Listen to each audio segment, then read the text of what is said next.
Welcome to Ichiraku Ramen and thank you for joining me for another journey into the world of shinobi. Before we begin, I want to give a huge thank you to everyone who listens, supports the channel, and enjoys these stories. Today's story is part 4 of the newest member, a Naruto-Akatsuki fanfic. Summary. When the village he swore to protect pushes him to the edge, the enemy becomes his only family. Naruto Uzumaki always fought for Konoha's acknowledgment, but after a crushing rejection and facing relentless hatred for the beast sealed inside him, the Leaf's brightest shinobi finally breaks. Driven out of his home and ready to end it all, Naruto makes a final, desperate choice, only to be saved by the very people who were hunting him, the Akatsuki. This is a fan-made story inspired by the world of Naruto. All characters in the original universe belong to their respective creators. This narration is created for entertainment purposes as part of a transformative storytelling experience. The story itself was written by NaruHinadorable, and full credit goes to the original author. If you would like to read the original version, the link to the story is included in the video description below. Also, if you like my content and want to keep up with future updates, hit that subscribe button and don't forget to share it with your friends. Now sit back, relax, and enjoy. Chapter 30, Right Eye and Left Eye. Kakashi trembled as he pulled the covers over Sakura's limp body. Anko only watched from a distance, her hand resting on the small mound of her pregnant body. Her eyes raw with tears. Kakashi recalled the very first day Sakura had entered his squad, her eyes and face bright with excitement and eager to learn, unlike her two male companions. Kakashi recalled the day she stole the bells off his belt during a training run when Naruto returned from his training. That beautiful grin pulled across her face as she and Naruto surpassed their leader. The memory stung him more than her actual death. He knew they would never repeat the same in his mind without her blood-curled mouth and eyes rupturing through his mind like hot knives. He lifted her body, now wrapped in sheets. She deserved a true burial. Kakashi would see to it personally. He rolled his fingers over her eyelids, closing them shut like blinds, then gently he pecked one cheek and covered her face, his Sharingan eye still weeping tears whilst his other eye remained bare and raw. Anko spoke lowly. Kakashi, we have to go. Tsunade is waiting for us. Soon as ninjas have defeated the Anbu and drove their main forces into retreat, we have to make sure everyone else is all right. You can. I have somewhere I need to go. Anko snapped. You are not going after him. Her outburst shook him. Anko, please. No, I will not have you risking your life without truly knowing what you are up against. I know what I'm up against. I taught it for 5 years. A cold voice echoed from the shadows. The boy you knew and loved is dead, like many of our comrades, Kakashi. They both turned wide-eyed. Kakashi drew his kunai and snarled. Who are you? Come out not and spare your life! The loud clap of footsteps clapped closer and closer. A faint orange shape growing brighter with each step closer. It was a mask. One lone black hole peering through the right side of the mask. A faint red pupil stared emptily at them, not threatened or concerned by weapons. The figure wore the red cloud of the Akatsuki, causing Kakashi's anger to boil over. Who are you, damn it? The figure replied coldly. I am no one. My name is meaningless. But I know who you are. There is plenty of meaning behind that. Anko bared her teeth. Do you think you have a chance at us? It's 2-on-1, pal. It may be 2-on-1, but I see it as 1-on-3. It would be a shame to lose your child before it took its first breath. Anko's eyes widened, her teeth pulling back in a fierce snarl as her veins bulged from every part of her body. Her motherly instinct had kicked in, and she was near absolute rampancy. Kakashi was the same. If you threaten the ones I love, they'll kill you right where you stand. The masked man coldly laughed. I should have killed you after you did the same to me. This blunted Kakashi's anger. What are you talking about? Have we met before? Warriors like us meet the dead all the time. Jiraiya is on the battlefield right now, in fact. Edo Tensei. Impossible. That word is empty. Impossibilities are titled so by weaklings without true power. You aren't answering my question. How do you know me and who are you? I thought I would drop by and say hi. It's been quite some time after all. Bastard. He pointed to Kakashi's ravaged arm. You're bleeding. Makes me wonder if you still have her medkit, or did you throw that away like you did her life? Then as sudden as he appeared, her was gone. As if his boy had been sucked into a single point in the air when his eye floated. His body vanished, leaving the two of them standing still, mouths open and brows furrowed. Anko placed her hand on his shoulder and shook her head. Never mind him, Kakashi. We need to get to Tsunade as soon as we can. What did he mean? Sakura never made me a medkit. Was he talking about her? Forget it, Kakashi. We need to bring Sakura to HQ and inform the others. Please. Kakashi nodded, wiping his eyes and lifting Sakura to his chest and leaping into action, Anko following close behind. Kakashi could swear he sensed familiar chakra in that masked figure, but it could have been Sakura or Anko, clouding his perceptions. He hoped that was the truth. Hundreds of sand and leaf shinobi surrounded the lone figure. His face looked like a cracked dinner plate that had been glued together, thin crease lines where the Edo Tensei has pieced him together after a devastating blow by a katana. Jiraiya stood in the center of the shinobi formation. Sand Ninja has erected walls of sand around him, and kept him trapped while they waited for the Kazekage to arrive with the true power of sand. Bodies littered Jiraiya's feet, where he in full control of himself he may have puked at his disgusting acts of murder and treason, but his body was now a puppet of the Akatsuki. All he could do was watch as allies were cut down by his own hands. He called out to the shinobi. Get back, I am about to use a projectile jutsu. The shinobi jumped back and replied with surprising respect. They knew he was not to blame for his actions. Yes, thank you, Lord Jiraiya.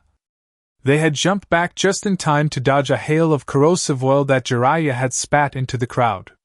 It seemed the Edo Tensei allowed him to use any and all his jutsu without using up his chakra, or perhaps he had infinite chakra, he had no idea. He called out to the shinobi again. Where is the Kazekage Gaara? If you want to seal me and stop my rampage, you are going to need his sand burial technique. One of the sand ninjas shouted. Here he comes. Over there. Waves of sand surfed along the crater floor, like tides of sand instead of water. Atop the waves was a solid sand platform, riding the wave like a surfboard. Atop the platform was the Kazekage Gaara himself, clutching his shoulder was Tsunade. Both had released the control of their chakra and were more anticipating and preparing for a fight. Jiraiya was able to smile at that. Seeing Tsunade made him happy again. He called, It's about time you got here 106 centimeters. She cringed. His breast joke got old the first time he said it. Good to know you are still a spoiled pervert even in your grave, Jiraiya. I would not call this a grave, but sure. Watch out, I seem to have no limits of power. Be careful, Tsunade. Careful? I'll think about it. I'm serious. As much as I love your company, you don't need to join me in death anytime soon. Gaara nodded. What do I need to do, Lord Jiraiya? Sand burial. You need to keep me contained in as much sand as possible. That way even my reanimated body cannot respond.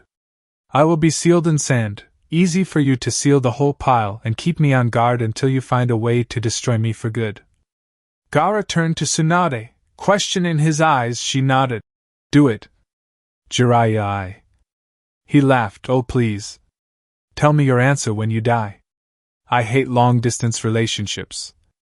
Gaara slapped his hands together. Waves of sand surrounded Jiraiya and towered over him, closing into a pyramid and shrinking down, the particles of sand locking shut and compressing into the tight shape of a pyramid. Gaara clenched his fist and the pyramid exploded. Sand rained down in all directions. The shinobi leveled their weapons expecting to see the mangled body of Jiraiya. Instead they saw what had first brought them fear and question. The coffin. The lone dark coffin stood dominant over the elements. Jiraiya pulled and locked inside it began to sink down into the ground, until it disappeared completely. Tsunade felt like screaming. They had let them get away and in the end they took Jiraiya back without issue. She kicked at a rock, shattering it like feeble glass. Her lips trembled and she snarled. God damned you, Akatsuki scum. Gaara rubbed his temples. They got away, but your men are still alive. Today was a victory if not a stalemate, Hokage. Tsunade heard shouts and cries of horror and grief as Kakashi and Anko passed through the crowd. Ino dropped to her knees and screamed. Shikamaru and his father closed their eyes and turned away while Shino and Kiba stared wide-eyed. Sai's own eyes were on the verge of tears as he carried the crippled Yamato through the crowd. Tsunade went pale. Her world was silent yet screaming with agony.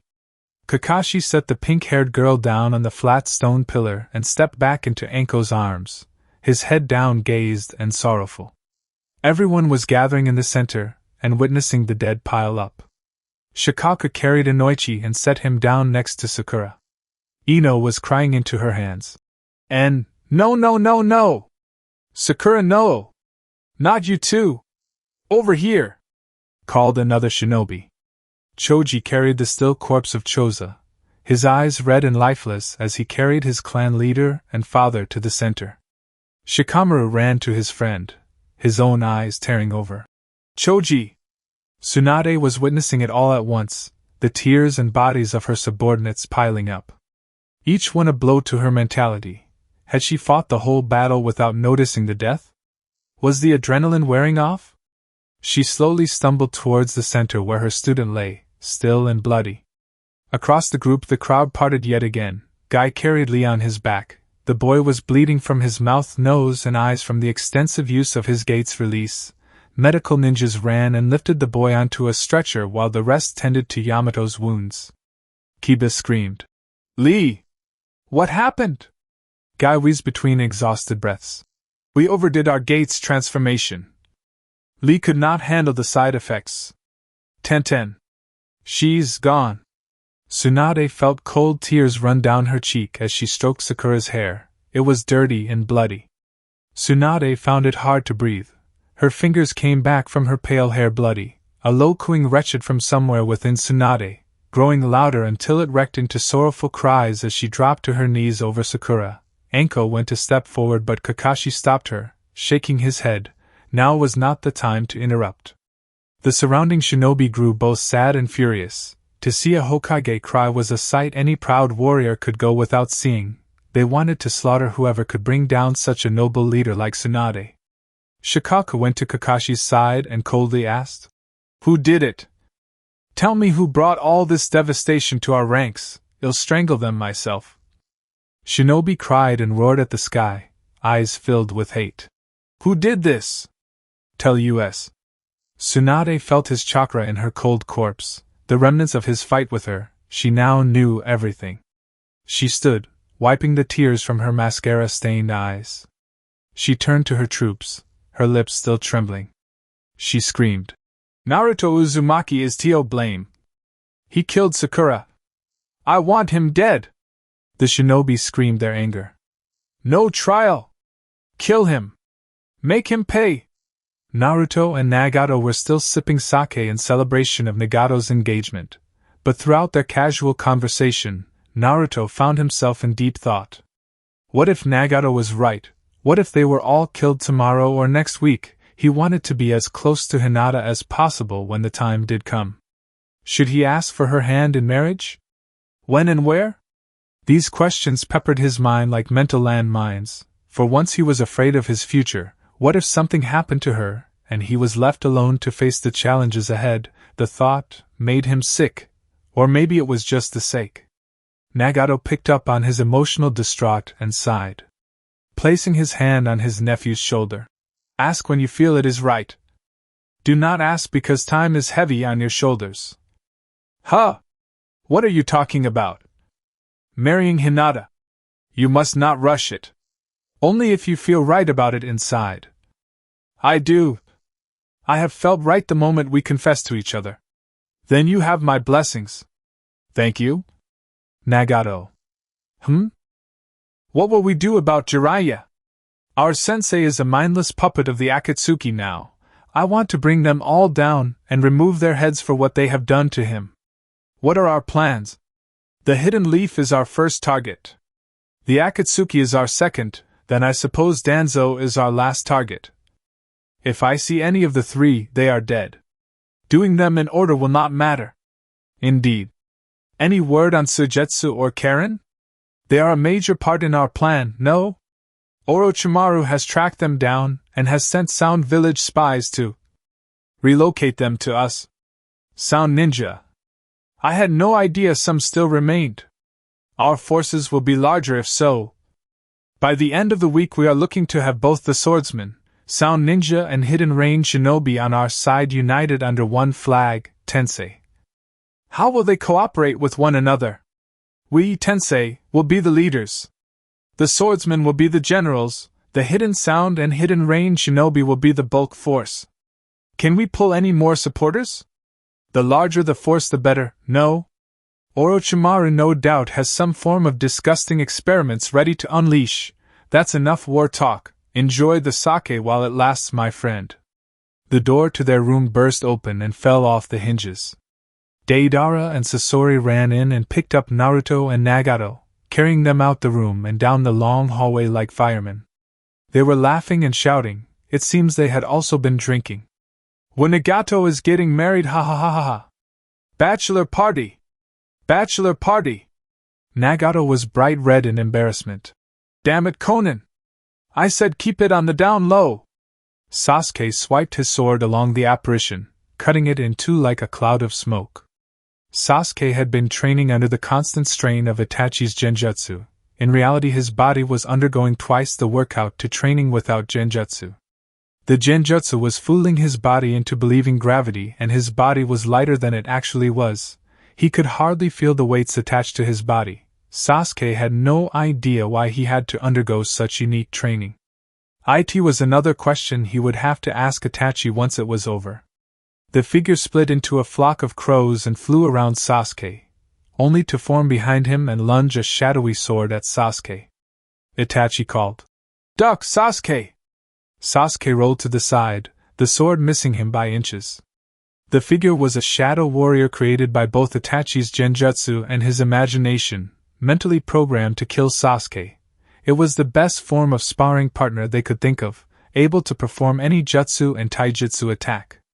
The figure tossed aside its sword, which vanished like black ink, and drew out a kunai for closer combat, lunging into Sasuke with silent rage. Sasuke caught the figure's hand and pushed it aside, thrusting his Chidori into its chest and turning it into another flock of crows, which dispersed and formed across the make-believe sparring chambers. Itachi figured it was time to up the pressure. Please don't be pissed at me, brother. The shadowy figure grew spiky hair and bright white teeth with whiskers. It raised its hand, tensing its muscles and focusing its chakra, forming its jutsu as the spiraling wind of pure wind chakra took form. The Rasengan howled at Sasuke, as if its owner's voice was trapped inside its spiraling death. Sasuke felt his insides twist as he remembered Sakura's death at the hands of Naruto, her blood-stained hair and lips, his blade piercing his heart, and the faint smile she left behind after her lights went out. Sasuke's eyes burned with hatred, his teeth clattering and his ears growing silent as the world slowed in that boiling instance. He screamed in venomous hatred. Naruto! Thrusting his Chidori-powered fist into its chest and bursting out its back, impaling the shadow Naruto. The figure collapsed to the floor along with Sasuke, pulling his fist free of the hole, his hand covered in a black inky blood. Then repetitious hatred he drove his fists into its face. Over and over again, his knuckles colliding with bloody bone and shattering, each blow turning its face into a mush of bone fragments and blood. Itachi began to panic and called out to Sasuke. Sasuke, stop, it's dead, okay? Remember, this is only genjutsu, you will hurt yourself. But Sasuke was beyond listening or reason. His knuckles cracked, screamed in agony with each strike, his hand felt like he had poured molten steel in the joints of his bones, but he did not care. His vision was red and blurred, his heart pulsing through the back of his eyeballs, his death bared like an animal, spit shooting from his mouth with each scream. Again and again he struck, his madness, despair and hatred mixed into the empty husk of his being. Itachi turned off the genjutsu, the room fading back to its normal colors and tones. Sasuke, enough! His brother, not realizing the figure was no longer beneath him, continued to strike the wooden floorboards, his own blood pooling under his fist where Naruto's face had been. Screaming his name in blood-curdled cries as he bit at his own tongue, the blood dripping from his lips like delicate wine. Itachi was shaking his brother. "Stop, goddammit! Stop!" He slapped Sasuke across the face and found himself hurtling across the room, a large purple gauntlet carrying him across the wall at high speeds.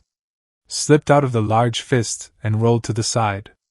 The purple flaming fist punched through the house's back wall as if it were rice paper, setting the small debris alight.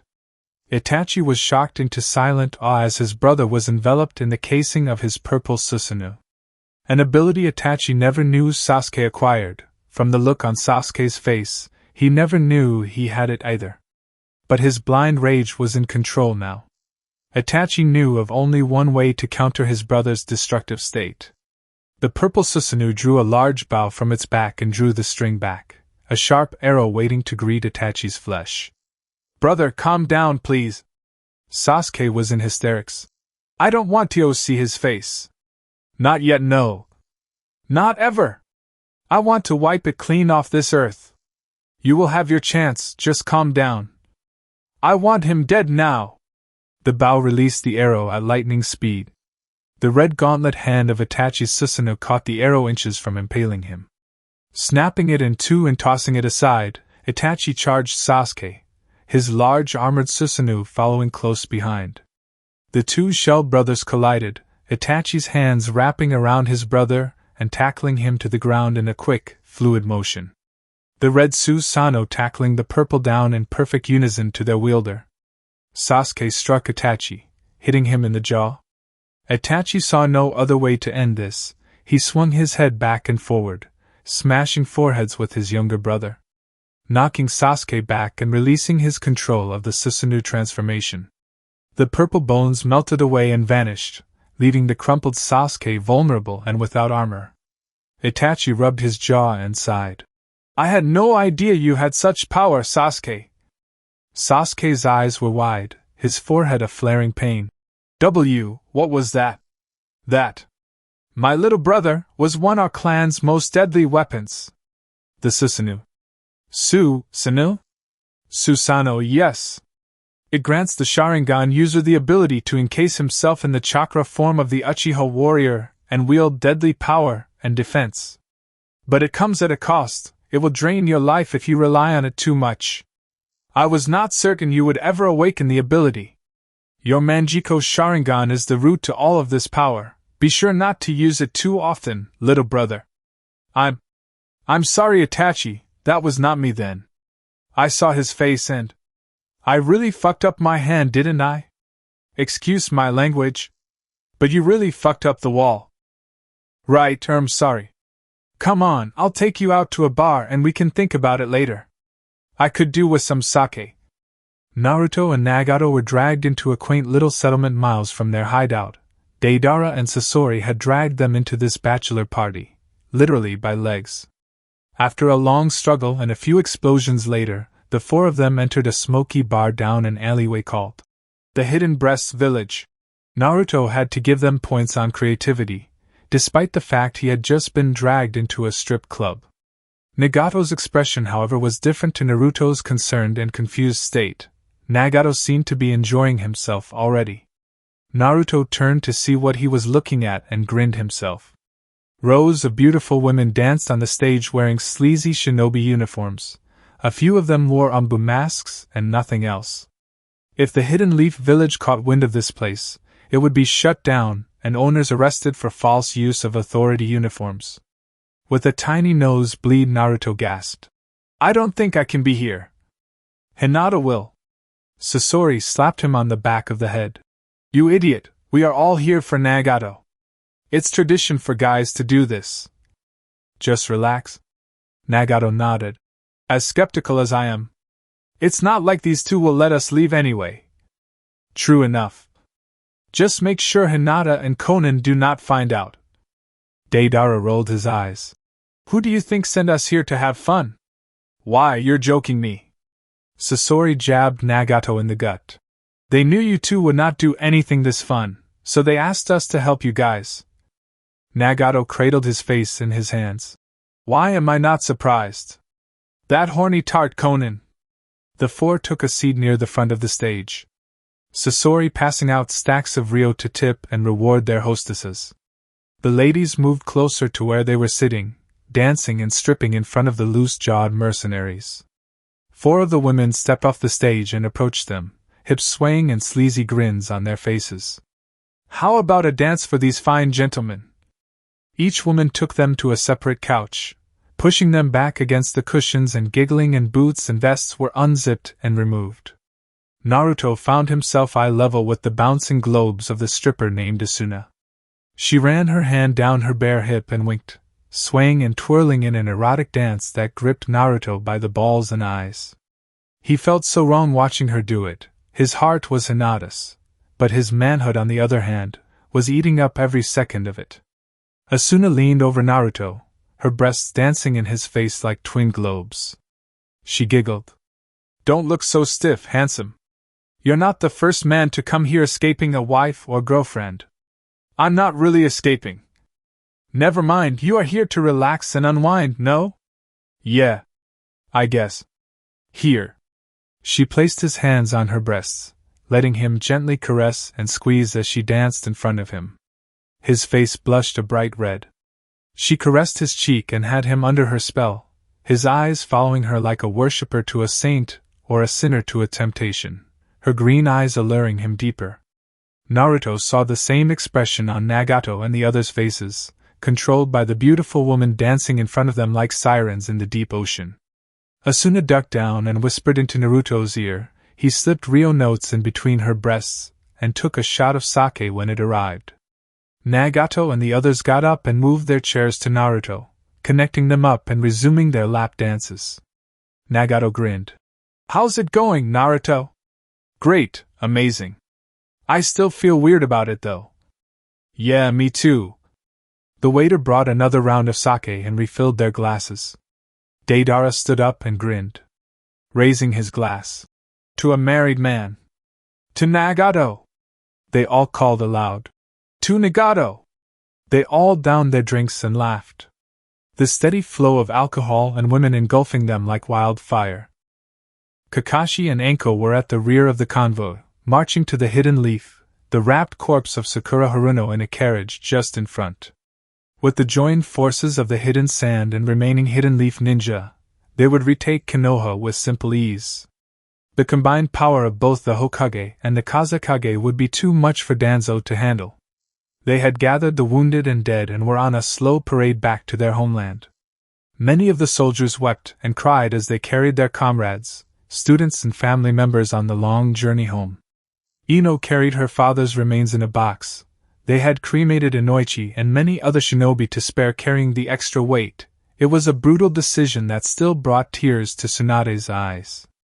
The whole day had been focused on loading the wounded onto carts and stretchers. Choji refused and fought away the shinobi who tried to cremate his father. It was decided that if any shinobi wanted to keep a body intact, they had to carry it themselves. The march home was a parade of death and despair, no songs of victory or triumph uttered, not even by the Sand Shinobi, who felt the despair as much as the Leaf Shinobi. Choji and Shikaku carried Choza on a stretcher, followed by Lee and Guy, who had wanted Tenten to be buried properly and honorably. When carts and stretchers were full, crutches were needed. Yamato spent both his day and chakra forming crutches out of his wood jutsu, despite his own injuries. Only 456 left to go. He coughed. The sounds of screams and cries as amputations were carried out behind a stone wall by Sand Medical Ninja. Men limping in with decaying wounds and crushed limbs leaving without arms or legs, trading sword or kunai for Yamato's hand-made crutches and canes, never able to fight again. Men did not just die on this day, many lost their jobs and purpose of living, a fate considered much worse. The convoy made slow progress. It was estimated they would reach the hidden leaf in days instead of hours. Tsunade could not afford to leave anyone behind, either could Gaara for that matter. Kakashi and Anko had volunteered to be the rear guard. If an attack were to sound from the back, the wounded would not be the first ones targeted.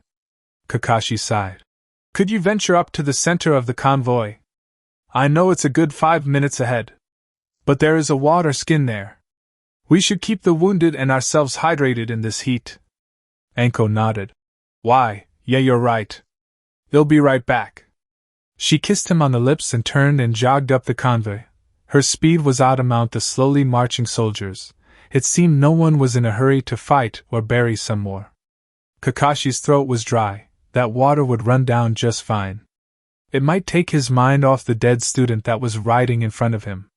He shook his head and wiped sweat from his forehead.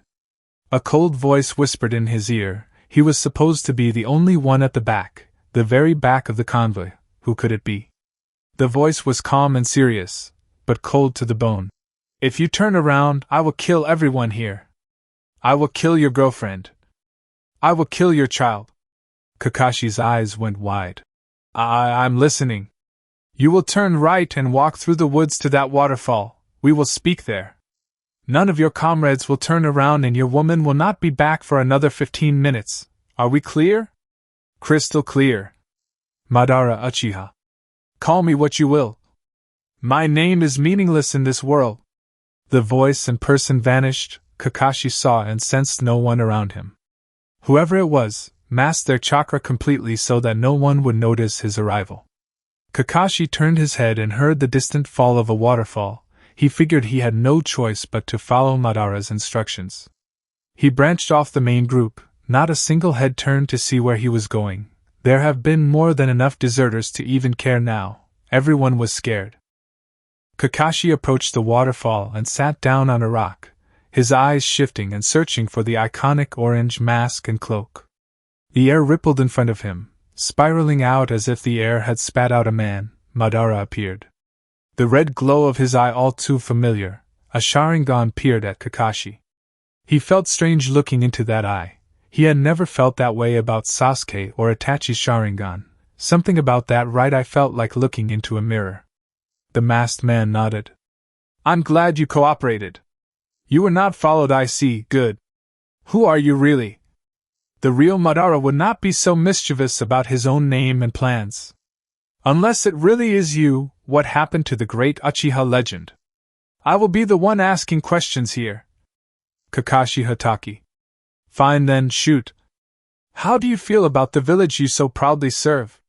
Like you said, I proudly serve it. Konoha is my home and I was sworn to protect it. Would you protect it if it endangered your loved ones?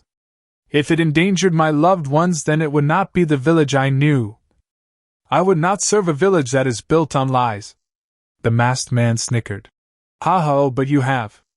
Tell me this then, what would you pick? The village or your new family? In the words of my sensei, to forsake one's village is the same as forsaking one's child, or something along those lines. Minato Namikaze, yes, he was a wise teacher indeed. But he was never there when you needed him most, was he? Images of Rin and Obito flashed through Kakashi's mind. He wasn't there because he was unable to get there in time. Not because he did not want to. But he was not there, right? Yes. You are right in that regard. Good.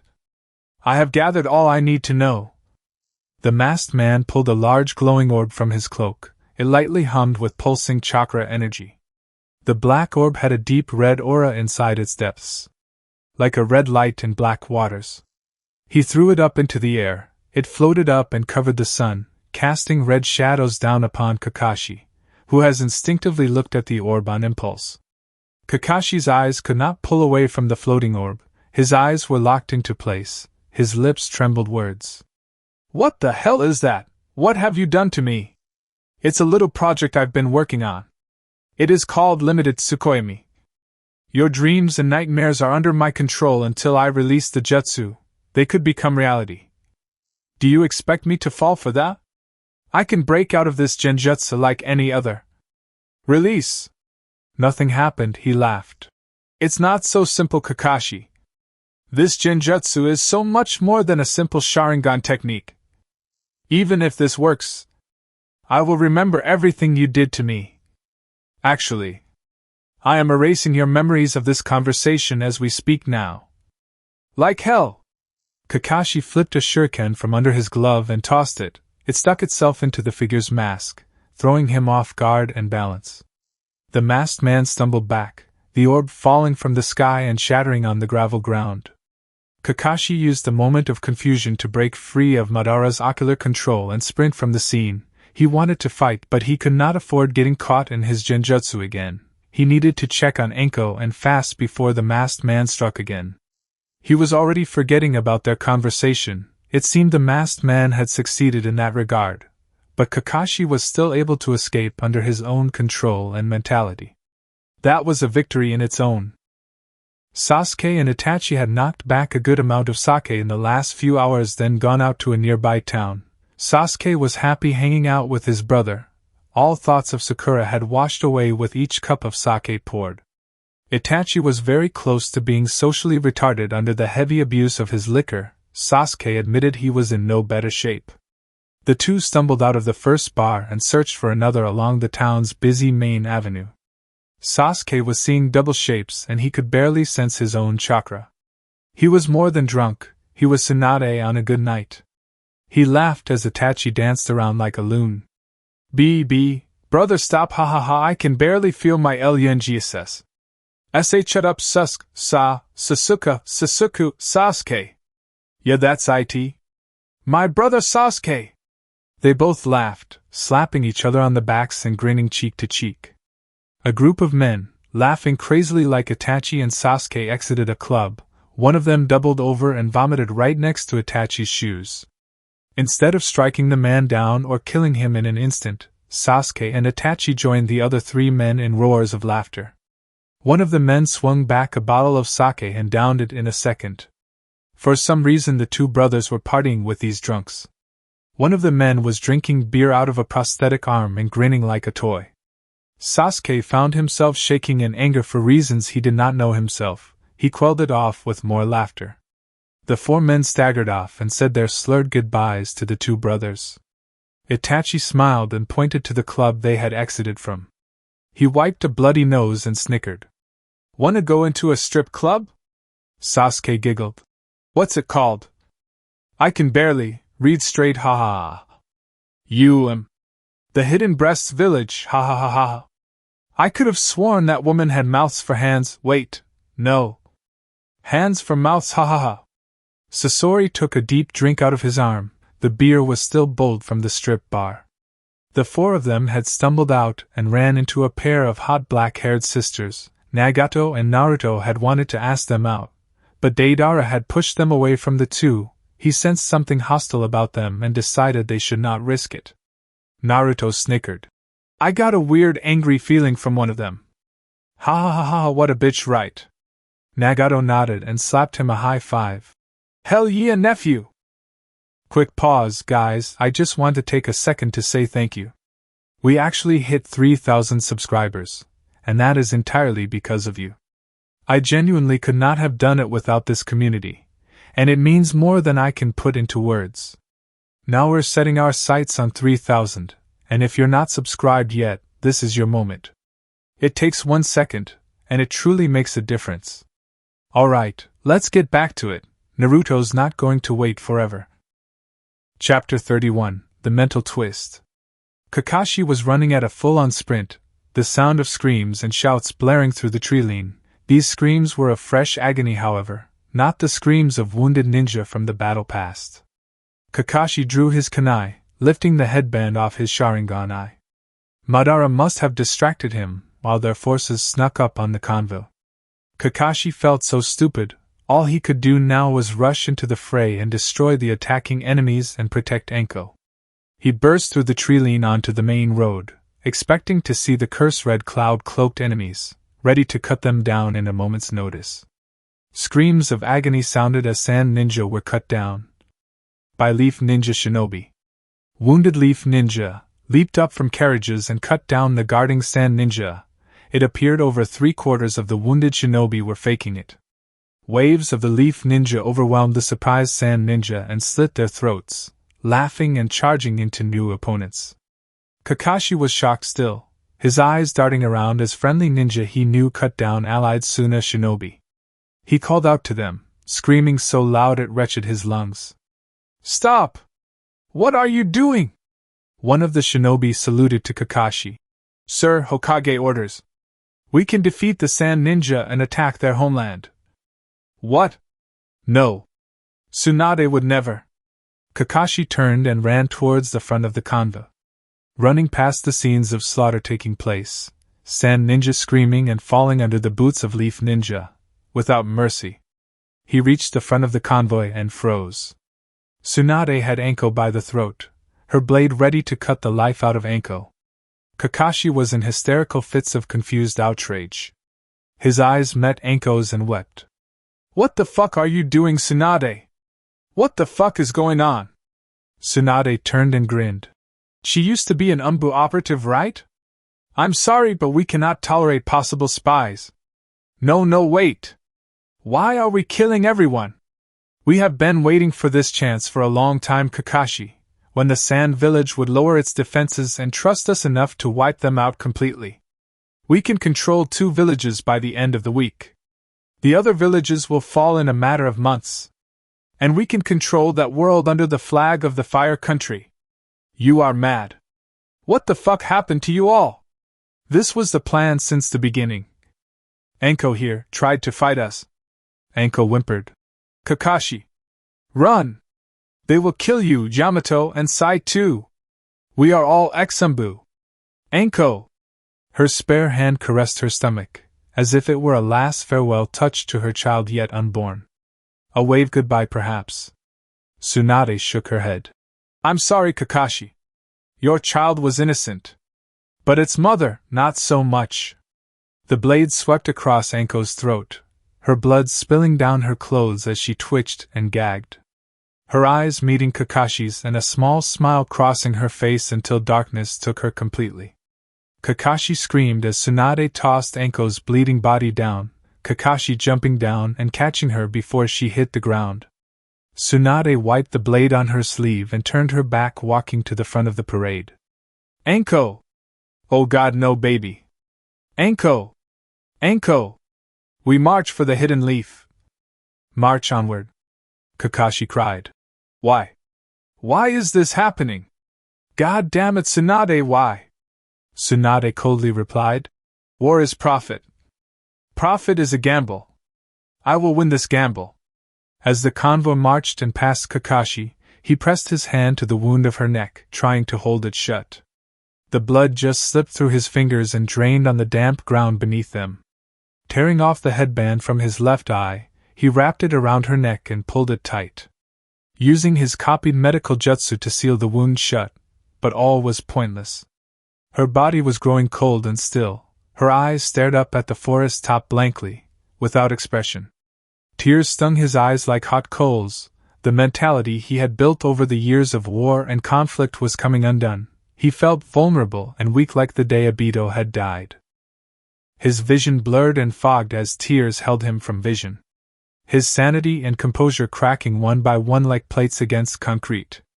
Dropping to both knees in a pool of his fiancée's blood, his child yet unborn not likely to survive without its mother's life force, Kakashi hit lower than rock bottom, his body falling into the fires of chaos and magma that dragged him into an uncontrollable despair and depression. Kakashi began to scream. Tearing away his face mask and screaming at the blue sky, beating his chest with his bare fist and slamming his head on the solid ground, his headband no longer there to shield his forehead. His own blood joining that of Anko's. Kakashi, was I wrong? Kakashi turned to the figure, venomous hate building in him. He roared. Shut the fuck up! Shut up, god damn it! The masked man nodded. Now you see what the hidden leaf truly is. I'm sorry. Had you listened to me, we may have returned just in time to save your wife and child. It was never my intention for you to find out this way. It makes me wonder if the leaf was this way when you and I were in the academy.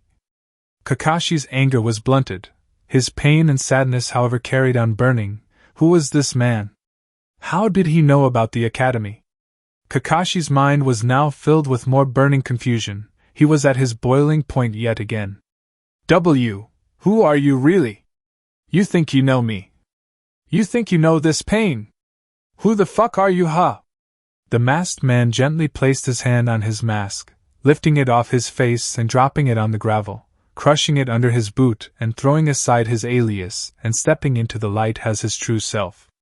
His right side of his face scarred and twisted like some kind of fake skin. His Sharingan gleaming as it locked with Kakashi's own. His spiky black hair had not changed since they were kids, short and spiky like cut grass. Although now he did not wear goggles, his stare was cold and strong, but Kakashi could sense warmth and comfort in the man that he had never picked up on. The man smiled and patted Kakashi's shoulder. A happy expression crossed his face. "A friend. Your other half." Kakashi's eyes were wide, his jaw dropping a little at the sight of his old friend, once thought dead. "Oh, Obito?" Zetsu phased through the hardwood floor of the Akatsuki's hideout. Kisame turned and grinned, sitting up from the table and walking towards the plant man, question in his eyes. Zetsu smiled and nodded. Kisame stretched his hand out and shook hands with Zetsu. "So did it work?" Black Zetsu nodded. "Our leader, his name now revealed as Obito Uchiha, has captured Kakashi Hatake in his genjutsu. What did we make him see?" Black Zetsu laughed.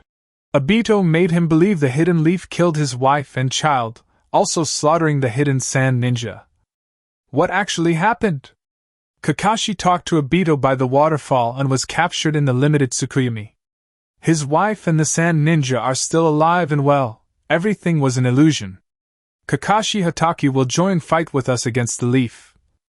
"So you mean Kakashi Hatake will join the Akatsuki willingly?" Kakaza laughed. "You owe me 20 ryo." Kabuto. Naruto woke up in the back of a moving carriage. He could tell by the way the platform creaked and swayed as it journeyed over gravel roads. The sound of horse hoofs clapping over the terrain was a dead giveaway too. Realizing where he was and not realizing how he got there, Naruto shot up, the skin hides of an animal falling off his body. Eyes wide with confusion and shock. The carriage cabin he was in was walled with thick leather skins, the opening buttoned shut. He crawled over to the opening, realizing he was also naked. He did not like where this was going. He unbuttoned the opening and peered through. Cool snow flakes rained through the opening, and made him scream as bare nipples met ice snow. The skins behind him rustled and a similar naked Hinata poked up, yawning in a cute way that brought a grin to his face. He started to remember some of it. "Morning beautiful." "Morning handsome." She crawled up and pecked him on the cheek. "So, how do I put this calmly? Why are we in a tundra wasteland?" She giggled. "It's hard to explain." "Why am I naked?" She grinned. "It's too fun to explain." He pouted. "Hinata, please spare me the agony of waiting." She rolled her eyes and nodded. Okay. We needed you guys to get drunk, in order to kidnap you boys and take you to the land of iron to get Konan and Nagato married by Haiden in the new Jashin temple in the next few days to make their relationship official with respect. I have to admit, that was a lot to digest in one gulp. She bit her lip and eyed his naked body. "We have a few hours until we arrive, wanna?" "Hell yes." Pulling Hinata under the animal skins, the two wrestled and giggled. With each minute it became more and more intimate until each of them was gasping for air after 10 minutes of hard-earned foreplay. Naruto's mind wandered off to that lone stripper at the club. He was glad he had turned her down. Hinata was the only woman he needed in his life. He would not see himself with anyone else, but saying that, any pair of breasts caught his eye, much like his teacher he supposed. Thoughts of his own wedding raced through his mind as he kissed down the delicate area of her neck. When should he pop the question? Certainly not after sex. He smiled to himself at the thought of that. Nagato woke with a head as heavy as lead. The hangover was a rupturing wound that tore through him like a hammer through rice paper. He groaned as thin light blinded him. He could feel the cold atmosphere around him and knew at once he was near the land of iron. He cocked an eyebrow and shielded his eyes from the harsh glare. Feeling something rustling near the zipper of his pants, he prayed to Jashin it was not a weird hobo. He heard Konan giggle and felt relief. Closing his eyes and lying back he spoke with a creaky voice. "If you wanted to go to the land of iron so badly I would have taken you. No need to get me intoxicated and kidnap me." She smirked. I don't think it's kidnap if you enjoy it, Nagato. Touché. So what are we doing? Where on earth did we get a carriage? I am too hungover to care, but it would be nice to know. Well, I was hoping you would understand by now. It was all Hinata's idea, by the way. Idea to do what? Visit Haydn. Oh, that's fine, I suppose. What is the occasion? She bit her lip and grinned, preparing herself for an outburst. For a wedding? Her voice went high at the last risky word. Nagato shot up, hangover or not, this was too big to miss. What? He hit his head on the roof of the carriage and fell back down, the loud sound mixing with the pain of his head, making him lurch and groan as 1,000 bells rang at the same time in his head. Conan could not help laugh, covering her mouth before it hurt his feelings. She pursed her lips, wondering what he was going to say. She felt apologetic to him for some reason. She tried to ease the situation. I'm sorry. I just really want to marry you. I want to be by your side and be official too. That's why I took us here. Naruto and Hinata need a break more than us. The two kids are a mess since everything went down. Although I can't guarantee tans and massages here, we can all at least sleep away the days. Will you forgive me? Baka. Of course I will. I am so shy I could barely propose to you correctly. I'm happy we can get this done right and true. But there's a catch. She rolled her eyes. There always is. You owe me for this hangover and headache. I feel like my head is a bag of potatoes and I can barely relax like this. But for you I will cope. She touched her heart. Nah, baby, you are so kind, thank you so much. She grinned and unzipped his pants. What are you doing? Paying you back. You just lay back and relax, don't worry about pleasuring me or looking after the others. I owe you 1 inch. Oh, maybe I do deserve this. Nagato laid back as Conan undressed him, unzipped him, and unwound him. Her lips doing all the reassuring a man could need. Sasuke swapped the ice pack for a fresh one, his head still sore and throbbing from the night's drinking. Itachi sat at the table, the entire house torn down the middle by the night prior's Susanoo brawl. Itachi poured the two of them fresh orange juice and stuck an ice pack on his own forehead, grinning at the wrecked house. He pointed a thumb to the pile of plaster and wood boards. I think we are going to need a better housing solution. I'm sorry. This Susanoo power really got a hold of me. It won't happen again. Be careful with it, Sasuke. It's more dangerous to the user sometimes than its enemies. I only need it once. I only need it for one man, Itachi. I understand. I had meant to ask you, Sasuke. What do you think of Konoha? Will you go to their aid if they need it? No. I'll kill them if they interfere with any of my work. The only thing Konoha and I have in common is we let Sakura die, and I cannot forgive either of us. It was not your fault.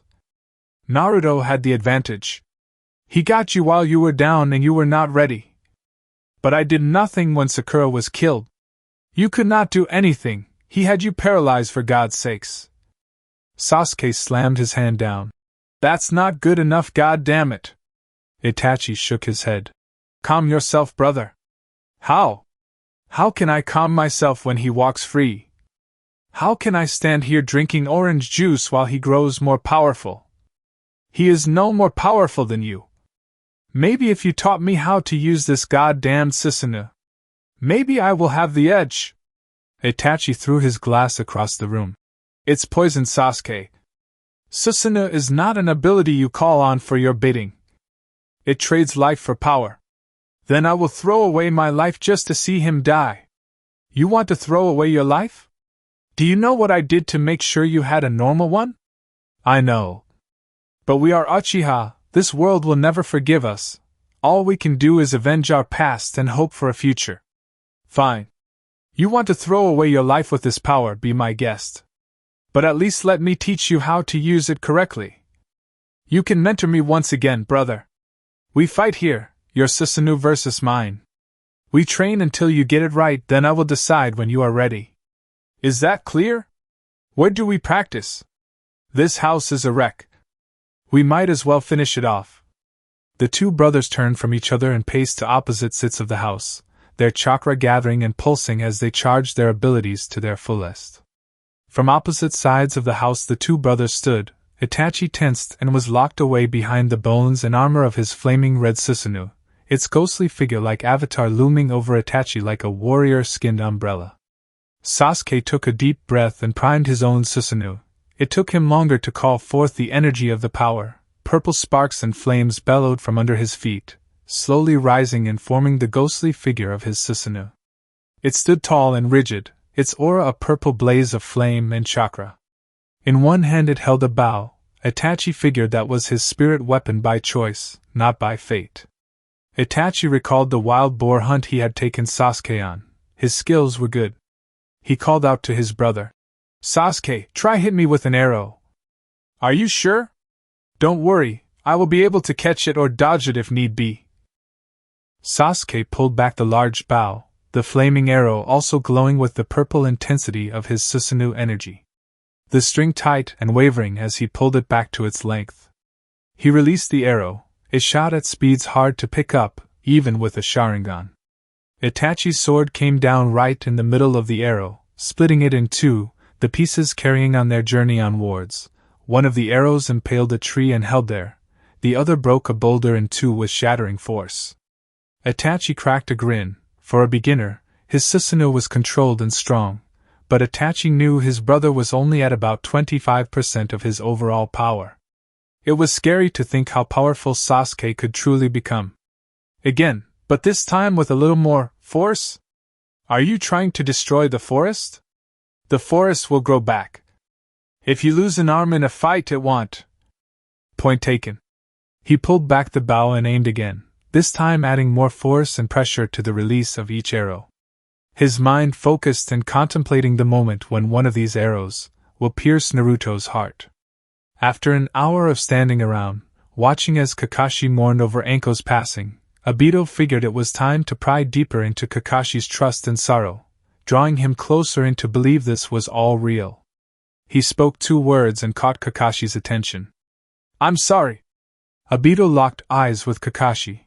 His friend's face was pale and still with eyes that could not grasp the reality of who they were seeing. Kakashi looked away from Obito and tended to Anko, his hands still trying to hold shut the slit in her neck, but she had died minutes ago. Her skin was cold and pale. His tears still falling, Kakashi's hand moved to her stomach, where his child lay. He knew it was too early for her to give birth, and he knew it was too late for it to survive. With growing despair he began to cry louder, his hands shaking over his child, tightening into fists, and falling away. Obito still held the Tsukuyami orb in his cloak. Now all he had to do was activate it again to cancel the genjutsu and bring Kakashi with him.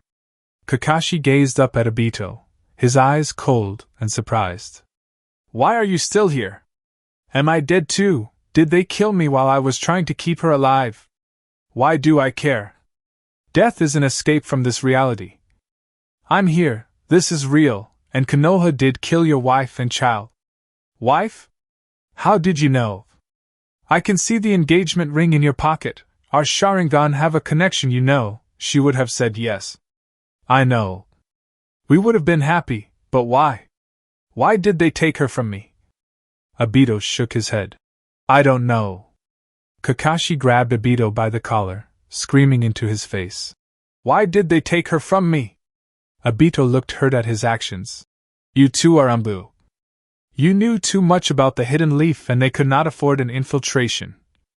Kakashi fell to his knees in front of Obito, clutching his leg and weeping. Everything that had happened felt unreal to him, as if it were a nightmare made real. Obito was glad love was blind, but truthfully Obito was happy in an odd way. He had missed the comfort of friends for years, especially that of his former squad member. He placed his hand on Kakashi's shoulder, the same good feeling passing through him. Was this what it's like to be with friends? He lifted Kakashi's head to him and nodded, soothingly whispered. "It hurts me to see you like this, Kakashi. Come on, they'll help you bury her. We can make her grave here, on the outskirts of the hidden Eddie's village." "Why, you are real then?" "Oh, Obito?" "Yes, Kakashi.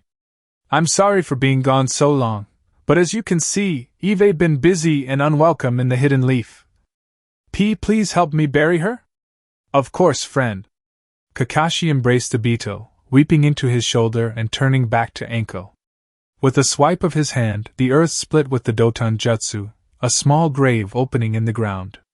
Kakashi shook her head, closing the grave and turning to Obito, doubt in his eyes. Wiping his eyes. I'm sorry, can we bury her normally? This is not the right way. I should dig up their graves with my strength, not jutsu. Of course, let me help. Obito removed his cloak and began to dig the ground out with his bare hands. Although he felt ridiculous burying a woman who was not actually there and dead, he knew it was crucial to play along. But he still felt the pain and sorrow that was pouring from Kakashi's mouth and eyes, the pain hurting as if it were his own. Maybe the connected Sharingan felt the same pain too. Sometimes he found himself at night staring out into the dark sky, wondering if his other eye was doing the same. An hour had passed and Kakashi had cried himself dry, his eyes still red. They had dug the grave and set her in lightly. Obito passed Kakashi a bunch of flowers he picked and placed it on the grave. Kakashi nodded to himself and turned to Obito. Thank you? Obito. What will you do now? I want answers. That's what I will do now. How are you alive? Why are you the leader of the Akatsuki? Why Obito? This is not the place. Will you come with me? Kakashi swiped a scroll from Obito's pocket, unraveling it and activating the seal. The scroll disappeared in a cloud of smoke. Once Obito had realized what had happened, Kakashi had already swung the summoned Akatsuki cloak over himself and slashed the Konoha symbol off his gloves. Standing in front of Obito as the Akatsuki's newest and angriest member, he pointed at Obito and sneered. Billowing rage overcame him. Then take me to a place where we can discuss it. As you wish, friend. Obito began to walk down the road. Kakashi bent down and planted a kiss on the gravestone he erected, running his hand along the lettering of Anko and leaving it, turning his head from it, and walking to catch up with Obito. The two walked side by side, Obito throwing his arm over Kakashi's shoulder and making light conversation, his other hand squeezing the Tsukuyomi orb in his pocket. The orb dimmed and went cold. The moment the orb went dim, Anko's grave, the bodies of Sand Ninja and the blood all vanished. Every aspect of Obito's genjutsu vanished, and was replaced with the clean ground of reality. Anko was alive, and the sand and leaf were still loyal allies. But now Kakashi of the Hataki, loyal ninja and Jounin of the Hidden Lead, was now walking the path of darkness under the red cloud of the Akatsuki. Obito smiled to himself. The plan had gone according to plan, and now he had his friend back. This war is getting interesting. Anko was running about, Kakashi nowhere in sight. She had run from the front of the convoy all the way to the back and again. Kakashi had been nowhere, and she could not sense his chakra at all. She ran to Tsunade with worry in her eyes. Tsunade and Gaara saw the distress and halted the convoy's movements with a raised hand. Cocking an eyebrow, she questioned Anko. What is it? What is the matter, Anko? Kakashi's gone. What? I can't find him anywhere. He asked me to get water, and when I came back half an hour later he was gone. I spent the last 20 minutes searching every part of the group. He is nowhere. You don't think the enemy? Tsunade shook her head. No. We would have sensed them. The only thing I can think of is either Naruto or Sasuke. He went after one of them. Probably Naruto. Oh God, we have to stop him. Serious concern in Tsunade's eyes. We can't change course, Anko. He is the strongest ninja of the leaf. He will return. I need you here with the others. You know Umbu's strategy and intel. We need you, Anko. I can't just leave him out there. At least send someone. A voice rose from the crowd. We will go. As long as you have one Umbu member you will be fine, no? Sai and Yamato approached from the crowd of ninja, their bags already packed and ready. You too. Aren't you injured? Yamato shook his head. My wounds are healed, somewhat. Tsunade nodded, her voice serious. Are you sure you want to do this? They nodded. Anko embraced the two and smiled. Thank you, boys. Thank you for doing this. Yamato and Sai tried not to smile. Turning serious, he addressed Tsunade. We will return in a day or so. We will try return to you before the battle. If not, good luck. You too. Sai and Yamato split from the main group and charged down the road, ready to find Kakashi and return to the Konoha before it got ugly. The snowy paddocks of the hidden iron were really easy to get tired of, endless white and gray as far as the eye could see, with small peppering of rocks and tall pines. The large mountains were the only part that seemed remotely beautiful. Naruto and Nagato, however, were not looking at the scenery, but instead they were gazing at the towering chapel of solid stone and obsidian that lay ahead. Large bonfires and stone courtyards greeted them into the Church of Slaughter, an abusive parting. It was more than expected. Each monk they saw was a sadistic asshole partying just like Haydn. They were in no comparison equal to that of a real monk of peace and wisdom. Monks threw bottles at walls and fell to the ground laughing like loons. Nagato mused. Well, they seem chipper. Are you sure this is your ideal wedding location? He found himself surprised. She was grinning cheek to cheek. This looks fun. Ugh, if you insist. The carriage pulled up into a courtyard and stopped. The two large wooden doors of the chapel flying open and clanging either side, a hooded priest made his way gracefully down each step, not hurrying his way down to his disembarking guests, but taking his time. The Tensei members climbed out of their carriages and grabbed for their luggage, many of them clutching their chilly bodies. The voice of the priest called. Leave your luggage, my underlings will take them to your rooms. One of the monks rolled his eyes. Like fuck I will. They can get it themselves. The priest roared. Shut the fuck up and do it, you bastard. For Jashin's sake, do as you're told. The monk bowed. Yeah, whatever you say, your holiness. The priest laughed. That's what I thought. Hey, what does a priest got to do around here to get a drink? Another monk bowed. Blood, sake, or whiskey, my lord? I think I'll go with all fucking three.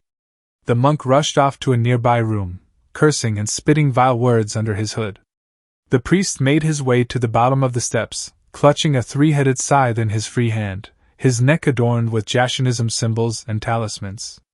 Sasori stifled a laugh, but could not help it. Falling to the icy concrete, he roared laughter. Through teary eyes, he called out to the priest. Ha ha ha, touch any choir boys lately? Priest? Ha! Haydn threw off his priesthood and screamed. Shut your puppet mouth, you little shit. I'm a priest of Jashin and I want take your crap. They smiled and grinned as their old member revealed himself. Naruto ran and embraced Haydn, laughing and joking. Haydn grinned and gestured them all into the large chapel. His rough exterior softening for a minute as he reunited with his friends and fellow co-workers. It's great to see you all, not that I had any idea you were coming.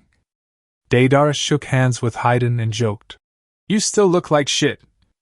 He grinned. And you still look like a girl, Deidara-chan. Konan embraced him, his face growing red with embarrassment, as her breasts pressed against him. It's good to see you, Psycho. Why, you too. A trail of blood ran from his nose. Nagato warmly smiled and shook hands. We thank you for allowing us in and apologize for the short notice. What notice? If you guys gave me short notice, I would have had this place cleaned up a bit. We had a ritual yesterday and the altar is still a little red. Haydn led them through stone corridors that looked hundreds of years old. Snow lightly sprinkled the floors like powdered sugar, the frost still stinging at Naruto's bare hands and face. Haydn opened large doors and locked them behind them. They were hit with a wall of warmth as they entered the main dining hall. Fires and torches and candles lit the room and kept it at a roaring heat. They took their seats at a large table and were presented with hot trays of boar meat, potatoes and other vegetables, fresh from the chapel's kitchen. Haydn sat at a large throne at the head of the table, a bloody goblet in his hand. He pointed. Dig in by all means, you must be hungry. Nagato gestured to his surroundings. This chapel is amazing. How long did it take for you to get this up and running? It has always been running as per se, it just lacked leadership and organization.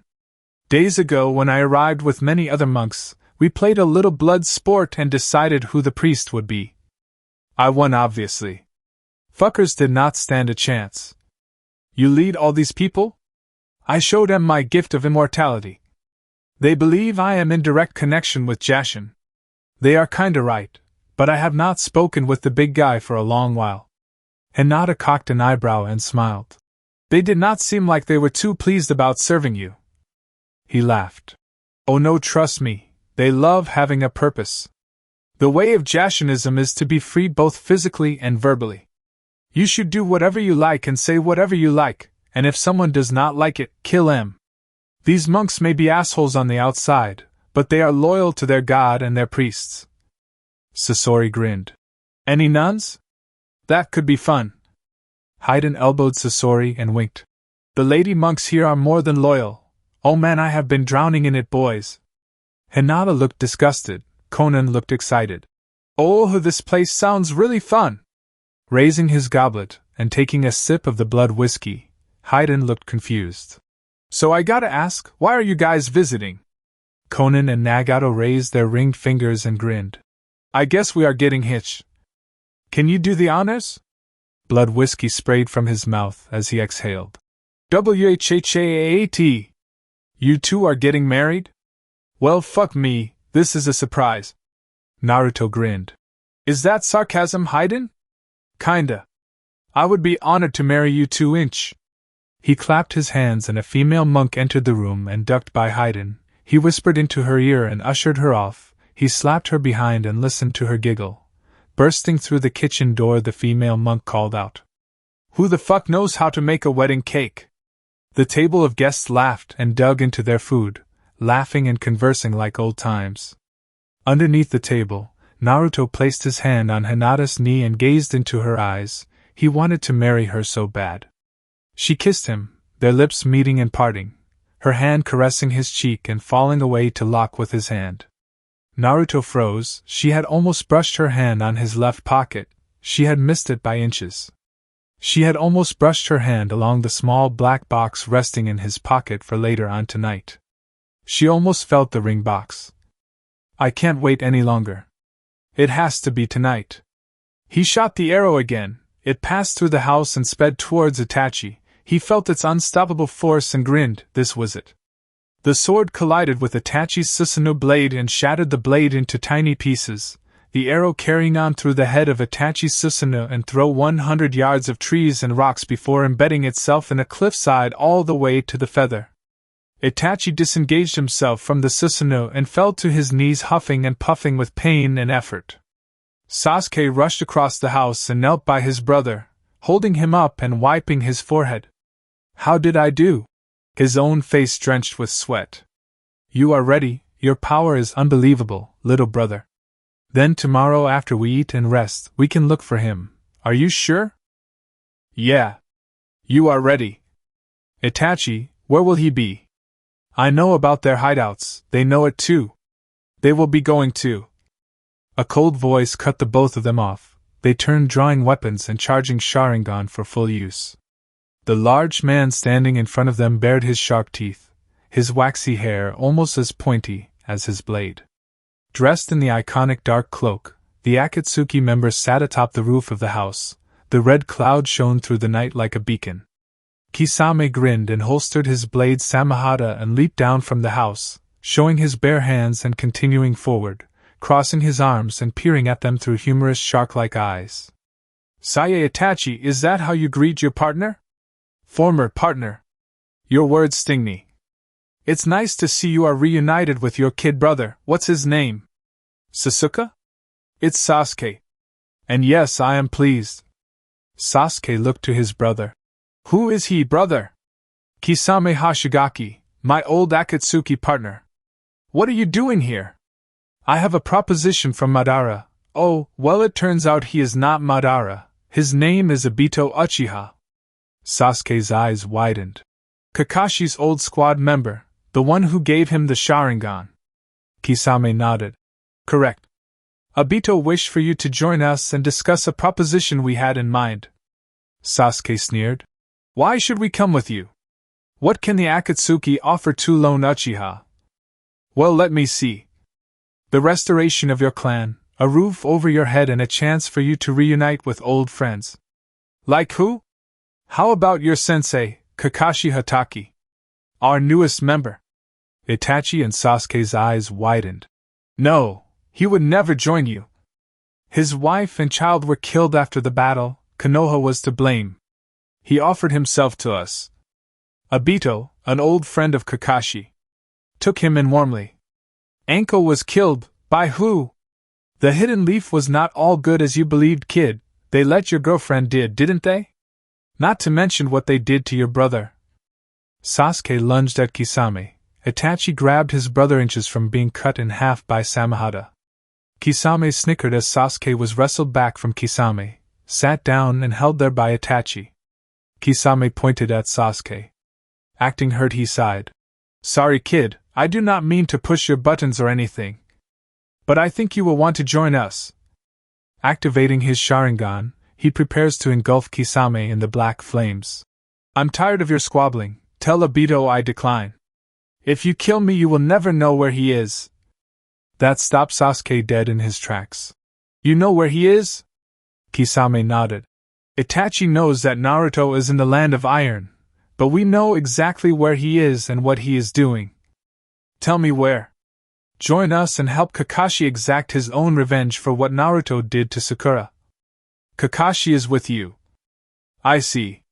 Itachi, let's discuss this with Obito. He is an Uchiha like us, right? Itachi nodded to Kisame. Fine. We have a deal, take us to Obito. But first tell us, what are we going to do in the land of iron? Kisame grinned, stroking the sword as it purred. We are going to crash a wedding. Chapter 32 Bloody Wedding. Itachi and Sasuke entered the dark cavern, the dark corridor lit with low burning candles. They had walked for hours after the visit with Kisame, who had delivered Obito Uchiha's message. It seemed they had no choice but to follow and join the Akatsuki, even if it is just to find Naruto and leave it at that. Sasuke knew his only way was through the Akatsuki. The fact Obito is also a fellow clan member only made Sasuke trust him more. Nagato turned out to be an Uzumaki clan member and became Naruto's sensei. Sasuke was beginning to think his meeting with Obito might not be any different. He wondered if he could take his training even further under the guidance of this new leader. How long has he hid from the world? Obito Uchiha, were you a part of the massacre? Should I even care now? These are the things I have to ask him. Kisame noticed Sasuke's concentrated posture. He grinned. Listen, kid, you aren't the only one who is confused.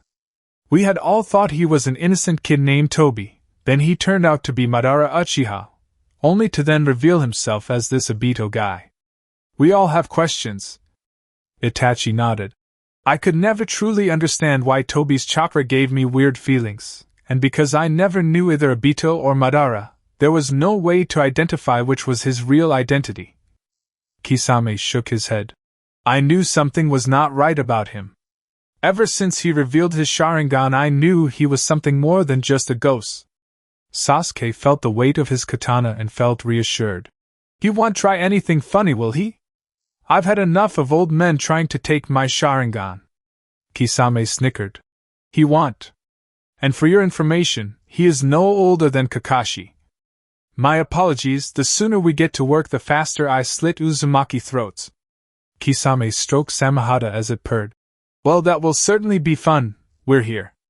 The corridor opened up into a large dining hall. The remaining Akatsuki members sat around and drank. Without their usual orders from Pain, the Akatsuki had used their hiatus to train and get royally pissed, not too different from their tensei counterparts. Sasuke noticed a closed room at the end of the hallway, familiar chakra emitting from behind the door. It was no doubt Kakashi. He moved forward to approach the room, but a scaly, familiar hand stayed his path. Sasuke frowned. I thought I sensed a serpent nearby. Kabuto. So we meet again, Sasuke-kun. You look stronger. You look grosser, now move aside. Afraid I can't let that happen. Obito wants time alone with his long-lost friend. He will call for you in an hour. He wants you to unpack your things and get used to the layout of the base. Get acquainted with your fellow members. Drop dead. I am going to see Obi. Itachi grabbed his shoulder and shook his head calmly. We must respect Obito's privacy with a childhood friend once separated for decades. I understand. I will be in my quarters until I am summoned. I agree. Let's go unpack Sasuke. Obito poured Kakashi a glass of sake and passed it to his friend. Kakashi was still trembling and was still obviously under shock. He had said nothing since they entered the complex. He sat on the edge of the double bed, his hands shaking his glass, causing ripples and waves inside his glass. Obito had thrown a blanket over his friend's shoulders, but he still shook. He figured talking might be the only way, but before he could instigate the conversation, Kakashi beat him to it. Obito, how are you still alive? We lost you during the war with the Hidden Stone Village. When I was crushed under those rocks, I was saved. By who? The real Madara Uchiha. He found me and operated on my crushed body. So you are telling me the real Madara Uchiha is still out there? No. He died months later. I had grown prosthetic limbs and was on my way to recovery when he died. Why, Obito? Why didn't you ever come and find us? Why did you take up arms against the Leaf Village? I found you too, you and Rin, when you killed her. Kakashi turned his face from Obito. She was a spy. I was ordered to. She was a Jinchuriki. She wanted you to kill her. Jinchuriki. No, Rin was our friend. The enemy ninja had sealed the Three-Tails Jinchuriki within her. They were going to release it once she got to Konoha. You killed her. I was ordered to. If I had not, the village would have done it anyway. That is why, Kakashi, that was the day I embraced my hatred of Konoha and formed the Akatsuki. Obito took a sip of his sake and set it down on the table, getting up and pacing across the room to a bookshelf. He lifted a small black box from the dusty shelf and brushed a layer of dust off it. He moved back across the room and took his seat next to Kakashi, opening the small box. Inside the red velvet inlaid box was a rugged but clean headband of the hidden leaf. Kakashi's eye grew wide, realizing what it meant. That's yours? He nodded. I never had the courage to scratch the emblem off of it. Unlike my fellow members, I was always attached to it. I do not regret scratching mine if that's what you are wondering. You have every right to. You know where all your friends are. When I lost you. When I lost Rin.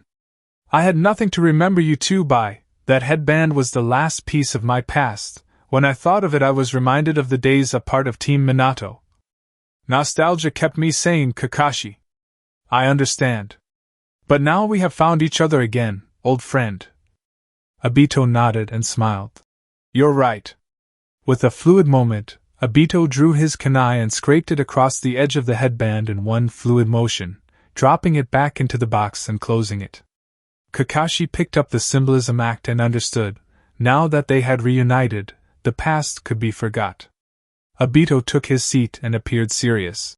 They are here, our two new members. Who? You know them both well. Itachi and Sasuke Uchiha. Fellow clansmen of mine. Kakashi's eyes were wide, his hands shook. He felt he could not face Sasuke after what happened. Sasuke. You both share the same goal, the death of Naruto Uzumaki. Kakashi shook his head. I can't face him.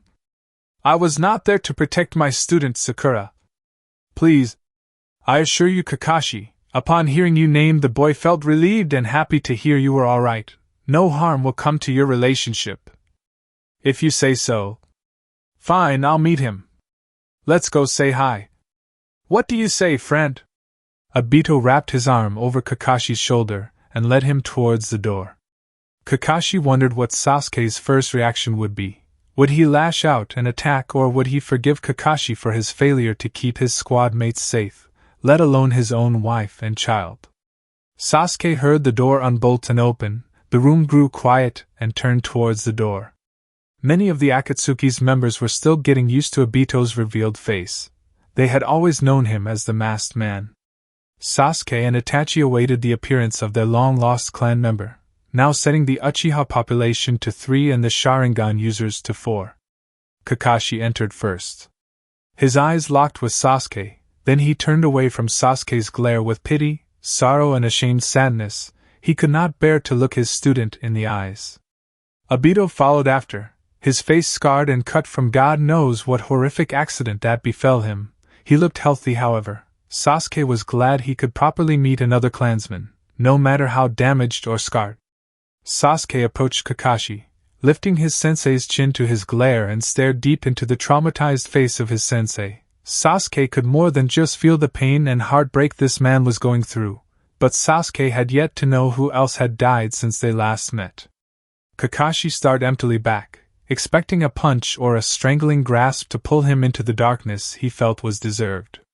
He let Sakura die, he let Anko die, he let his own child die. Death would end the voices. But instead of striking him down, Sasuke did the opposite. With fluid speed, he pulled Kakashi towards him and embraced, Sasuke planting his face on Kakashi's shoulder. Kakashi was shocked silent. Sasuke's body shook and wretched as the heavy sobs and cries were muffled by Kakashi's cloak.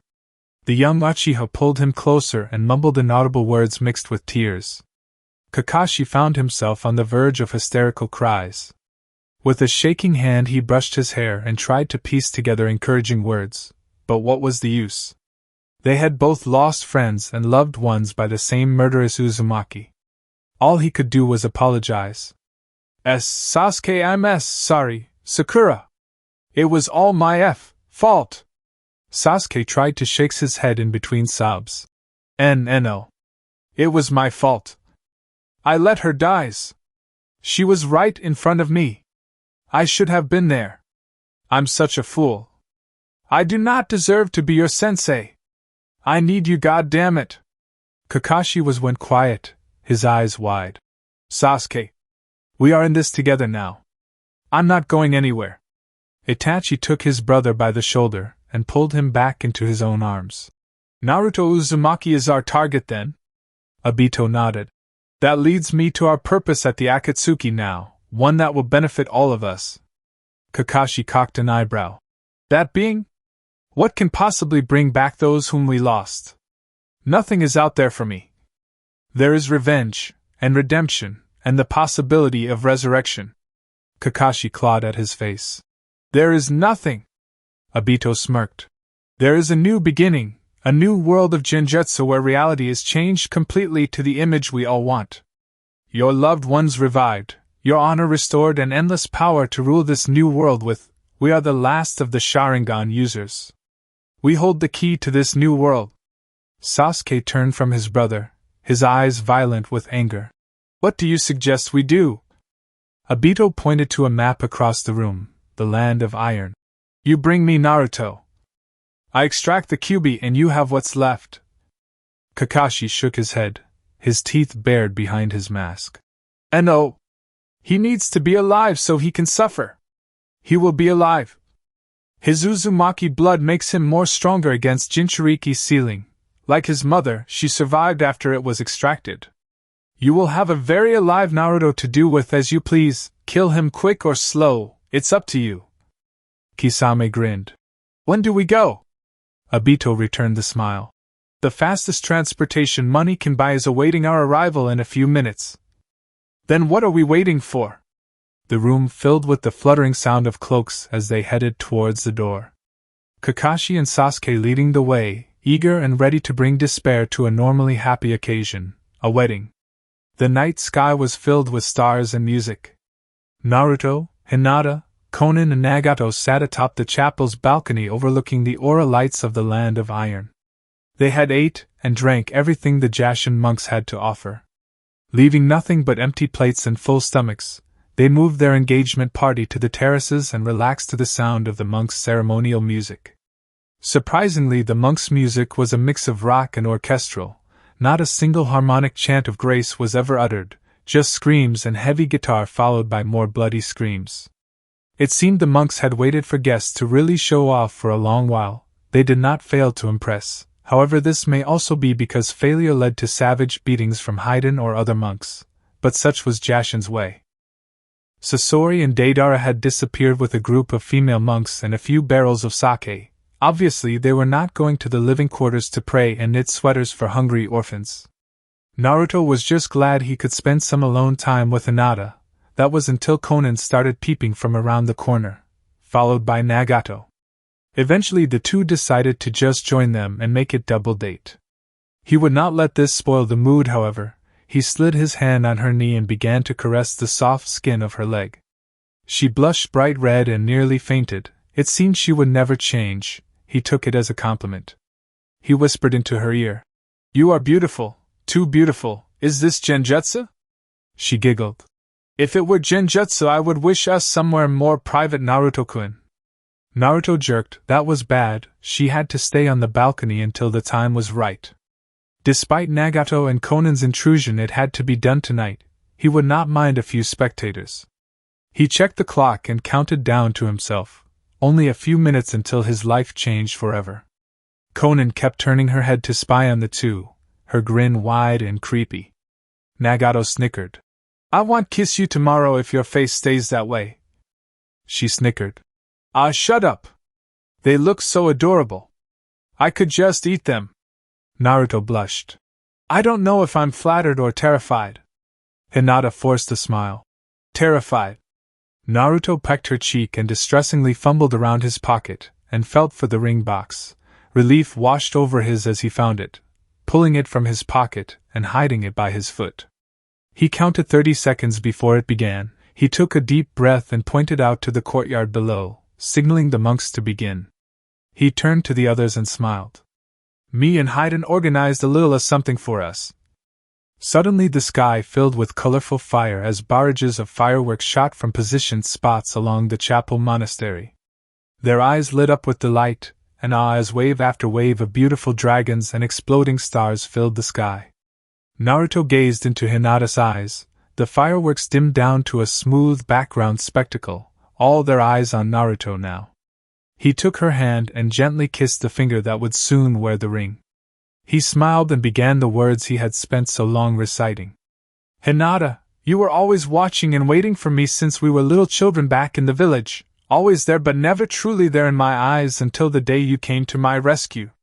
You made me realize how much of a fool I was to ever leave you waiting. I should have loved you earlier, but I love you now and that is all I can truly say." She smiled, her eyes glassy with emotion. "Naruto-kun, I love you." He got on one knee. "I love you too, which is why I want my love to officially be yours until the end of time. I want to spend every living second with you and follow you into the afterlife. You are my guiding light and my true love." Hinata. He pulled the ring box open and revealed the shiny diamond ring.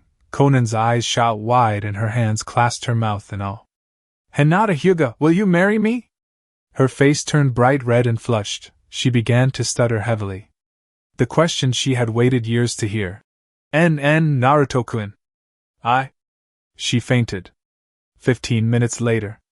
Hinata opened her eyes. Naruto and the others crowded over her body, feeling relief when they saw she was okay. She could still feel the heavy flush on her face. What was that weird dream? She could have sworn Naruto just proposed to her. She wished she had never woken up. The dream would have been too good to pass up.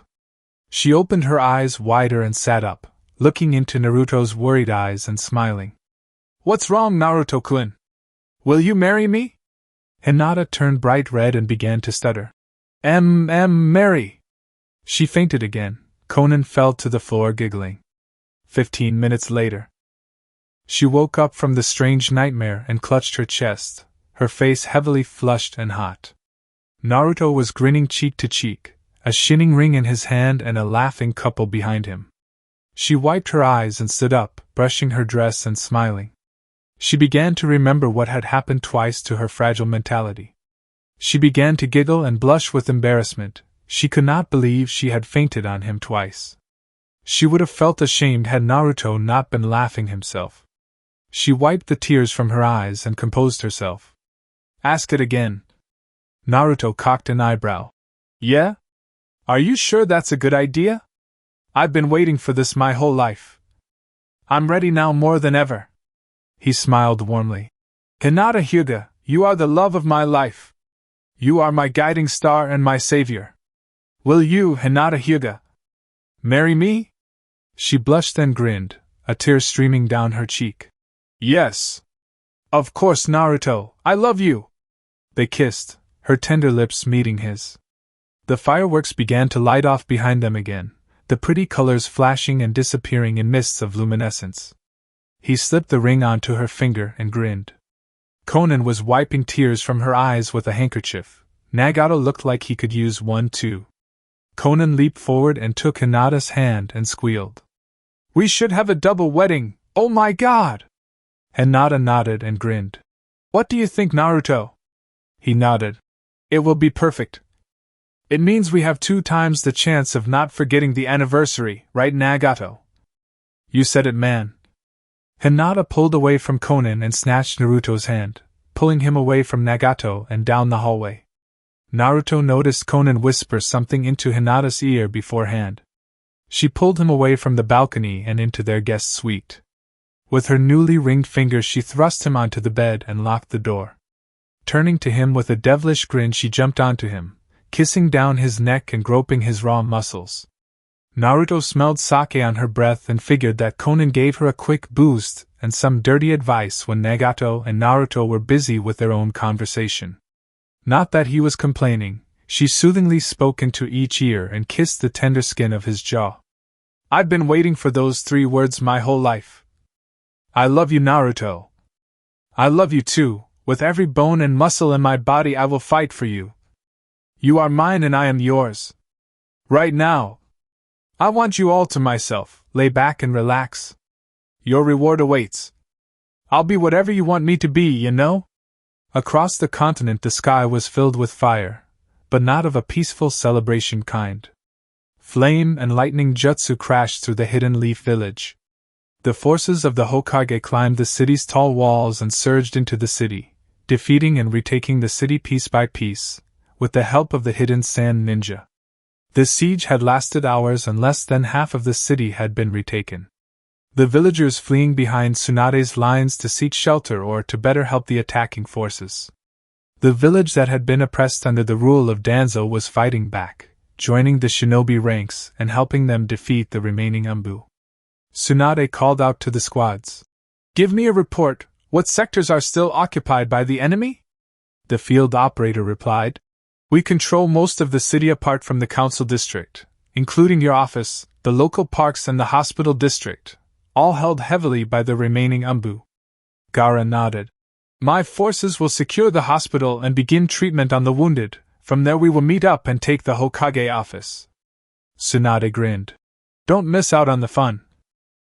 The group split into 2. Tsunade led her forces through the park, barrages of jutsu and kunai flying down to greet them.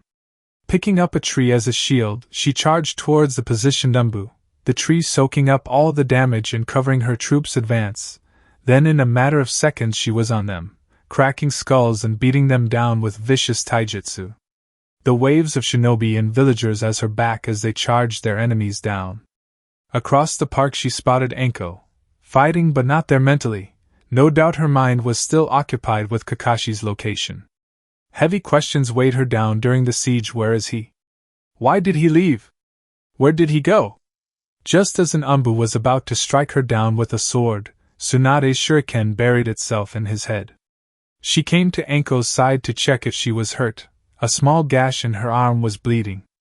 Tsunade bent down and began to heal it. She was more worried about her state of mind despite her injuries. He will be fine, Anko. Yamato and Sai are looking for him. Where could he have gone? Why didn't he tell anyone, Tsunade? I don't know. Obviously he knew it was important enough to not tell anyone.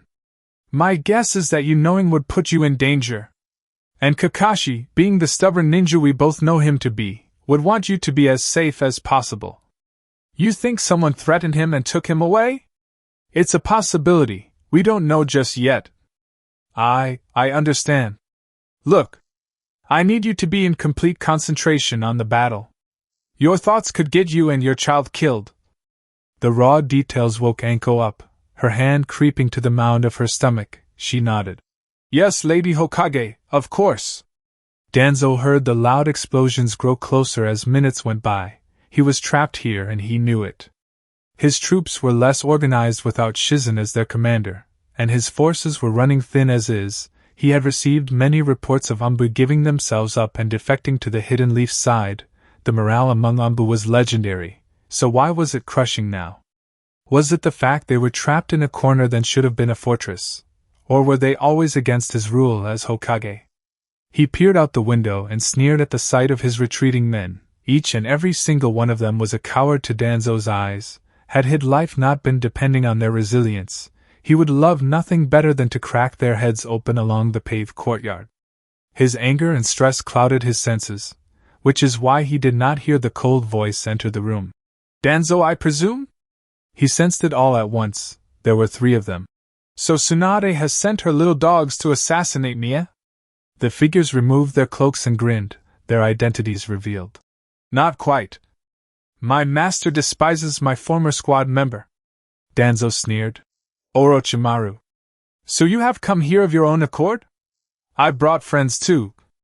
This is Karen Uzumaki, another survivor of the once dead clan. This man standing on my right is Suigetsu Hozuki. Danzo's eyes widened. Hozuki, you mean? Suigetsu grinned. Yup, Big Brother Mangetsu is the leader of the 7 ninja swordsmen of the mist. Quite a long title, but the swords are sweet. He kissed the large sword known as the throat cleaver, then he kissed the cheek of Karen, her blush almost as bright as her hair. These are my girls. Danzo pulled his arm from his sling and tensed. Orochimaru only shook his head. I'm afraid it's too late for you, Danzo. The Anbu Hokage looked to his cup of warm sake and chuckled. He had been a fool to not notice. He felt a faint cold numb roll over his body. He had only sipped the sake minutes ago, but it was obviously more than enough. He had to smile, however. He was going to die either way, by Naruto or Tsunade eventually. Orochimaru grinned as the new creation brewed by Sasori and Orochimaru took effect. Danzo staggered back to his chair and clutched his chest. His heartbeat was slowing, and he could feel his blood vessels grow thick and slow. Orochimaru grinned wider. You poor man, you probably think the poison will kill you. It won't. We will. That poison just acts as a paralyzing serum that slows blood flow and keeps you on the edge of blood deprivation. Your brain will shut down and barely get you breathing. You will lose brain cells and eventually become as sentient as the chair you are sitting on. Then I suppose you will die. But we won't give you the pleasure of dying peacefully. He gestured over to Suigetsu, who drew his large blade. What do you want done? Messy or clean? We want to leave a message to Konoha. They need to remember that we are still key players in this war. So, messy then. Give me a few minutes then. Karen, baby, do you think you can wait outside? She began to roll up her sleeves and snarl. Because you think I will get scared or grossed out? Suigetsu held up his hands in defense. No. Because I don't want you to get bloody over that sexy body of yours. She grinned and kissed him on the cheek. Good save, water boy. I'll be outside. Karen and Orochimaru stepped outside. The poison snuck into the Anbu guards' rations had worked. They kicked the 2 bodies out of the way and took their seats across the doorway on the bench. Karen had a lot on her mind. She had only recently found out she has more clan members and that their clan was on a rise back from the dead, only starting with the 3 members including herself. She turned to Orochimaru, expecting some more damned answers. So, I will be following the command of Naruto and Naruto Uzumaki. He shook his head. Not quite. To be honest, the 3 of you will be equal in a sense, until Naruto becomes the Uzukage, of course. What do you mean equal? Will it really work like that? He nodded. Naruto is in control of the Kyuubi, Nagato is in control of the former Akatsuki members and information, and you. And me? What do I have to offer? You control Suigetsu with your womanly ways and ally the hidden swordsman with us to combine into an unbeatable force. I don't exactly control him, you know. He's just my boyfriend. And future husband. You will be one of the founding mother of the new Uzumaki clan. You will become a leader and will out your days with bought power and wealth with you husband in the rebuild ruins of your ancestral city. That's not even half of the benefits you will receive. We can guarantee a safe environment for your family and friends. All we request is you help us restore your family. She smiled warmly. It sounds like a beautiful lie. It's not a lie, and it is all possible. With the power we would be massing together, not even the other nations could match our skill. Our numbers would only grow. I have already ordered the remaining hidden sound ninja I kept stored across the lands to gather and prepare for war. We are not just quantity in this war, Karen, we are quality too. The Kyubi, the Akatsuki, the hidden mist swordsman, the hidden sound ninja. You have quite the lineup. He laughed. I forgot to mention that Nagato and Konan have full control over the hidden range shinobi. Karen stretched out her hand. Then count me in, we have a war to win. It will be too easy. Suigetsu stepped out of the room and closed his eyes, shutting the door and wiping the blood from his grinning face. He wiped his blade clean on the body of the dead Umbu and nodded.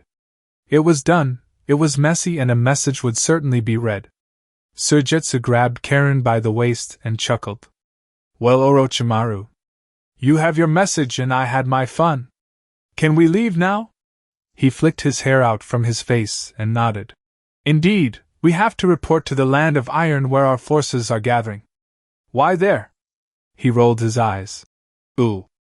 A few weddings here and there, mortal things.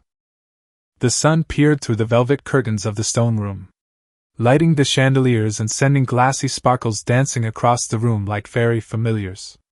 Hinata smiled as Naruto kissed up her naked arm. He yawned and then slapped his head in stupidity.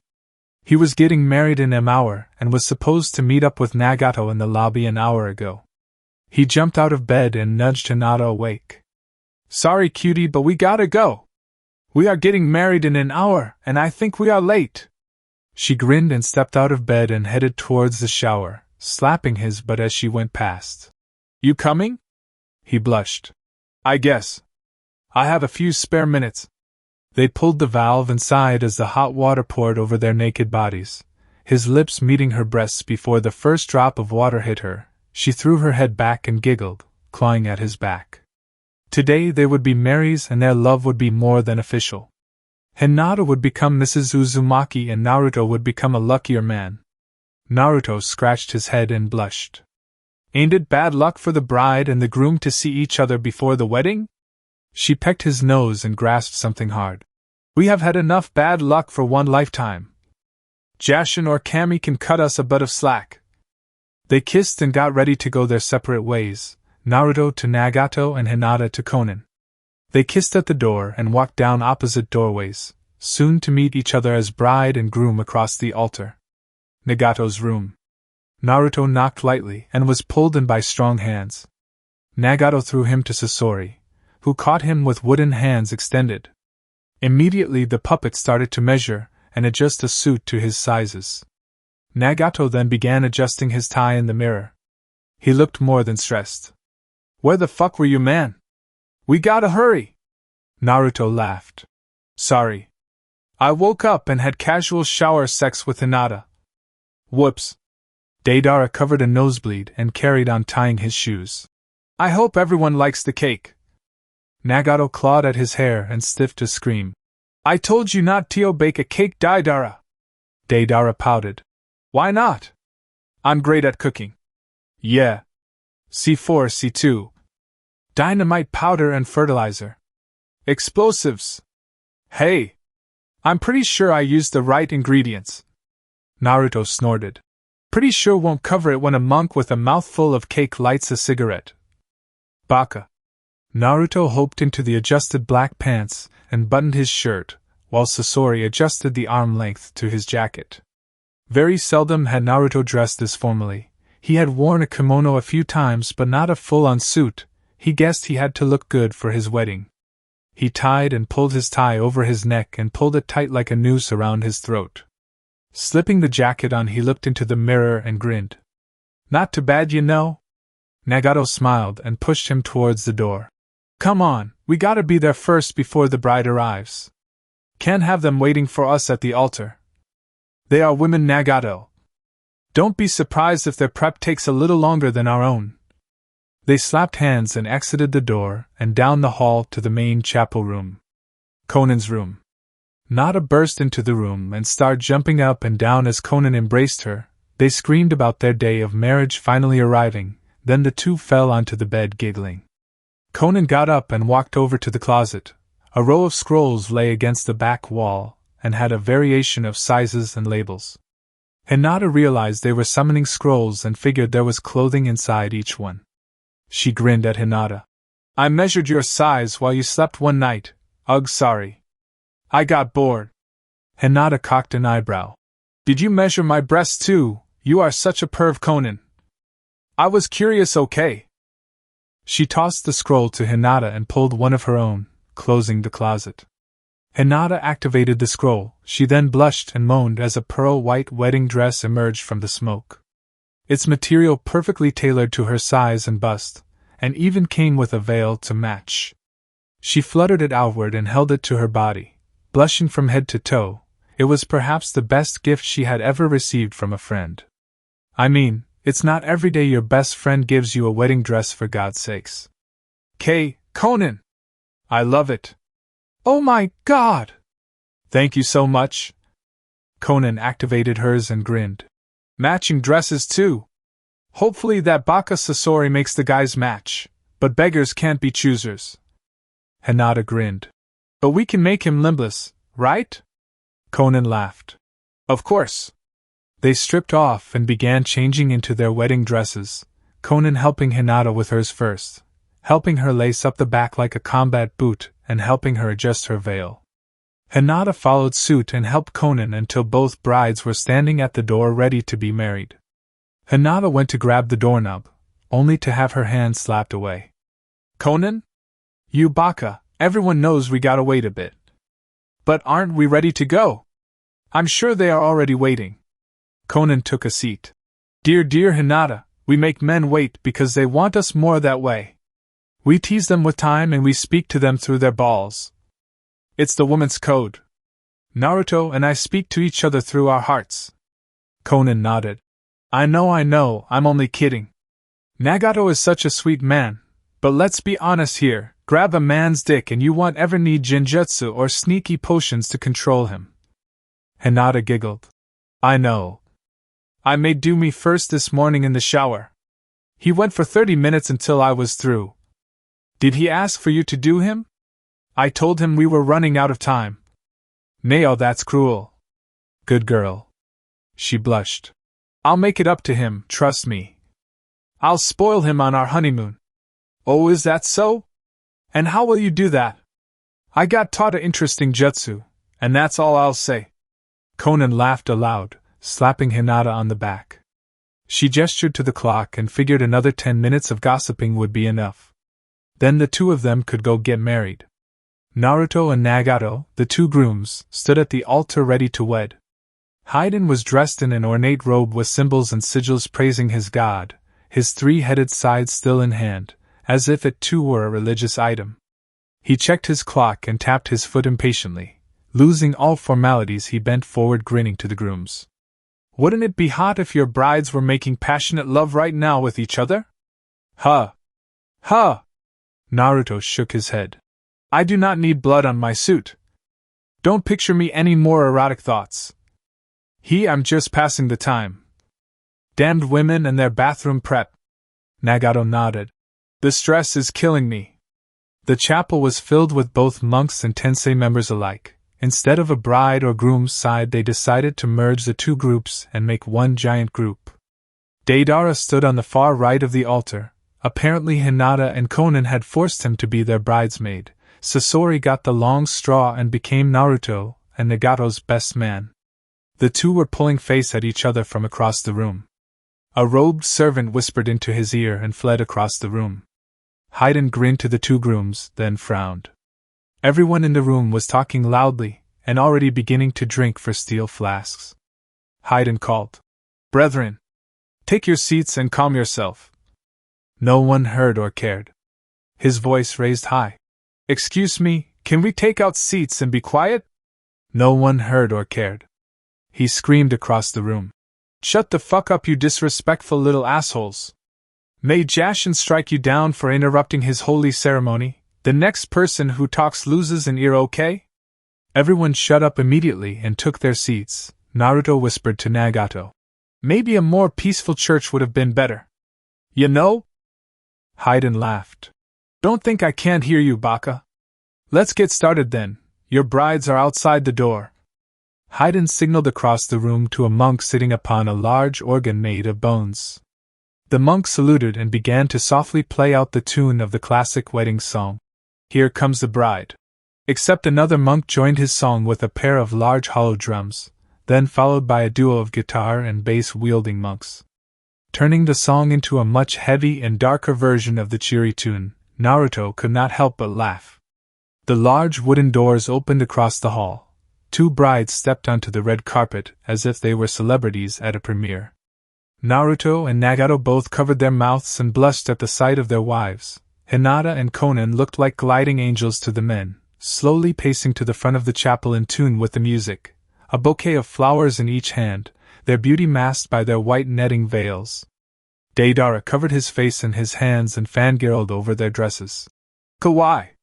Nagato felt teary. Konan was now the most beautiful he had ever seen her, and soon she would be his. The brides approached the altar and turned to their grooms. Hinata blushed at how handsome Naruto looked in a suit. They stepped forward and pulled back their brides' veils and stepped back. Hayden signaled for the band to stop and pulled a large book from under the altar and opened to a page. Dearly beloved, we gather here today to celebrate the union of these 2 couples under his bloody grin. May their slaughters be endless in holy matrimony. May Jashin smile upon his new wedded children and slay the Bakas who dare do them wrong. May their marriage be approved by his holy bloodlust, and if he disapproves of this marriage, may Jashin strike these newlyweds down and drink their blood. Okay, looks like you are fine. Holy Jashin. In your name. Wed these couples in your black heart. Sasori noticed the crying monks, as if the bloody words of Jashin were the most sweetest they had ever heard. He had a plan to get laid, however. He forced himself to lightly cry and grinned as a few female monks cooed at the cute sight of the best man. He was totally getting laid again. Hayden closed the book and kissed the pendant on his neck. Do you have the rings? Both grooms nodded and pulled the rings from their pockets and slipped them onto Hinata and Konan's fingers, kissing their hands and stepping back. Does anyone object to these weddings? May he or she speak now or forever hold their peace.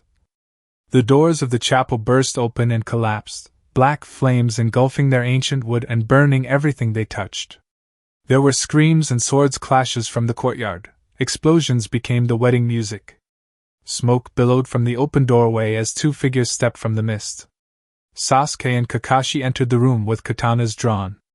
They pointed to Naruto and screamed, "There will never be peace with you alive! Naruto!" The wedding procession ducked and enrolled as a straight line of Chidori sliced through the procession. Those who did not duck were cut apart like bloody paper. The monks screamed in anger and pulled swords and halberds from under the seats and charged forward. It seemed wherever they went there were weapons close by. Naruto dived onto Hinata and pulled her behind the altar with Konan, Nagato, and Hayden. The 2 brides did not look sad as much as they looked bloody furious. Konan pointed to Hinata and screamed, "Hinata! Activate angry bride bitch mode. These fuckers are not getting away with ruining our wedding." Hinata snarled and tore off the bottom half of her dress, turning it into a much shorter mini dress. Her legs lined with kunai and shuriken like ammo belts. She pulled a few off and passed them out. Konan followed suit, making a sad face before tearing off her lower dress to make movement easy and swift. Nagato tore off his tie and opened his shirt a few buttons, kissing Konan with fierce tongue and pulling back. She had never been kissed so hard by Nagato before, her face blushing. Naruto tore off his own tie and rolled up his sleeves.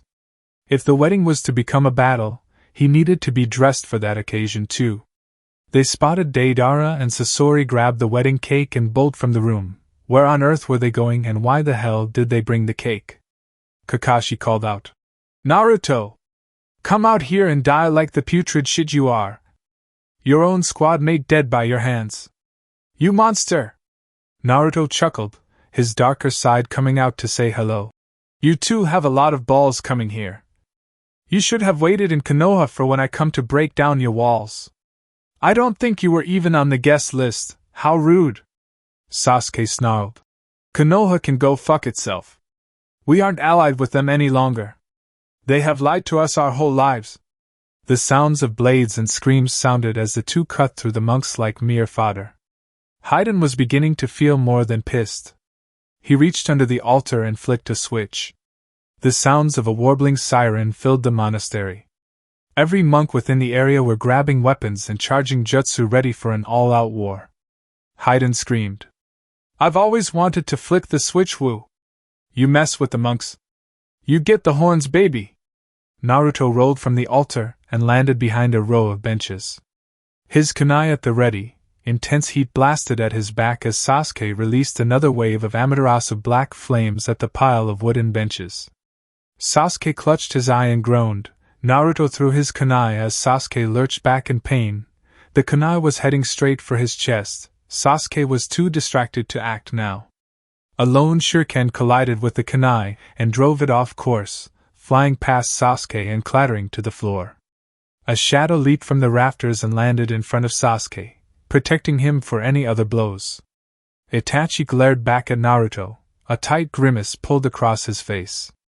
I won't let you hurt my little brother, not then and not now. Sasuke grunted. Get out of my way. Itachi. You have strained your eyes, little brother. Save your chakra for more decisive blows. Kakashi leaped off a Jashin statue and landed above the altar, his blade swinging downward towards Nagato's throat. Nagato dodged backwards, pulling Hinata and Konan from the length of the blade. He thrust his palm out, a force of wind and gravity chakra pushing Kakashi to the back of the room and into the wall. His body evaporated into static lightning, a lightning clone. Nagato turned just in time to lock blades inches from his life. Konan sent a barrage of paper shuriken at Kakashi, who rolled and activated his Kamui, absorbing the projectiles in a vacuum. Sasuke gripped Itachi's shoulder and snarled. Let's tear this fucking place down, brother! Itachi nodded. Burn it all down, brother! The two brothers formed hand signs and flared their chakra, screaming aloud. Susanoo! The room began to shake as the dual spires of red and purple energy shot from the Uchiha brothers. The surrounding monks were sent flying backward as the floor cracked and chipped away like gravel. The forms of the two brothers erupted outward in bright shells of bone and spirit armor as the skeleton forms of their Susanoo wrapped around their bodies like a carapace. The towering giants stood on either side of the chapel, one red the other purple. Sasuke drew his bow as Itachi unsheathed his blade, the two monstrous giants taking fighting stances, ready to cut out Tensei's doom. Naruto! If they want to fight like giants, let them fight a real giant. Let me loose! Naruto grinned and clutched his stomach, twisting his seal and laughing aloud as the black ink spilled onto the floor, his eyes turning blood red. Chapter 33: The Coming Storm. Deidara and Sasori bolted through the door, the large wedding cake rolling behind them on a trolley. The sounds of swords and screams flooding throughout the monastery as the monks and Akatsuki clashed. Deidara had nothing but respect for the monks. Against all odds they were fighting for their home and God. Sasori was glaring at Deidara in anger, question in his eye as to the reason Deidara had pulled the two of them from the fray with nothing but wedding food. He jabbed a finger into Deidara's chest and sneered. What the hell, man? Everyone is fighting and all you do is steal some fucking cake and run? Deidara shook his head grinning. In order to fight these Akatsuki devils, we need weapons, right? Sasori's eyes narrowed. Yeah, what of it? Deidara pointed to the cake and jumped. This whole cake is a fucking bomb. This is all I need to get started. Now do you see? A small grin crossed Sasori's face. I'm sorry I ever doubted you. Sasori popped open a compartment in his arm and began to tinker with the devices inside, tubes and barrels extending from his fingers and digging into the cake, while Deidara's hands began to mold the cake into a zoo of deadly creations. When they were ready, the Akatsuki would be thrown off their asses like dominoes. When Naruto and Nagato asked about Deidara's cake being a mixture of explosives, he had thought they were only joking. He realized now that it was no joke. Thank Jashin for the cake. The arrow of the Susanoo flew across the room, piercing the stone altar and shattering it like glass. The heat of the arrow leaving burning stone like red-hot coals in a fire. Hinata brushed the hot stone flakes from her dress before it caught alight, rolling behind a stone column and drawing kunai from her stockings. She flicked the projectiles across the room, colliding with the overhead struts and bringing down hundreds of pounds of cobblestone on the two Susanoo forms. Naruto and the others leaped from behind cover and prepared themselves for the retaliation attack. Naruto grinned. They are still alive under all the rock, it's only a matter of time now. Purple and red lights flashed through the cracks of the rubble, ear-deafening roars howled as the rubble was torn into confetti by the enraged figures. Itachi and Sasuke burst from the cobble as if it were mere hay, Itachi's blade slicing the floor between them, splitting the chapel in half. Sasuke stood across from Naruto, the large crack in the floor separating them. They looked like the stone statues in the final valley, depicting the battle of Madara Uchiha and Hashirama Senju. Sasuke pointed his bow and smirked, drawing back the string. You have nowhere to run, Naruto. This wedding is bust. Naruto slowly crept his hand towards his stomach, stalling for time. Sorry, Sasuke. This wedding was a couple's event only. You look short a girlfriend. Dual hot rage burned through Sasuke's head. The mention of Sakura sent hot coals down his spine and needles into his feet. His teeth locked like vices, veins bulging from his neck and forehead like pulsating snakes. With a venomous roar, he drew back the bow. Don't ever speak of her again, you fucking monster! He released the arrow. A wave of purple flames following its wake like screaming furies as it shot towards its target. Clawed hands closed around the arrow, ceasing its momentum and stopping it dead. A pool of black ink spread across the floor as the Nine Tails was summoned into existence. Bones, muscle, and flesh covering the chakra outline of the gargantuan creature as it snatched the arrow from the air and snapped it in half like a mere twig. Kurama chuffed laughter at the Uchiha's poor attempt at execution, getting on all fours and locking eyes with the ethereal soldier that hung over Sasuke. Sasuke lunged first, his bow drawing back and firing more barrages of flaming arrows towards Kurama, who climbed onto the nearby column support and leaped towards Sasuke, tackling him over and burying his jaws deep into the Susanoo's neck. Sasuke rolled onto his back, digging his arms into the flat of the Kyuubi's chest, heaving his strength and throwing the fox off his armor and across the room. He drew a small dagger from the ghostly sheath on his back, swiping it in an outward arc and spinning it between the armored gauntlets of his Susanoo. Kurama roared from across the room, picking up speed as he charged through rows of benches and columns towards Sasuke. Come then, little Uchiha. I've killed Uchiha since the formation of your damned village. It's not my village. I'll burn it to the ground soon after I burn these lands. Itachi caught movement from the corner of his eye, his red Susanoo clad in flaming red armor. He turned with sword raised. The two men dived behind cover. Itachi knew immediately who it was and lightly grinned. Two pairs of hands rose from behind cover, no weapons or scrolls to be seen. The two Tensei members stood surrendering, grins also across their faces. Itachi, what's it like to be a traitor and all? He smirked. Deidara. Sasori, weren't we the first people to become traitors? I'm only joining back with the old team. There are still some positions available if you want, keep that in mind. Sasori flipped him off. Fuck you and your genjutsu, you can come here and kiss my wooden ass, baka! Deidara shouted. Now, Sasori! Pointing their hands out towards Itachi, Sasori opened his hand into a barrel. Projectiles began to shoot from his limbs like cannons, raw explosives they had devoured like cake. Deidara swiped his hands outward, small pellets of explosives colliding with the flames of Itachi's Susanoo and igniting, creating large explosions that shook the chapel and Itachi like an earthquake. Multiple explosions pushing the Uchiha back towards the windows of the chapel. Deidara formed a flock of explosive doves, sending them flying towards the already off-balance Itachi. Deidara tackled the puppet to the ground and shielded him from the ear-deafening explosion that followed. It seemed more bang came out of the little doves than all their previous attacks. The shock wave pushed the large Susanoo out the window and plummeting 2 stories down to the main courtyard, where more fighting was taking place. Deidara and Sasori jumped down to the courtyard, calling over their shoulders. "Nagato, we will deal with Itachi." He nodded. "Be careful. He won't be easy to beat." Monks clashed with Kisame's blade, screaming curses in an ancient Jashinism language, while many of the others screamed in agony as Kakuzu tore through them with sewed ferocity. Deidara and Sasori landed across from where Itachi was laying, his Susanoo the only thing keeping them away from his throat as he recovered from the fall. His sword still blazing in one hand, his armored gauntlet curling into an iron-clad fist. He rose to his full height and swung his sword outward, the power of its flaming fury setting the hay beneath them alight, the fire spreading across the courtyard and engulfing the hooded monks along with it.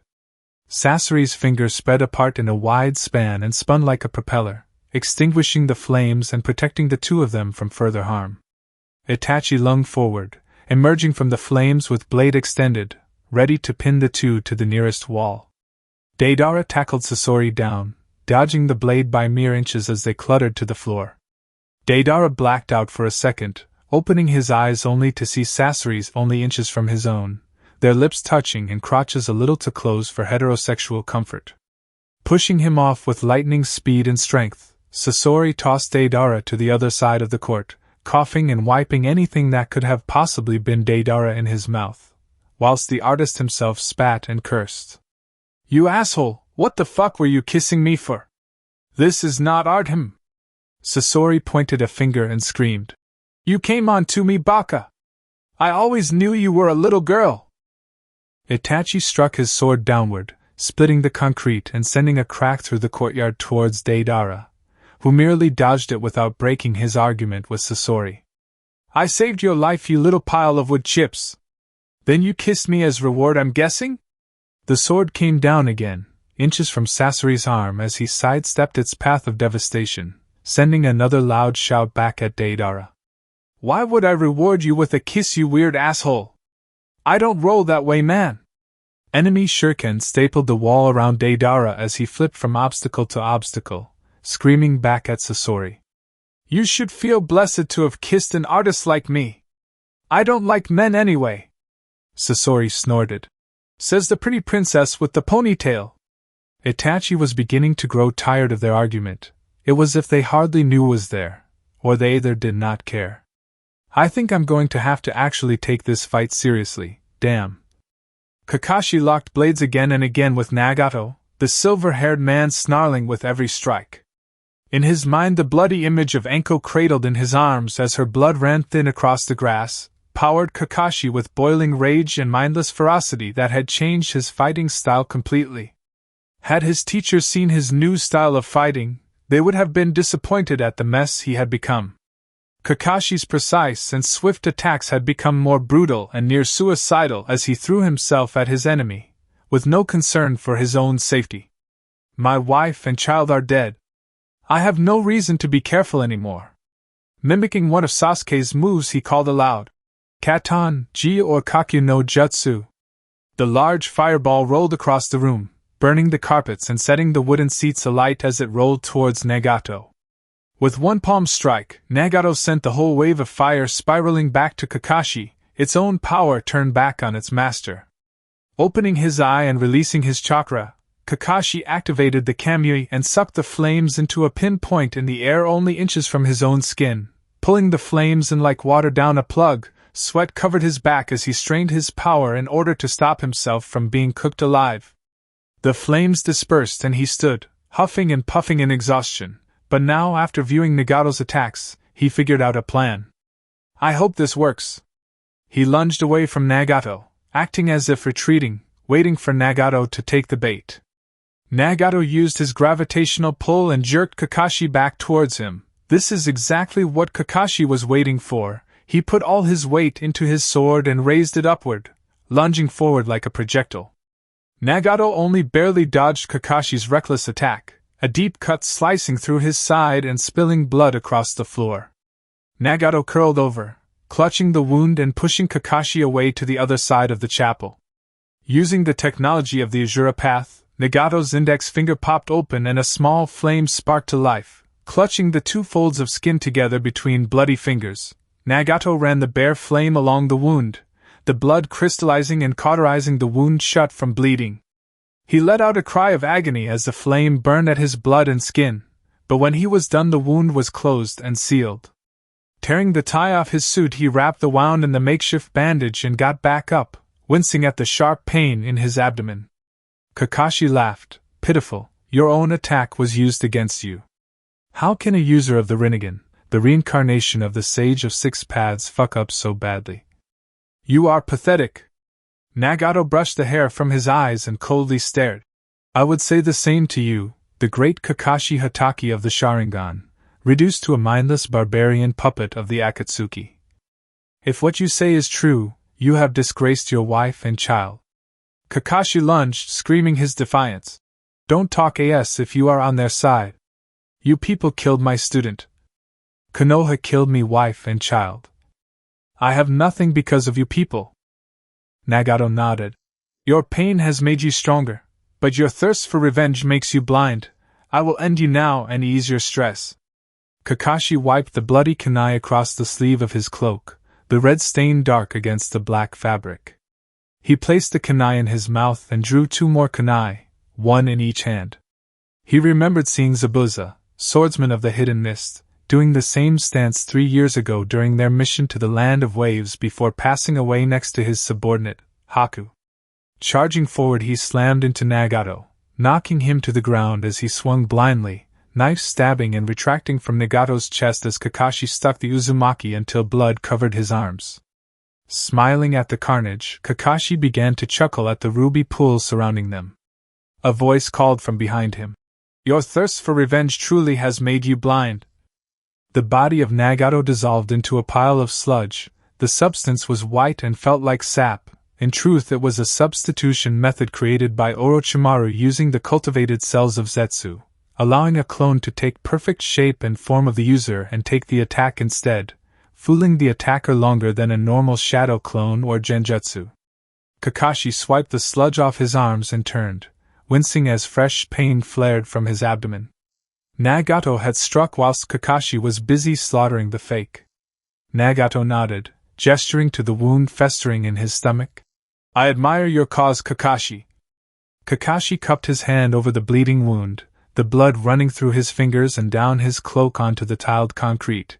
Kakashi's vision was growing blurred, the colors growing less vibrant and gray as if it were night. He coughed blood and doubled over his knees. The wound had cut through arteries and nerves. Nagato continued. Which is why I have not killed you yet. You will survive from that wound if you are treated quickly. Kakashi was shivering, his skin growing pale. He coughed out near inaudible words. Why? Tensei's leader took a knee and lifted Kakashi's face. Their eyes locking, Nagato's in pity, Kakashi's in hatred and pain.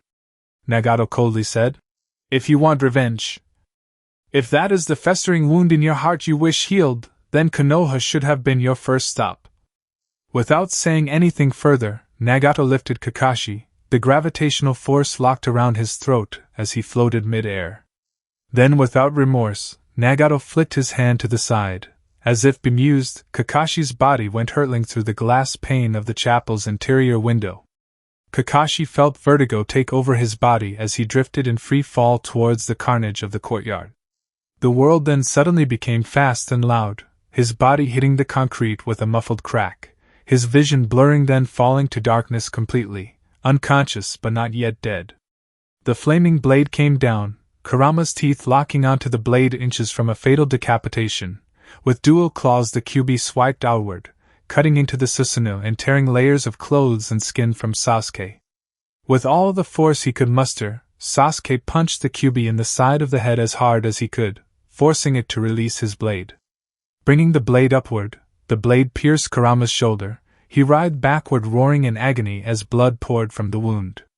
Sasuke flipped backward, clutching his chest which pulsated with intense pain. The fox's claws had dug in deep. Sasuke assessed the situation between harsh breaths. I can't hold on to this Susanoo for long. It's eating too much chakra, I need to heal. Across the room, Naruto was also consoling the Kyuubi. Switch back with me, Baka. You want heal fast in this world. I'll take over. Kurama rolled his eyes. If you insist. But be careful, it may look like he is at his end also. But he has something planned. So do I. The Kyuubi shrunk in size as fur, skin and bone fell from the chakra-shaped fox, like old fossils. The form of a man becoming more predominant and visible. A grinning Naruto emerged from the pile of dissolving materials, the thin cloak of fox chakra still surrounding him like bubbling water, the shoulder wound already closing and healing up from when Sasuke stabbed into the Kyuubi. Naruto stepped close, the grin across his face only bringing more pain and anger to Sasuke. I'm back. Sasuke. You are as defenseless as I am. Sasuke released his Susanoo form, the purple warrior's shell crumbling around him and vanishing. Sasuke was left bare without any armor protecting him. Sasuke smirked. Pathetic fool. I am a whole level higher than you, tailed beast or not, you won't survive. The curse mark on the back of his neck began to grow larger and spread curse symbols scurrying across his body, burning and healing him at the same time. He doubled over in pain, his eyes aching as the irises turned black with the growing darkness that encompassed him. Hand-like wings tore from his shoulders and grew their span wide, flexing and fluttering as it merged with his bone structure. His hair growing wild and long, he grinned as his curse-marked form was revealed. Naruto had last seen it during their fight in the Valley of the End, 2 years before this battle. Sasuke jumped upward, his wings fluttering and holding him mid-air. I have the advantage now, Naruto. Shall we take my powers for a spin? Sasuke swooped downward, his clawed finger digging into Naruto's shoulders and lifting him off the ground as Sasuke flew towards the ceiling. Naruto tried to fight off Sasuke's grin, but the vertigo and intense speed they were flying made Naruto's movements feel like iron weights. Sasuke crashed through the tiled rooftop, carrying Naruto into the sky. Hinata screamed after them. Naruto! Konan tackled her over as Kisame swung Samehada over them. He will be fine! Focus on the fight! They rolled to their sides as Samehada came down again, its bandages exposed to reveal a snarling row of teeth which began snapping at the two women. Scuttling away from the beast sword, they left the main hall out a back passage, Kisame and Samehada following close behind. Naruto felt cold air force its way into his lungs as he flew upward, Sasuke still holding onto him with a tight grip as they rose into the sky, Naruto flailing about trying to break free from his grip. Sasuke slowed his ascent, hovering hundreds of meters in the air, lifting Naruto by the scruff of his cloak, face to face. He grinned and drove a fist into Naruto's jaw, repeatedly punching and striking Naruto as he flailed at the end of Sasuke's grip, unable to fight back. Sasuke laughed. Look how pathetic you are now, Naruto! Unable to break free and unable to fight back, pathetic! Naruto spat a mouth full of blood at Sasuke. He recoiled back and cursed. You're not the only one with tricks. Sasuke, wiping the blood from his cheek, stared coldly. I told you, you would suffer for Sakura's death. Look below you. He pointed down to the monastery below. The battle looked tiny from this height. From hundreds of meters above, the world looked small and pathetic. Nothing stood higher than they did. Naruto could spot the red glow of Itachi's Susanoo and the explosions from Sasori and Deidara surrounding him. Naruto prayed for his friend's safety and victory. The smell of death was pungent in the air. Sasuke pointed to the tiled roof below, the closest thing to their vertical ascent. He continued, If I dropped you from here you might survive, but you will be in a lot of pain. I will be sure to savor every little second of your agony. Naruto chuckled, catching Sasuke off guard. Sakura did not tell you, did she? Of course she didn't, she wanted to look strong in front of her dear man. Sasuke's teeth showed as his breathing became heavier. I'll fucking kill you, speak of her again and I'll make you watch as I burn your broad to ashes. Naruto only laughed wildly, cackling towards the sky. In the moment I killed your little pink-haired beauty, I saw all the fear and weakness in her soul. Sasuke tensed, a growl sounding in the back of his throat as his rage began to boil over. Naruto continued. All I saw in her weak little soul was fear and despair. She wanted to marry you and have kids. Looks like I win the marriage race, buddy. Sasuke screamed. Marry in hell, you piece of shit! Sasuke threw Naruto down toward the ground, sending Naruto hurtling hundreds of meters to the ground to a possible death. Sasuke wanted him to suffer so badly for what he had done and said he wanted his screams to fill the air, then cut off as he drew in his last breaths. Sasuke wanted the pleasure of seeing his worst enemy perish. He needed to see it. Naruto's world was spinning, his body traveling at such a high speed he was unable to move properly. He relaxed his mind and got to work on his plan. Sasuke, flying at full speed, began to form hand signs. He paced through the steps and his mind relaxed. You were taught how to do this. Use your chakra. Slow your speed and control chakra flow.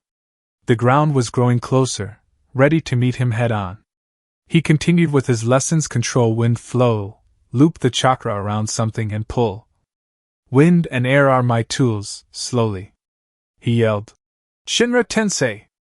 Naruto's own modified version of Nagato's gravitational jutsu blasted out from his palms, the force of wind, air and chakra slowing his descent proportionately. He braced himself for collided with the angled roof, sliding down its surface as tiles chips off and broke under him. As he gained speed, he dug in both hands and slowed himself down only inches from the edge of the roof. His hands blistered and cut from the sharp tiles. He looked up at Sasuke with a humorous expression. He grabbed his eyelid and pulled it down, sticking out his tongue in mockery of Sasuke. The Uchiha shivered in anger, swooping down for another attack. Sasuke's attack was ready. He roared aloud. Katan, Hozenka no Jutsu! Multiple fireballs sprouted from Sasuke, spreading out like a burning flower, ready to engulf Naruto. The fireballs collided around Naruto, as he rolled and flipped back up the roof, tiles sliding off as he sprinted up the building, his eyes darting over his shoulder as the new fireballs were launched. Sasuke was drawing closer by the second. He had to act quick. Naruto grinned wider. The dumbass is taking the bait. Shooting forward, blade extended ready to slice out Naruto's throat, Sasuke descended. Naruto focused his chakra again, wrapping the tethers of wind chakra around the approaching enemy like a snare, waiting for him to get close enough.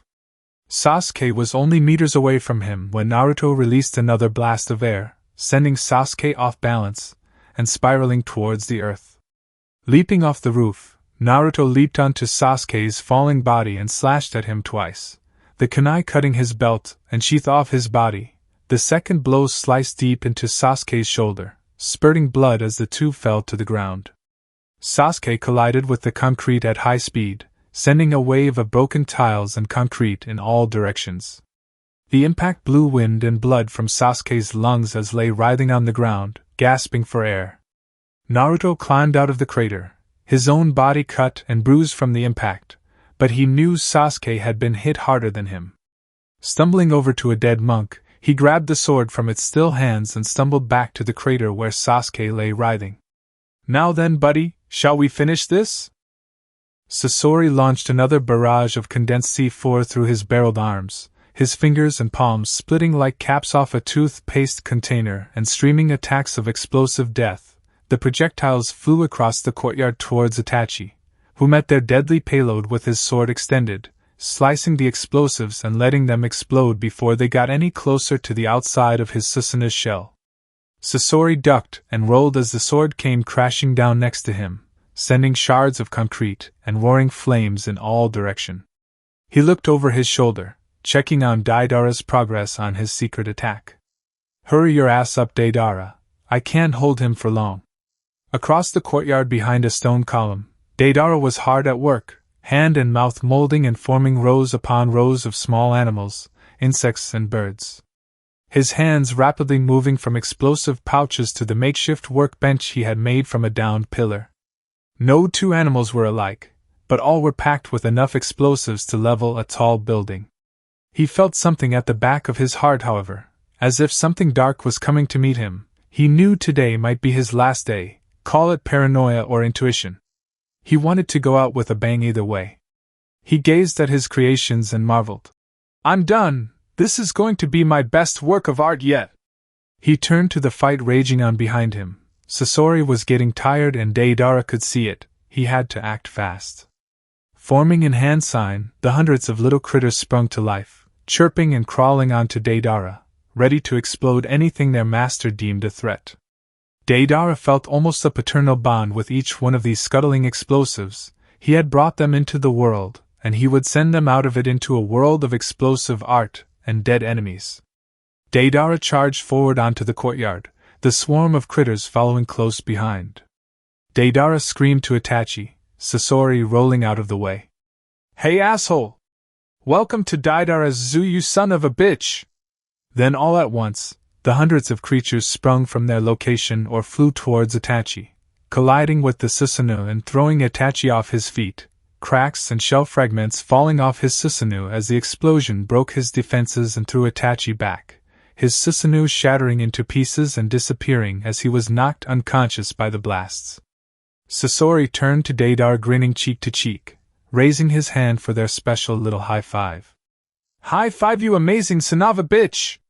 They slapped hands, Deidara accidentally pulling Sasori's hand right off the arm. Looking at each other in an awkward silence, they both broke out into fits of hysterical laughter, Sasori screwing his hand back on and slapping Deidara on the back. Their friendship has grown ever since Naruto had joined the Akatsuki. They had gone from being bitter comrades to a bubbly couple. Deidara found himself laughing, not knowing this would be the last time they laughed together like this. They approached the still body of Itachi, his Susanoo depleted and nowhere to be seen. "You sure got him good, Deidara." "We got him good, don't knock yourself out of this, partner." Slapping Sasori on the back. "Wanna check if he's dead?" "You can do it. I'll give you the honors, haha." "Sounds like you are just lazy, you Bakuyu." Sasori approached Itachi's body, his blade extended ready to cut out any resistance the Uchiha still had left. He saw no movement or breathing, he could hardly sense any chakra emitting from the body, only faint residue of Itachi's former power. He looked more dead than Orochimaru's stare. Sasori chuckled and kicked the body, his eyes growing wide as his foot phased right through the corpse like fog or murky waters. He turned around and screamed, "Deidara! Genjutsu!" Just as Sasori turned, a blade pierced through Deidara's chest, Itachi holding onto the blade's hilt, his face bleed and bruised. Deidara froze, blood streaming from his mouth as the blade cut through bone, arteries and his right lung. Itachi pushed the blade further in, its red steel sticking further and further out of his chest. He slowly crept his hand into his pocket. Even in his last moments, Deidara was a stealthy demolition expert. A smile crossed his bloody face. Sasori screamed, "No!" Deidara looked over his shoulder to Itachi. "And nice party trick you got there." Itachi nodded. "Had you two joined the right side, you would have avoided all this pain and suffering." Sasori snarled, "I'll fucking kill you, Uchiha scum!" Deidara chuckled. Sasori. "Looks like you won the bet. Feel free to take the Rio from my account, just don't waste it on hookers, okay?" Sasori shook his head, unable to create tears but still able to cry. We were just starting to have fun, you and I." Deidara nodded. "We had more fun than any of those bakas." Itachi rolled his eyes. "Have you said your last goodbyes?" The dying bombardier snarled. "No. Have you?" Deidara grabbed Itachi and pulled him close, the sword piercing even more through his body as he pushed Itachi closer. Pulling 2 handfuls of raw C4 and slapping them together, pulling a match from his sleeve and popping it alight with his thumbnail. Itachi tried to pull away but Deidara would not let go. He kicked his legs behind him and tripped Itachi up, landing on his chest and pinning him there. He looked up at Sasori and screamed, "Run, partner! Art is an explosion!" He pushed the lit match into the C4 and laughed as white light took them both. Nagato was thrown back from the window as the explosion shook the entire building. A fireball as tall as the Konoha gates shot upward into the sky, shaking tiles and shattering glass in every window. Haiden caught Nagato as he held back. Haiden's face was black and highlighted with the shape of a skull. It seemed he had also been fighting. They stared at the smoky cloud covering the courtyard, worried for the people caught in it. He was sensing confused chakra all over the monastery. He turned to Haiden and nodded.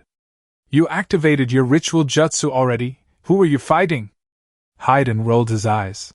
I was fighting Kakazu, but it's impossible to do the ritual if fucking asshole barely has any blood to begin with. Fucking strings. Where did Kakazu go then? Haiden bit his lip. You're not going to like this, but... He picked up that Kakashi guy and retreated. Probably sewed the guy up and is treating him. Nagato sensed the pain in Haiden's mind. I figured as much. It's fine. How are you feeling? Haiden rubbed the back of his head. More than half of my monks were slaughtered. Some have deserted the monastery. I guess we are not ready for a Jashin temple in the world, not yet anyway. When this battle is over, I am swearing my allegiance to you, so long as you take these fuckers down. Clapping sounded from across the empty chapel. Slow but powerful claps of bemused mockery. They turned to see who it was, Haiden clutching his scythe with a furious sneer across his face. The unmasked face of Obito smiled back at them. Haiden went to lunge, but Nagato held him back, curiosity in his eyes, but caution nonetheless. Obito raised his hands, no weapons or scroll to be seen in hand or down sleeve, appearing harmless apart from his infuriating smile. He pointed to the two of them and spoke. I find it funny, the two of you discussing what's going to happen after this battle, as if you will survive to see another day. Haiden cursed. You asshole. So you decided to stop playing dress up and finally took off your fucking mask, eh? Nagato placed his hand in front of Haiden, stopping him from charging. Haiden. He is my opponent, will you do me favor? Haiden looked skeptical at first, but he nodded. Of course, what is it? Nagato pointed down the hallway. Find Konan and Hinata, Kisame went after them, you can find your fight down there. He grinned, my pleasure. Haiden charged down the hallway, gripping his scythe and hooting like a blood-crazed loon, which technically is correct. Obito paid no attention to his departure, his eye was fixated on Nagato. He picked up a dented goblet, and drinking what was left of the wine, then tossing it aside like a mere trinket. Obito took a seat in front of Nagato, gesturing for Nagato to likewise take a seat, as if they weren't enemies. He whistled in admiration, taking in his surroundings before turning back to Nagato. You really outdid yourself here, such a beautiful location brought to the edge of war, what a shame. Nagato smirked. And who is responsible for that? You came after us.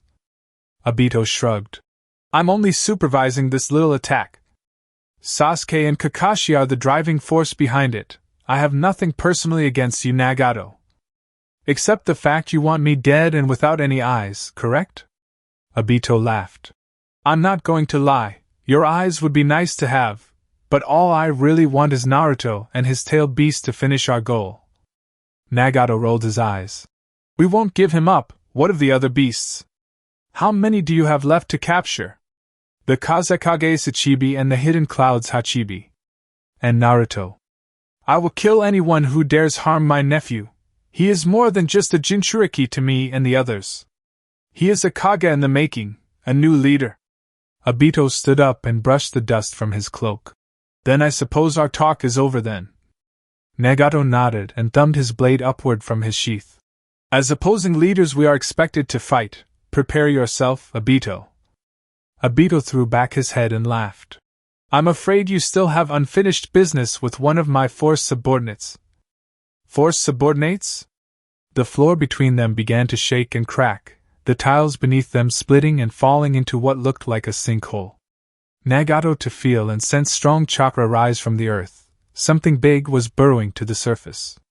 The large dark wood coffin sprang from the ground, rising to its full height, then halting all movements, standing still like a wooden monolith. Nagato's eyes widening, and for the first time in a long time he felt true fear. He had thought this battle was finished, not to be repeated. The lid of the coffin slid from its hinges and fell off the coffin, clattering to the floor and filling the room with a light fog. The figure stepped from the coffin and flexed his muscles. Jiraiya turned to Nagato, surprised himself. Nagato, what's going on? Nagato could not meet his eyes. You are still under Kabuto's Edo Tensei. We will probably end up fighting soon. Jiraiya nodded. It was obvious how this would all end. What about Naruto? Is he okay? Is he alive? Nagato nodded, not knowing what else to say to his sensei. Yeah, he's fine. Jiraiya looked as if hundreds of pounds of stress had been lifted from him. Good, that's all I needed to know. You have to destroy me, Nagato, end this. Nagato took a fighting stance. I will. Sensei. Jiraiya's eyes turned black. All the control he once had vanished as Kabuto began to pull the strings of his newly acquired puppet. Jiraiya lunged forward, swiping his fist across Nagato's jaw, sending him sprawling backwards down the aisle of his own wedding. Flipping back, he landed on all fours and charged back, grabbing Jiraiya by the waist and driving him into a nearby pillar. Lifting his palm, Nagato pressed it to Jiraiya's chest and then shouted, Shinra Tensei! The force of gravity and chakra blasted Jiraiya through the stone pillar across the room. A large ragged hole in his chest began to heal itself as the Edo Tensei regenerative powers kicked in. Nagato knew this was going to be more than just a simple fight. He needed to find a way to seal Jiraiya or make the Edo Tensei effect negated so that he could be completely destroyed.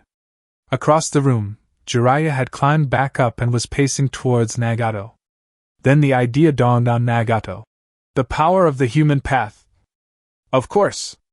Hinata and Konan approached a dead end. The raging battle had caused the hall's archway to cave in on itself and block them from the outside. They could feel Kisame drawing closer, seeking out their chakra like a shark senses blood in a deep ocean. They both drew their kunai and awaited the arrival of their opponent. Hinata's mind was drawn to other pressing matters, however. What was that explosion? Why couldn't she sense her friend's chakra? Was Naruto okay, and how would they get out of this situation? Konan sensed her distress and focused her. We can find out what we want to know as soon as we beat this guy. It's 2-on-1 and I know his tricks. Keep focused, Hinata. She nodded. Yes. I will. From across the hallway, Sounding's footsteps grew louder. Kisame strolled through the adjacent doorway and grinned, rows of shark-like teeth shining in the dark corridor. His great blade Samhata purred at the taste of their delicate chakra, getting excited and thirsty for their blood. The hidden Miss Swordsman pointed to the two trapped ninja. Look what I found. 2 cowering warriors at their life's end. Samhata will enjoy this a lot. Konan drew a handful of shuriken, tossing them across the room toward Kisame. With a swing of his large sword, the shuriken rebounded off the steel fish scales like mere pebbles, clattering to the ground next to his feet. He charged forward, his speed incredibly fast for someone carrying an alive shark sword. The 2 women lifted the kunai to block the sword, the 2 of them straining against the incredible force of the beast. Kisame applied pressure and cut through both of their kunai, leaving them with nothing but the stubby handles of the shattered blade. Konan felt around her leg. She had used up the last of her kunai and was also out of shuriken. Hinata tossed her a spare kunai, grabbing one for herself in the process. She was also down to her last weapon. Konan said through harsh breaths, "This is where your Hyuga Taijutsu comes in handy." Hinata nodded, concentrating her chakra and activating her Byakugan. Her eyes turning milky white and the chakra veins around her eyes becoming more visible. Samhata purred at the sudden appearance of advanced chakra. It would go down a treat for the beastly sword. Kisame grinned, jumping from a fallen table onto Hinata, sword extended. Hinata met him face on, driving her palm into the chakra point in his chest, slowing his torso movements enough to phase behind him, then land a palm strike at the back of his elbow, cutting off all chakra flow and rendering his right arm useless until it recovered. Kisame took a knee and grunted, shifting the sword to his left hand and cursing. "Bad move, girl. When I use Samhata one-handed, I trade precision for speed and flexibility. Want a taste?" He swiped behind him, the scales of Samhata digging into Hinata's stomach and tearing off as she flew to the back of the hall, small trails of blood dripping as the multiple puncture wounds opened. Konan snarled and jumped at Kisame, catching him while he was distracted. Wings of paper sprouting from her back as she flew towards him. In her wedding dress with white wings, she truly looked like the angel the hidden rain thought her to be. Driving all the force into her feet, she collided with his jaw. Kisame's jaw broke in two places as he flew into the concrete wall, cracking and crumbling its old stone on impact before falling unconscious to the floor. Konan did not have the time to finish him. She ran to Hinata instead. "Hinata! Are you okay?" Hinata coughed a few times then smiled. "Just a few scales in my chest, but I can get Sasori to tear him out later." Konan patted down her friend, checking for more wounds. "How about the bleeding?" Hinata shook her head.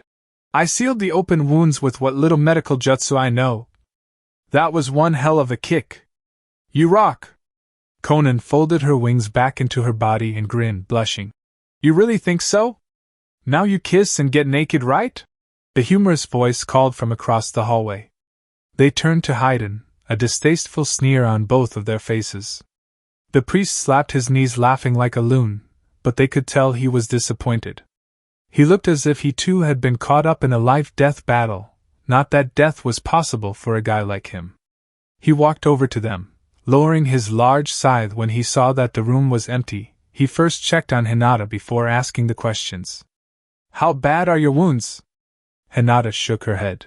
"Nothing bleeding or anything bad, just some of those damned fish scales in my chest." Haydn cocked an eyebrow. "So you did fight Kisame? Where is the bastard then?" Konan pointed then trailed off. "He's shit." Kisame's body was nowhere to be seen, no blood or beastly sword anywhere. There was a small hole in the wall that had not been there early, a trail of water pooling at its base. Haydn moved to the pool of water and spat in it, turning back to the others with a disappointed look on his face. He used his water transportation technique. Damned hit-and-miss bastard just loved their fucking water. Hinata grinned. "He won't be back for a while." Konan broke his jaw. Haydn grinned cheek to cheek. "Fuck yes. Gimme 5 you brides." They slapped him 5 then stopped. Hinata felt like crying all of a sudden. "I never really realized. Our wedding. It's kinda screwed?" Haydn patted her on the back. "I can marry you guys in a few minutes any time of the day. You already did the formalities and had the beautiful venue." Konan shrugged. "So long as I can say I do, then I don't give a shit where I do it. We can figure this out later. You girls gotta come with me. Nagata wanted me to check on you." Konan rolled his eyes. "He's such a softie." Haydn chuckled. "I'd rather say he's such a pussy pahaha." Konan's fist connected with the back of his head and sent him sprawling across the room. Hinata giggled, her mind still dwelling on the thought of Naruto. Obito stepped over the bodies of the dead and dying monks, their moans like a sadistic music to his ears. Resting against the doorway was Kakazu, his red and green eyes staring hundreds of yards past Obito, as if not seeing him at all. In his right hand he held a large sack filled with something heavy. In the other hand he held a golden goblet decorated with gems and ivory from sacred animals. Obito chuckled. "Looks like you found their treasury room like I suggested. Was this attack worth it now?" Kakazu nodded. "All expenses paid. You are a man of your word, Obito." Obito shrugged. "What can I say? I'm a businessman of sorts. Give me a status update on our comrades." Kakazu grunted. "Itachi is down, critical damage done to his chest and legs. I stitched him up as best I could. It was a mess. Deidara went kamikaze." Obito bit his lip. "A pity. Are his Sharingans still intact?" "Yes, they are still intact." He sighed then smiled. "Phew. I thought I was going to lose the only important thing about him. What else do you have for me?" Kakazu continued. "Kisame escaped but is recovering from a shattered jaw. He was spitting out teeth all over the place." Obito nodded then grinned. "Thankfully sharks have multiple rows of teeth, eh?" Kakazu nodded, not taking it as a joke or taking any interest in it. "Kakashi is also down. He was near death before I stitched him up. He is unconscious." Obito felt a little regret but continued. "And his Sharingan? Still intact. Is that all you care for? If I may be so bold." "You may. Sharingans are perhaps one of the most sought-after things on this earth." "Is there a problem with being cautious with them?" Kakazu shook his head. No, securing your financial assets is the key to success. Is there anything else you need me to do? Obito nodded. Sasuke's chakra is dim. He is probably dying like the rest of these useless fools. Fetch him before he meets his demise, would you? Roger. Kakaza flipped the sack of gold and gems onto his back and phased outside, sprinting to Sasuke's location. When Kakaza departed, Obito punched through the wall, his anger overflowing like a boiling pot. All of his subordinates had failed him and were dying because of their stupidity and weakness. He wanted that damned Kyuubi, and he could care less for the lives of his Uchiha compatriots. The only people he truly cared for were Kakashi and Rin. When his Genjutsu world was complete, he could rebuild his clan and become the Hokage of a new peaceful world. Why should he care for Uchiha lives now when the world was rotten as it is? He felt some remorse for tricking Kakashi into joining his side, but Kakashi will live with his wife and child again in Genjutsu. He keyed the button on his collar, the chakra emitter transmitting to Kabuto. Are you listening? Kabuto transmitted back. Yes, it's getting cold in this cave, Obito. Obito ignored his retort and continued. Are the charges set to blow? Yes. They are ready. As soon as Jiraiya is defeated, which I'm sure he will be. Blow the church apart, bring the roof down on them all. With pleasure. Toby. You're quite the comedian, just do it. He removed his finger from the transmitter and headed to the rendezvous point to check on his wounded subordinates. Naruto grinned as he stared down at his writhing enemy. The hatred and bloodlust of the Kyuubi was beginning to take over. He had been in the chakra cloak of the fox for too long, and now he was about to truly let loose the inner psychopath known as Kurama. His eyes grew wild and sharp, the eyes of a feral fox. He chuckled, pointing his blade at Sasuke, imagining all the ways he could make him suffer, all the ways he could finish his old friend once and for all. Sasuke glared back in hatred and a little fear. His chakra had been spent on the use of his curse mark and he had little to fall back on. His Mangekyo Sharingan had drained his chakra and his physical exhaustion too. Naruto tapped his blade on Sasuke's chest, standing over him like a crow ready to swoop in. Now, where should I begin? Sasuke spat blood at Naruto. You can start by sticking that blade through your rotten heart. He laughed, wiping the bloody spittle from his cheek. I think I know where to begin. Those eyes really piss me off, you know. Sasuke recoiled from the threat, true fear growing inside him. Get fucked, Naruto. Take your dead clan and your whore of a wife and go to hell. Naruto kicked Sasuke's stomach. He doubled over, wheezing for air. Naruto ducked down to Sasuke. You know what this blade did? Cut your stomach open when you had a little suicide cry, dirty piece of shit. Naruto rolled his eyes. That was a kunai. I think, no, my dear friend, this blade killed your little girlfriend? Look familiar now? Sasuke writhed in rage and fury. Get it the fuck away from me! He shook his head and whispered. It's about to get a lot closer. Sasuke-kun. Sasuke's fear ran rampant. No, okay, please Naruto, and oh! Naruto held out his palm, releasing force pressure of wind chakra, holding Sasuke still and pinning him to the earth. No chakra rods were needed. Sasuke was weaker than an infant. He knelt down, bringing the blade closer to Sasuke's face. He began to whistle merrily, using his thumb and index to peel open Sasuke's shut eyelid. He was shouting now, ordering Naruto to either leave him alone or kill him. Naruto peeled the eyelid back and stared at the frantic eye that stared back. Lowering the blade next to the bulging socket, he stopped. He removed his cloak and shirt to avoid any blood getting on his clothes. He stood bare-chested and proceeded to grab something from his pocket. I'm not such a bad person, you know. Here, bite on this. Pulling a Konoha headband from his pocket and placing it between Sasuke's teeth. He lowered the blade and whispered gently. One down, one to go. A loud pop sounded as he pulled Sasuke's right eye from its socket. Sasuke screamed in agony, the sound heard throughout the monastery. Battle-hardened monks cheered and whooped as Naruto rolled the eye on the ground and crushed it under his fist. One of the Earth's most valuable eyes turned into mush in mere seconds like garbage. Naruto had no use for the eye and he did not want Sasuke or the enemies benefiting from it either. Sasuke was screaming from the top of his lungs, his head rolling to either side, shaking and flailing about as blood and what was left of his tears poured down his face. Naruto peeled the left set of eyelids open and lowered the blade. Another pop, scream and roar from the monks, who treated this as a blessing from Jashin. Sasuke's face was a bloody mess as he flailed about screaming. "I can't see you, fuck, oh fuck, you fucker!" Crushing the other eye under his boot, Naruto wiped the sweat from his forehead. "That was brutal. I feel a little sick myself." Sasuke writhed on the ground, his mind in disarray at his now black world. "Kill me, just kill me now, Naruto, you sick son of a bitch." Naruto nodded. "How many fingers am I holding up?" "Oh shit, sorry. Well, I guess I'll move on to the grand finale." He raised his sword, ready to strike it down into Sasuke's skull. The monks around him cheered and leaned forward in anticipation for the killing blow. Naruto recalled all the battles, pain and hardship between the two of them and spoke.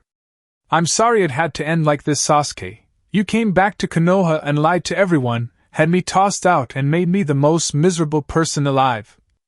I sunk to the point where I was lying in my own shit and blood. Now the debt must be repaid. Farewell, old friend." He swung the sword down and collided with empty earth. Tangles of thread-like tendrils swooped Sasuke up from the crater and hoisted him across the courtyard to where Kakaza stood. His cold glare gazed upon Naruto with distaste. He grabbed Sasuke and peered into the bleeding eyelids he kept shut.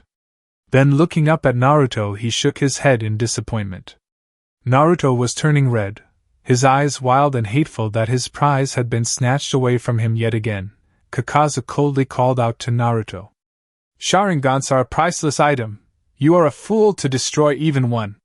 You could have bought a village with just one of those precious eyes. Give him back, you stitchy asshole. It is rude to interfere with a predator's prey." He only shook his head. "I'm afraid Sasuke is needed elsewhere, as ordered by Obito. I will take my leave now." Naruto roared. "You will not go anywhere until you give me back my trophy." Kakazu turned his back. "You won't have it today, old friend," he screamed to the monks. "Get him! For Jashin Sake!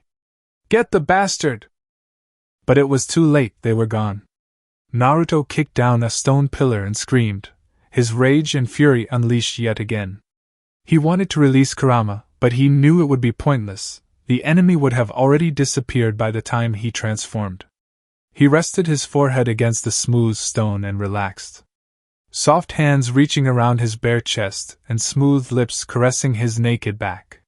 He relaxed to her touch, his breathing becoming slower and smoother. Tears softly rolling down his cheeks, he murmured, "I thought you were hurt, or worse." "Hinata." She kissed each shoulder blade and shook her head. "I'm not going anywhere, Naruto-kun. He got away, again. I feel too helpless if he keeps escaping from us." Hinata turned his head from the wall and kissed his chin. "Don't let that worry you now, we need to go. Konan told us to meet her in the chapel." "Why's that?" "Nagato needs our support in his fight against Jiraiya." "I'm sorry, Naruto. Kabuto played his dirty trick again." Naruto nodded. "I know. I sensed his chakra earlier. Let's go finish this." "Together?" "Together," he replied, taking her small hand in his. Nagato leaped backwards as the spray of oil and fire from Jiraiya's mouth, setting the floor alight in a blaze of toad flames. Repeating his technique with Kakashi, Nagato fired a wave of a force towards the flames, sending them back at their user. Jiraiya caught fire, not seeming to care or register the damage to his body as he strode forward towards Nagato, his hair and skin growing back rapidly due to his reanimation. Nagato was running out of options. He had to use the human path's ability of soul removal to pull Jiraiya from his encased body and set him free. Someone called from above. "Nagato! Konan?" Konan flew down from the overhead balcony and landed next to him, checking him for wounds, then smiling as she found no such problem. Seeing Jiraiya sent chills down her spine. Seeing her sensei technically alive and fighting felt surreal to her. She felt it was her duty to likewise help put her master to rest as a former student. Gripping Nagato's hand, she nodded. Let's do this. I'll hold him down, you seal him somehow, you do know how, right? Nagato nodded. I have a method, I'm going to use one of my path abilities. But while I do that, I won't be able to fight him with my gravity or wind jutsu. You can only use one path at a time? Exactly. It's risky, but it's the only way we can seal him. She smirked. You don't need to ask me twice, follow my lead. Extending her wings, Konan launched herself behind Jiraiya, gliding on wings of paper. Nagato charged forward, forcing the reanimated Jiraiya to choose a first opponent. He chose Nagato as the main threat, exactly what he wanted him to choose. Konan flung her arm outward, streams of paper wrapping around Jiraiya like thin pythons, bandaging his arms together at his side. Now he would not struggle so easily. Nagato moved in to release his soul with his right hand, but the Edo Tensei was fighting against its sudden binding. Jiraiya stretched his arms out wide, the red lines on his face growing wider and linking up to his tear ducts, looking as if he were crying blood. Nagato recalled hearing of the technique before. Sage mode. Get back, Konan, he is much stronger now. Jiraiya tore free from the ties and turned around to Konan, picking her up by the throat and holding her mid-air, squeezing her neck tighter and tighter. Nagato screamed and leaped at him, stabbing into his arm and stomach, but the hulking warrior did not flinch an inch. Desperately trying to set her free, Nagato began to cut into Jiraiya's hand. With a swing of his left arm, he sent Nagato sprawling back into a pile of rubble. Konan clutched his hand, trying to pull it away from her throat. She wheezed for air and kicked at the hulking being. But it would not budge. Loud charging footsteps were the last thing Konan could hear before she blacked out. Rasengan! The ball of spiraling wind chakra tore into Jiraiya and pushed him off his feet, dropping Konan and stumbling back across the room as the Rasengan burned into his chest. Naruto snarled at his former sensei, his eyes as black as coal. Jiraiya collided with the pillar and struggled. Hinata ran to Konan's side and began to heal the light bruises on her neck, taking her hand into her own. Nagato ran to Naruto's aid, activating the powers of the human path, ready to snatch his soul out. Naruto winced at the damage he had caused to his sensei. I had to use the technique you taught me. Sensei. Naruto, hold him still, he is not the sensei we once knew. Naruto shook out of his light paralysis and realized Nagato was right. His eyes went wild as the Kyuubi told a little control, 3 tails of orange chakra sprouting from his backside. The tails wavered, then stabbed themselves into Jiraiya's 2 palms and his chest, pinning him to the pillar like a mouse in a trap. Jiraiya struggled, but there was no use. Nagato placed his palm on his forehead and pulled blue energy. Naruto realized it was his sensei's soul. He pulled the soul out of the reanimated body and sighed as the body crumbled and fell apart like dirt. Naruto could not grasp the reality of what was happening. What happens now? Nagato shrugged. I let go and it floats off to the afterlife. I guess. Naruto held his hand down and shook his head. Can I say a few things first? He nodded, embracing Konan as she came running over. Of course. Go right ahead. Naruto stared at the blue aura of energy and chuckled. I'm not sure how I talk to a ball of energy, but I guess here it goes. Jiraiya. Pervy sage, you were the closest thing I had to a father, you meant the world to me and I won't forget the day Konoha took you away. I love you, goodbye. Nagato released the blue aura. It floated up to the ceiling and passed through the stone roof like light fog. Jiraiya was now gone, and it would take Kabuto years to find a way of bringing him back. Naruto was about to embrace Nagato when the ceiling erupted in flames and explosions. The explosive rigged along the roof of the chapel ignited upon Jiraiya's defeat. The sight would have made Deidara weep. The explosion tore apart the stone foundations holding the roof up, pulling them down like stone rain. Nagato screamed for them to move. Stone the size of melons fell from the ceiling. What was left of the wooden framing was set ablaze. They dodged as whole parts of the roof collapsed. Haiden took lead and urged them to follow him outside. If anyone knew the monastery best, it was him. This way! Move, move, move! Looks like those fuckers left a surprise. They were about to pass through the safety of the outside archway when Naruto dropped back, collapsing to the ground as a large rock collided with his head, sending him to the ground with a large thump. Hinata screamed, but Nagato ran past her. Seizing his nephew by the waist and hoisting him up, placing his arm over his shoulder and limping him to the exit. Konan screamed and pointed upward as the last of the ceiling came down. Nagato had no time to act, it was either them both or just him. He threw Naruto through the exit and prayed it was enough. They all turned to him and screamed, "Nagato!" as the roof came down on their leader. Sasuke was lying on the gurney in screaming agony. Kakazu had stuffed a thick rag in his mouth to muffle his cries as he writhed about in rage and despair. His face cleaned of all the blood, but his 2 empty sockets were more than enough to spell out his doom. Kakazu held his wrist down and gently inserted the needle, injecting the thick serum into his veins. The thick anesthetic coursed throughout his body, numbing his nerves and shutting down his mind into a deep sleep state. Obito approached the bed and frowned. "Status. Izar." Obito cut him off in furious shouts. "I know his eyes are fucking gone. Other wounds?" Kakazu nodded. "Apologies. He sustained minor injuries, but his chakra is significantly lowered due to being eyeless. He will be useless in a fight with replacement eyes." Obito shook his head. "Not just any old eyes. Sharingans will boost him back to normal, correct?" Kakazu stared at Obito, curious. "Of course, but we don't have any Sharingans that are capable Sasuke's former ability." Obito pointed the adjacent bed, grabbing the medical chart. "Give me a status on Itachi's condition."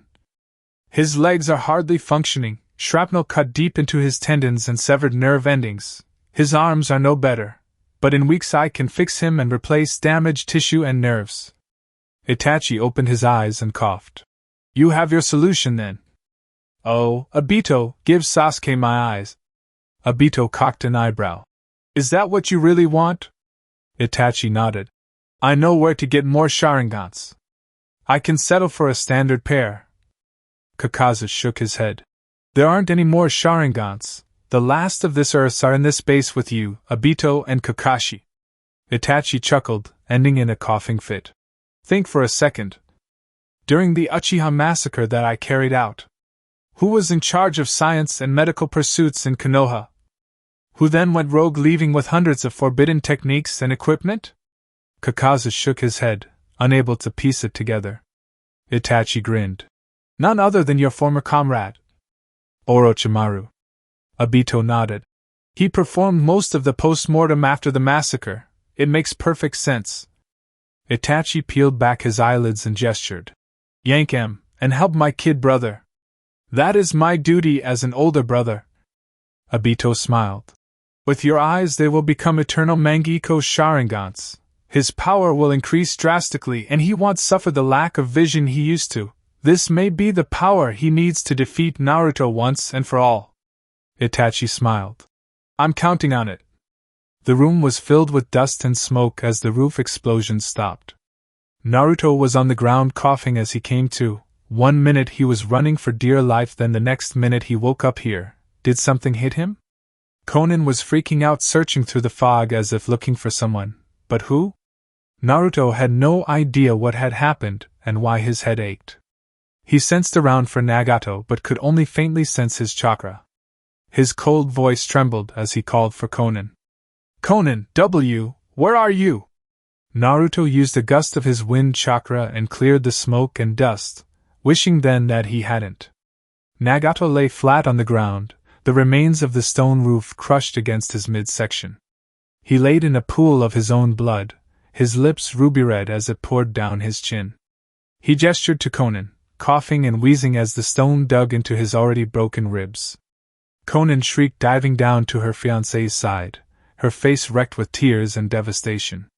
Nagato was pinned under hundreds of pounds of rocks, his hair sprawled out behind him and his purple eyes looking dim.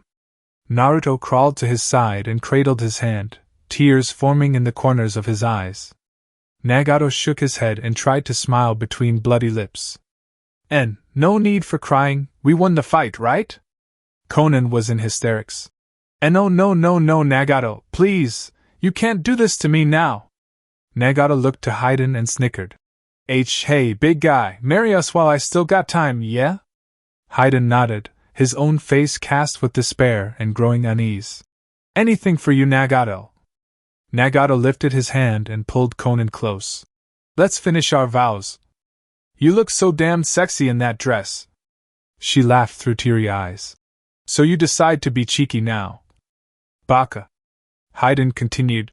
Do you Nagato take Conan to be your lawfully wedded wife? Through sickness and health, till death do you meet again? Nagato grinned, nodding. I do. I will wait until the end of time just for her. What little time I have left I want to spend gazing at her beauty. Haiden smiled. Do you Conan take Nagato as your lawfully wedded husband? Through sickness and health, till death do you meet again? Conan sniffled and tried to laugh. Yes. It would be fucking awkward if I said no now, ha ha ha. I love him so much, yes. He caressed the Jashin symbol around his neck. In the eyes of Jashin, and in the power invested in me, I now pronounce you husband and wife. You may kiss your bride. Nagato grabbed Conan and pulled her down, locking lips and slipping in his tongue for the last passionate kiss of his lifetime. He could not be any happier. At the result, he felt drowsy. He was losing a lot of blood and fast.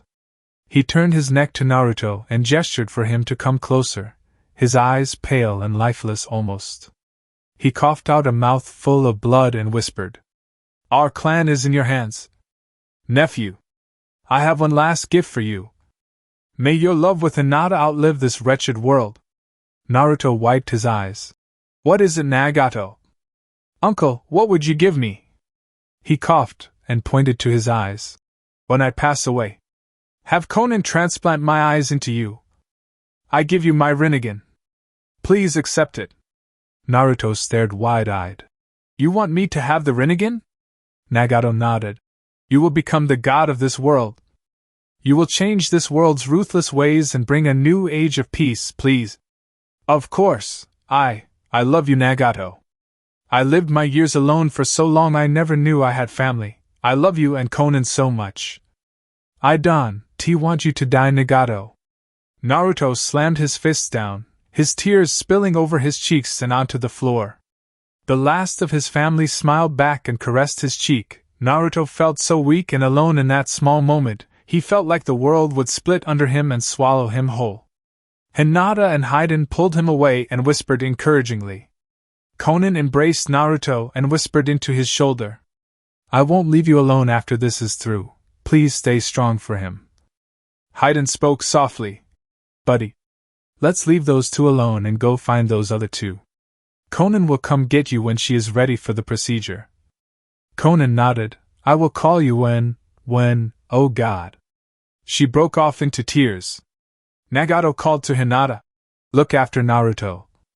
I trust him to you. You are like a sister to me, please be strong. Haiden and Hinata walked Naruto out of the room, tears in the corner of their eyes and Naruto hoisted around their shoulders as they turned away from their leader, the last time they would see him smiling and well again. They stumbled outside in search for Sasori and Deidara, leaving the couple alone until his final breaths. Conan had fetched Nagato a pillow and blanket, rested the blanket over his chest and lying down next to him, their faces only inches apart, their lips pressing together multiple times as if each kiss would be their last, awaiting the actual final kiss they would share as a couple. He brushed the hair from her face, taking a lock of her blue hair and smelling its rich scent. The one thing he wanted to bring with him to the afterlife was her scent. She fluffed his pillow and pecked his cheek, wanting to begin a conversation but not know where to begin, her eyes still raw with tears. Nagato began.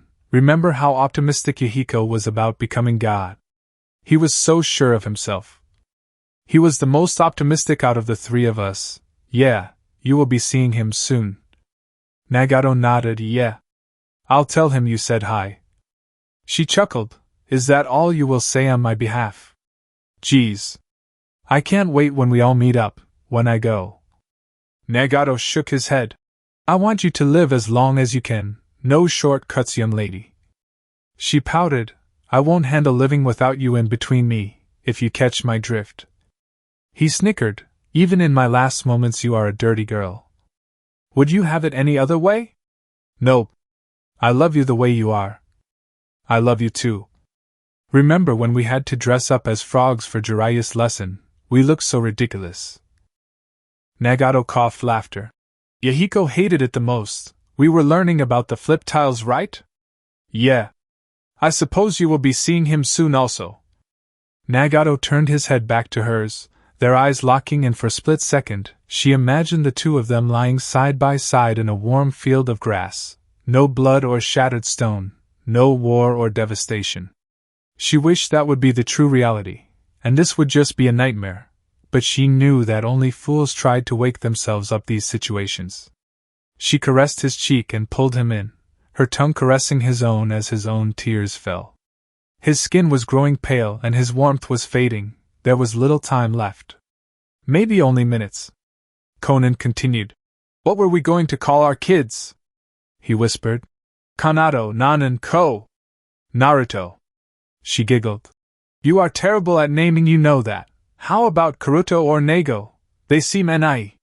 He did not reply. Tears spilled from her cheeks. If I ever adopt, I'll name him after you. Nagato. He did not reply. Conan covered her eyes with her forearm and tried to think of more names. Then, we could have a dog and call him Chibi, like the old days, right? He did not reply. Right. He did not reply. You're gone, huh? Goodbye. My love. She kissed his forehead and slid his still eyelids closed, falling back onto her back and crying louder than ever before. Hinata, Haiden and Naruto tried not to listen or notice the loud cries registering from the chapel. Naruto began to cry himself. Chapter 34. Not the man he once was. Naruto ran across the complex, the agonizing screams of his comrade Sasori like a beacon to him. Hinata and Haiden went to help heal and rescue injured and trapped monks from beneath rubble or scattered across the ruined dormitories. Naruto needed to work. He needed to be preoccupied from the thoughts and screams that plagued his minds. Conan's tears, Nagato's pale eyes, and the pool of blood beneath them, all too vivid in his mind. The simple act of lifting bricks and clasping frightened hands was the only therapy Naruto had to keep him sane. He pulled the injured monk from the rubble, her face cut and bruised from the past battle.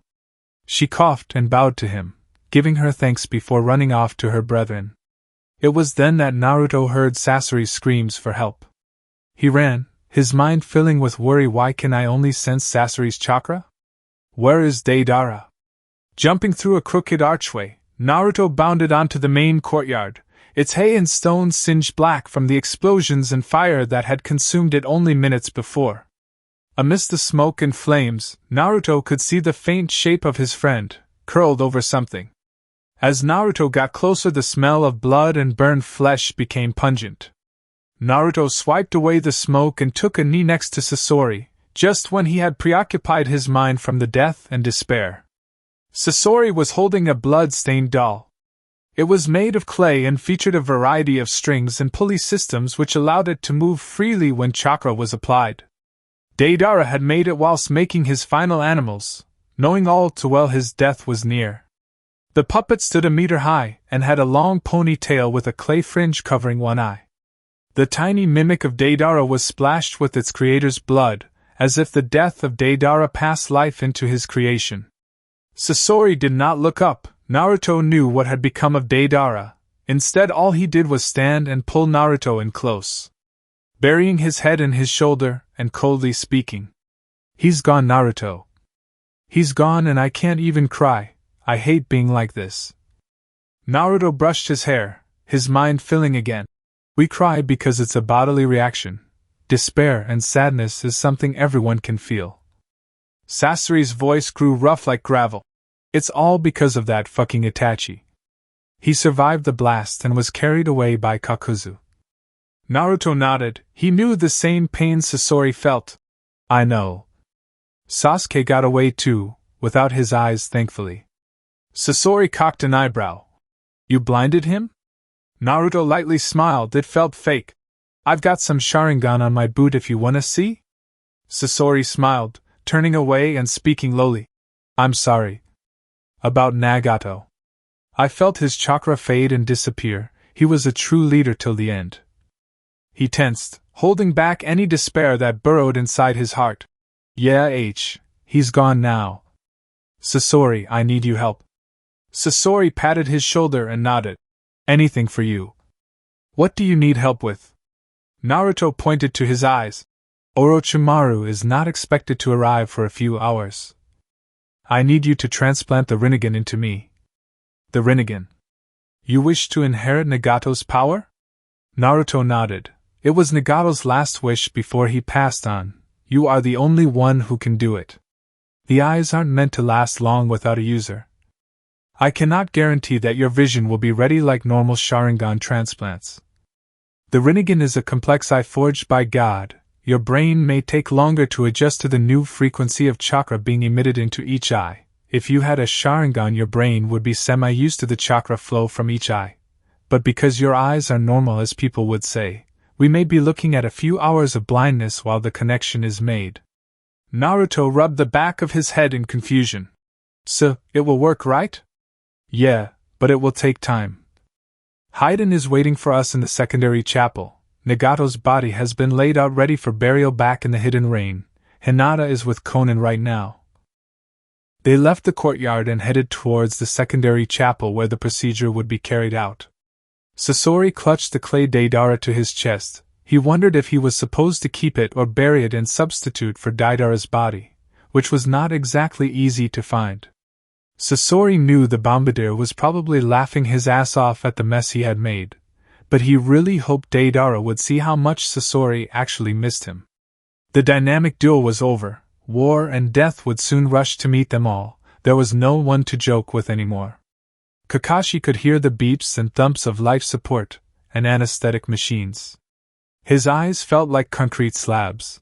It was probably the anesthetic's effect on his body and overall strength.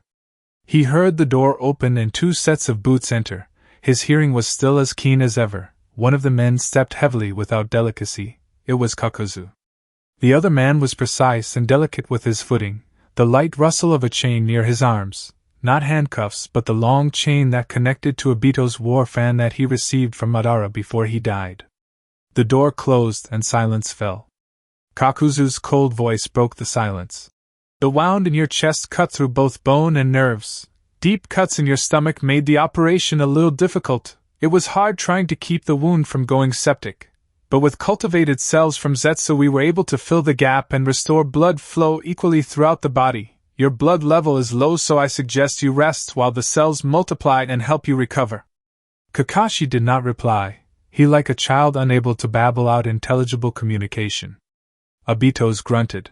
Could you leave us alone for a while, Kakuzu? I need to speak with Kakashi alone. Kakuzu left the room and shut the door behind him, giving no reply or refusal. Kakashi could not see, but he knew Obito's scarred face and brutal leadership held true control over his subordinates. Obito leaned in and whispered, Kakashi, I'm afraid I must have you return my Sharingan, if only for the coming battle where we take Naruto. His eyes bolted open as cold fear and adrenaline flowed through his body. If Obito takes his Sharingan, he won't be strong enough to take part in the battle or have a sufficient amount of power to take down Naruto or Tsunade. Kakashi respected his friend, but he needed to be powerful enough to take on Konoha. He recoiled from Obito. He shrugged. I know, you want to keep it for the upcoming battle. But our eyes are only good in the same head. I always believed if we were next to each other that we would be stronger, but it was all just some fantasy. Power can only belong to one person. Kakashi wheezed. Please, I need this to defeat them. Please, Obito, what will I have left? Obito cut him off. You will have a replacement eye. Its ability will not be the same as mine, and it may be weaker in the long run. Kakashi yelled. I won't let you ruin my revenge, Obito. I'll cut down every hidden leaf ninja I see. I need power! Obito leveled his face to Kakashi's and coldly glared. Your power was mine since the beginning. Kakuzu is going to remove your eye tonight after he is done with Itachi's operation and Sasuke's transplant. It's only a matter of time. Please do not be hostile. I will let you gut Naruto all day if it satisfies you. I won't let you touch my eyes. I won't let you take my power. I'll see you in a few hours. How about some more drugs, eh? Be thankful we have no hospital bill. He squeezed a plastic bag of serum, sending large amounts of anesthetic into Kakashi's veins, calming and cooling him down as he was pulled into darkness, his nightmares screaming up to grab him. He tried to fight the deep sleep that lay over him like sheets of iron, but he was too weak to resist. Hours later. For the next few hours he drifted in and out of sleep, his eyes opening for a minute then closing for half an hour. As if diving in and out of the black sea of dreams and consciousness. He could not fully grasp the strength to sit up in the moments where he was awake. He tried calling out to Sasuke but no one answered. The wound in his chest throbbed in intense agony. He began to pray for unconsciousness. He sensed familiar chakra nearby, his eyes unable to open anymore. The door tore open as something blew it off its hinges. Kakashi was alert but still unable to move. Whoever was in the room was certainly not a friend of the Akatsuki. He could feel them approach, but could hardly hear what they were saying. The first man sounded about Kakashi's age, maybe younger. We found him. God, these bastards must have captured him after the battle. The second man was younger, his voice softer and emotionless. He's been injured pretty badly. Looks like they healed him, however. Why would the Akatsuki heal him after hurting him? It proves as a significant torture method. The longer they are kept alive, the longer they can be tortured for information. Do you think they brainwashed him? He has no restraints and is in a pretty nice room for a prisoner. Kakashi heard the rustle of a bag. It was his for. He is on some real heavy stuff here. Take a look.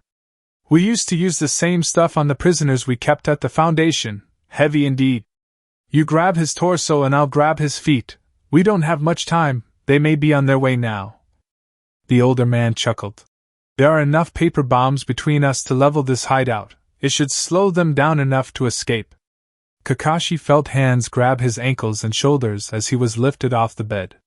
He felt both fearful and thankful to these new captors. Fearful because he expected he was to be executed by the same hands. Thankful because he may live to see another week with his Sharingan intact.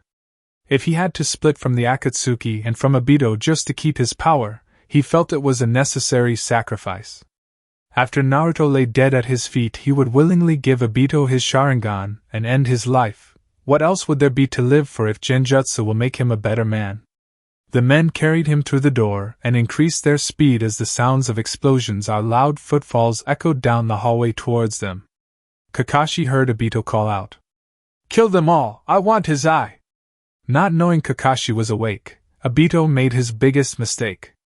Kakashi now knew he was no longer able to return and mend the friendship he once had with Obito. He would die with his eye, and it seemed. Kakashi felt alone, now the only side that had taken him and discarded him like trash. Where would he go next? The question weighed heavily in his mind like steel. The carriages rattled and shook as the convoy hit the first resistance of the cold elements. Ice and snow becoming a more and more frequent obstacle as they approached and crossed over the borders of the land of iron. The cold frost stung at the ninja's bare skin, but not their leader, for he felt neither cold nor warm. Years of improving his body with forbidden jutsu left Orochimaru more reptilian than man, his humanity shed away like the skin of a snake. Orochimaru walked at the front of the convoy, 26 wagons of armed hidden sound ninja and supplies forming the bulk of the convoy. Spaced between and around the carriages were lone figures, dressed in warm furs and wielding strange blades. The 7 ninja swordsmen of the mist refused to sit with the common ninja. Orochimaru raised an arm and stopped, one of his sound ninja captains coming to his side. "Yes, Lord Orochimaru?" Orochimaru pointed to the sharp eye stones that pebbled the road ahead. "I want 3 fire-style users to clear the path ahead of us. We are wasting time." "But my lord, the ice is thick and we have miles to go before we reach the monastery." Orochimaru grinned. "Tell them if they so much as take a step backward, I'll cut off their legs and leave them to crawl the tundra till their blood turns to ice." The captain cringed. "Yes, my lord, it will be done." The door to the nearest carriage opened and an agitated Suigetsu sneezed behind his double-layered fur blanket. His skin pale and icy, in reality it actually was ice. In cold weather Suigetsu could hardly hold his water transformation jutsu and would become prone to a full bodily freeze unless he kept warm and preoccupied. He glared at Orochimaru and questioned. "Why the hell have we stopped? I'm turning into a damn slushy here."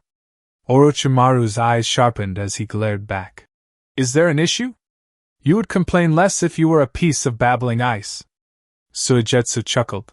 "You would be a better host if you weren't a reptilian egotistic maniac. Don't you have primitive things to do?" A naked Karen poked her head through the gap and grinned. "He was doing just fine." She slammed the door and Orochimaru groaned. "How humans love their sexual game. Pitiful." One of the fire-style users turned back to Orochimaru and called. "We have made haste, Lord Orochimaru. We should get there in an hour at the least." Orochimaru nodded, giving a cold grin. "Splendid, however you won't make it there for another 3 hours, that is if you survive however." The captain began to stutter. But W, why? IF, followed your order perfectly." Orochimaru shook his head and gestured to his legs. "I said whoever takes a step back loses his legs. You failed to follow my orders, punishable by death." 2 large hidden sound ninja exited one of the large carriages, one of them carrying a large timber axe, its blade stained red but not by bark or berry. The fire-style user recoiled and ran across the road, the second ninja phasing in front of him and locking his arms behind him in a submission hold. Orochimaru sat back and watched as the captain was held down and dismembered. Within minutes the convoy was trailing its way to the ruined monastery, a trail of blood following behind as the captain grabbed onto the back bumper of a carriage and held on for what dear life he had left. Later the hidden sound ninja began to bet Ryo to see how long he could hold on for before falling off the back and bleeding to death, becoming the first hidden sound popsicle. The hidden sound ninja were a ruthless bunch, if you had not already guessed. Naruto lay back on the bed gurney in the monastery's recovery room, which housed the vast samples and medical oddities collected by the followers of Jashin for over a century. Had Sasori the time and care, he would have loved to dive into these new fascinations. Orochimaru would have loved it too. But he had a job to do. Nagato's body had been removed only moments ago and was currently being tended to by Konan, Hinata and some of the other monk women, helping prepare his body for preservation and transportation back to the hidden rain for burial. Naruto removed his t-shirt and placed the white sheets up to his neck, a metal brace holding his neck flat against the table and dual antenna pressing to his temples to stop him moving an inch during the procedure. Sasori put on gloves and carried a large jar to the bedside table.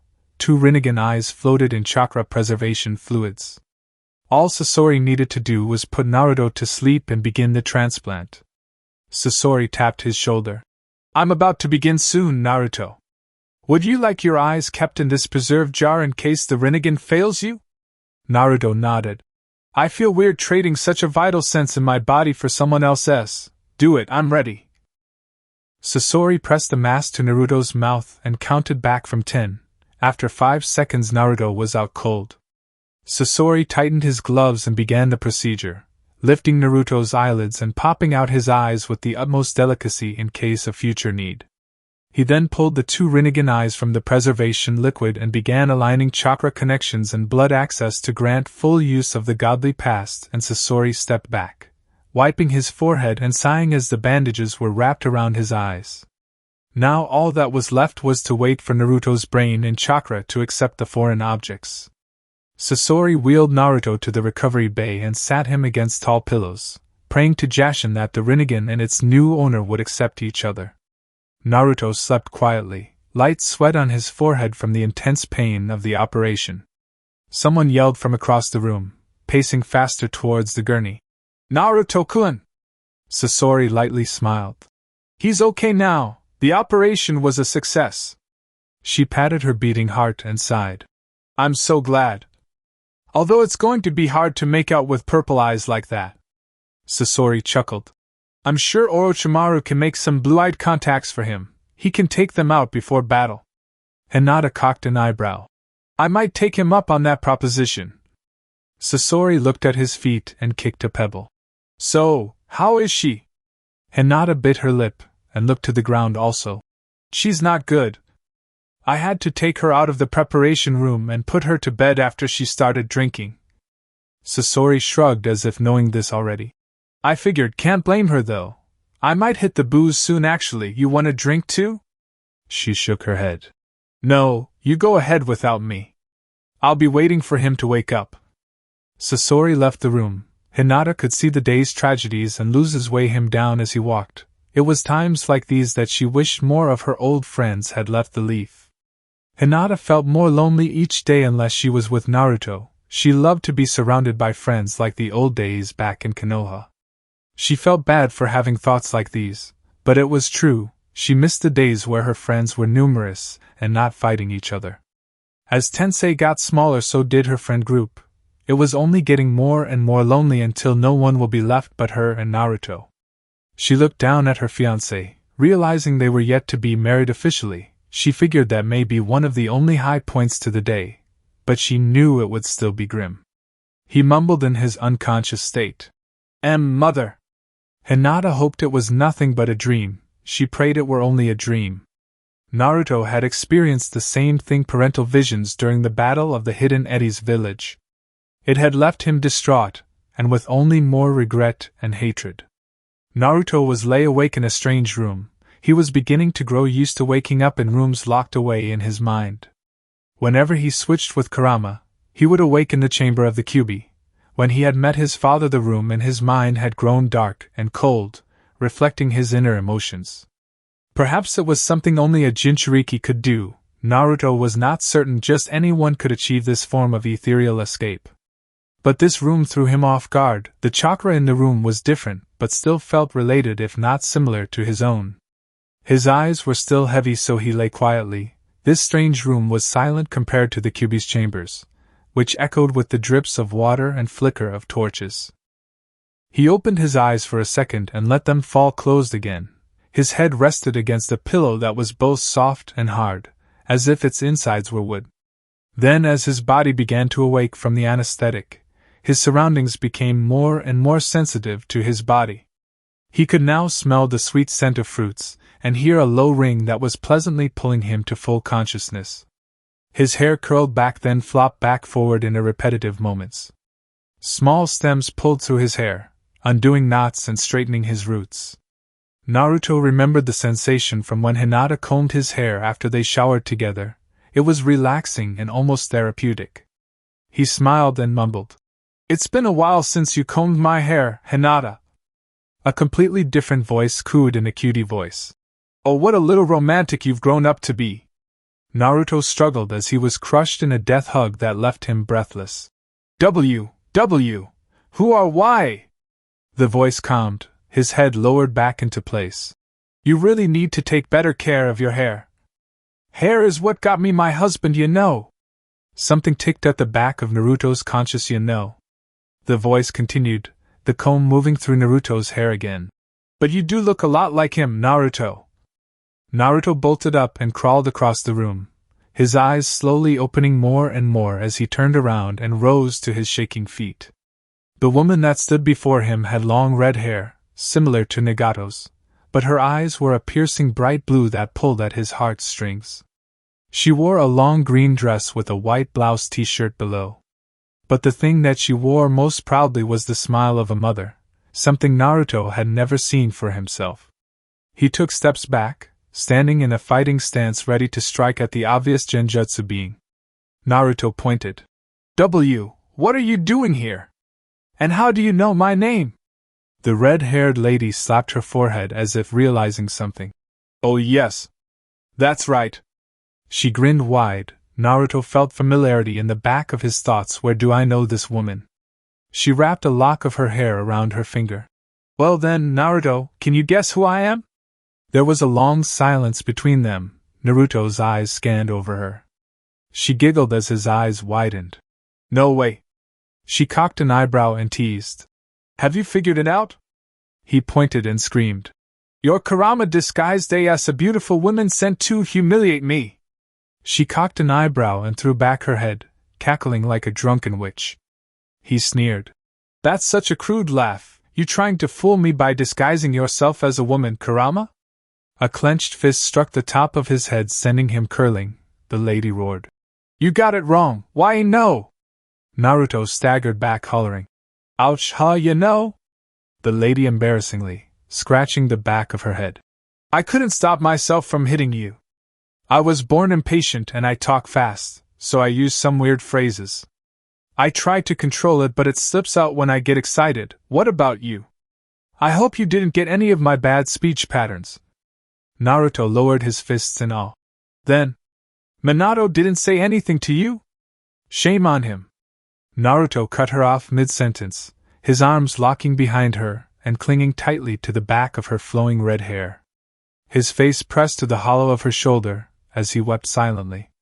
She smiled and warmed to his embrace, locking her home arms around him and taking in the scent of her child's hair for the second and perhaps last time. Separated by death long ago, now reunited by the last of her chakra, Kushina ran her hands through his hair. She marveled at the almost identical similarity to his father, Minato. Naruto whispered between sniffles. I've wanted to see you, for so long, ma, you know? She grinned. You know, huh, you really are my child.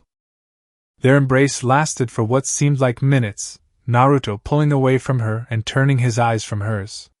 He moved away from her and pulled a cloak from thin air. It was his world, and he could mend and build whatever he desired in the confines of his mind.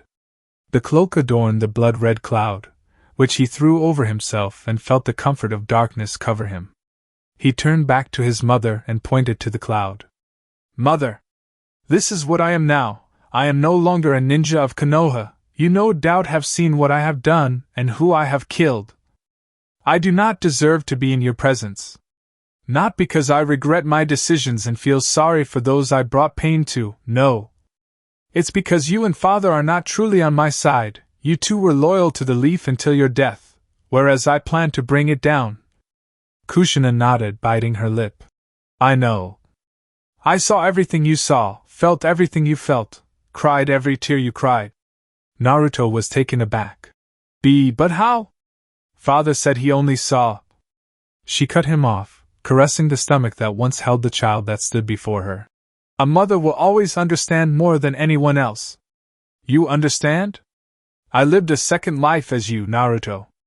I felt the same betrayal you felt. I know how bad everyone hurt you, and for that I am to blame. Why, you aren't mother, you were never to blame. Minato and I decided to die together. We figured you would grow up safe in the village without issue. We were so wrong, Naruto. Naruto looked away, unable to meet her eyes as pain from the past swam up to grip him. It was so hard living as a fox monster. If one of us had been there for you, this all would have been avoided and you would be safe. Naruto shook his head. I am safe. I am more powerful than ever before, and I will use that power to protect the one I love. Kushina smiled. Hinata is such an angel. I'm happy she has been with you through this hard time, but please, Naruto, listen to me. Kushina clutched his shoulders. Run, hide, or surrender, just please do not continue your wars. I don't understand? I am bringing peace with each battle. Take Hinata and live the rest of your life somewhere quiet and safe. Leave all this revenge and hatred behind you and settle down. Naruto swiped her hand from his shoulder. I am making this world a better place, mother. One where we do not have to hide from power-hungry villages. She shook her head, a lone tear coursing down her cheek. Are you not speaking of yourself? You grow mad with revenge and power every growing day. How long until Hinata realizes what you have become? Do you really think she has stooped as low as yourself? Good still remains in her. She is the only thing that is keeping your humanity. He laughed aloud. Ha, humanity? Naruto felt searing pain in his eyeballs. The eyes even in his dream world were changing. Kushina recoiled as his eyes melted away and filled with dark purple light, a wolfish grin crossing his face. He turned to his mother and kissed her cheek, turning away from her and began marching towards the light across the room. Kushina tried to grab for him, but she could not move, Her chakra was fading. Naruto looked over his shoulder and called aloud, his voice as cold as ice. Humanity is for the weak. I am becoming so much more than human filth. Kushina cried. Please, Naruto. Stop what you are doing. You blindly walk towards hell itself. Naruto's voice changed, the Kyuubi now awake and furious at its former host. Nothing will stop me now. She recoiled. The Kyuubi. I am not walking towards hell, I am hell. Her hand clasped her chest, as if her heart was burning. The chakra in the air burned everything it touched. Kushina felt the rage and hatred as if it were actual flames burning at her skin. She wiped tears from her eyes and screamed. You are not the child I had. You are not my Naruto, you are no man. Naruto stopped before the light, his rinnegan pulsated with each word. You're right, mother. I am no man. For I have become so much more. Kushina called to the heavens with her last breath. God help us. Our son will bring the end to us all. Naruto pulled a black staff from the void, his cloak tearing and reforming as blood-red commas formed along the collar, horns growing from Naruto's skull and twisting upward like two vines. The staff clattered as its chains shook with the immense force of his chakra. He pointed the staff to his mother and called aloud, his eyes pulsating with piercing intensity. His mother was fading like sand in the ocean, her form losing transparency with each passing moment, as the flaming chakra burned away at her form. Naruto waved goodbye and spoke, the last thing Kushina would see and hear before they were separated yet again. I have become a god! And this world will burn! He stepped into the light and awoke from his nightmare. Naruto bolted up screaming, clutching his chest and eyes as sweat drenched his entire body. He felt hot burning chakra flow through his body, as if boiling iron had replaced his blood. He could feel the Kyuubi tear at his cages as if he too had a nightmare. Hinata leaped from her chair and held him down as he flailed about. The after-image of his fading mother burned into his iris like an illusion, only to realize he could not see at all. The bandages covering his eyes were tight and locked away all vision and light from him. He tried to claw at his burning eyes, but Hinata held them to his side. He was scared and disoriented, not knowing where he was and why he hurt so bad. Naruto was whimpering almost inaudible words. Fire, mother, burning, burning demon. Hinata leaned in and began to softly hum, like a lullaby to a small child. Her voice gently reached him and calmed his ecstatic movements and breathing. She lightly caressed his cheek as his breathing slowed. He stopped whimpering and gripped her hand tight, unable to see her. All he could do was caress her face and make out her features by touch. When he had mapped out her face with only the tips of his fingers, he relaxed a little more. His hand still hard against his heart, which appeared on the monitor as beating over 143 beats per minute, but it was slowing rapidly with each moment she held him. He whispered, Hinata, I'm scared, I don't know where I am or what just happened to me, so much pain. It broke Hinata's heart, she seldom heard him say such fearful words. You're fine, just lay back and rest. I'm not going anywhere. He relaxed his grip on his chest and sighed. I saw her. Hinata. I saw my mother and I started to change right in front of her. I had no control. She cocked an eyebrow. What happened? We were talking, then the topic got a little emotional. Next thing I know, this great power and darkness is swallowing me whole. The Kyuubi? He shook his head. No, worse. This violent, malicious demon, this monster, that was me. It was her turn to shake her head. She pecked his cheek. That's not the person you are, Naruto. Look at you now, you are so kind and caring. I don't feel like that kind of guy. Today has been, well, a really fucked up day, Naruto-kun. He smiled. You know I like it when you use the honorific. She giggled. I know, I do it to spoil you. His expression darkened. You need to tell me, Hinata. Tell you what? If I overstep myself, if I run mad with power, I need you to be there to keep me in line, before I hurt you. You won't ever hurt me. I'm worried you will hurt yourself, Baka. So when do I get to take this off? It's really itchy and it feels like my eyeballs have been dipped in boiling ramen. Hinata giggled aloud.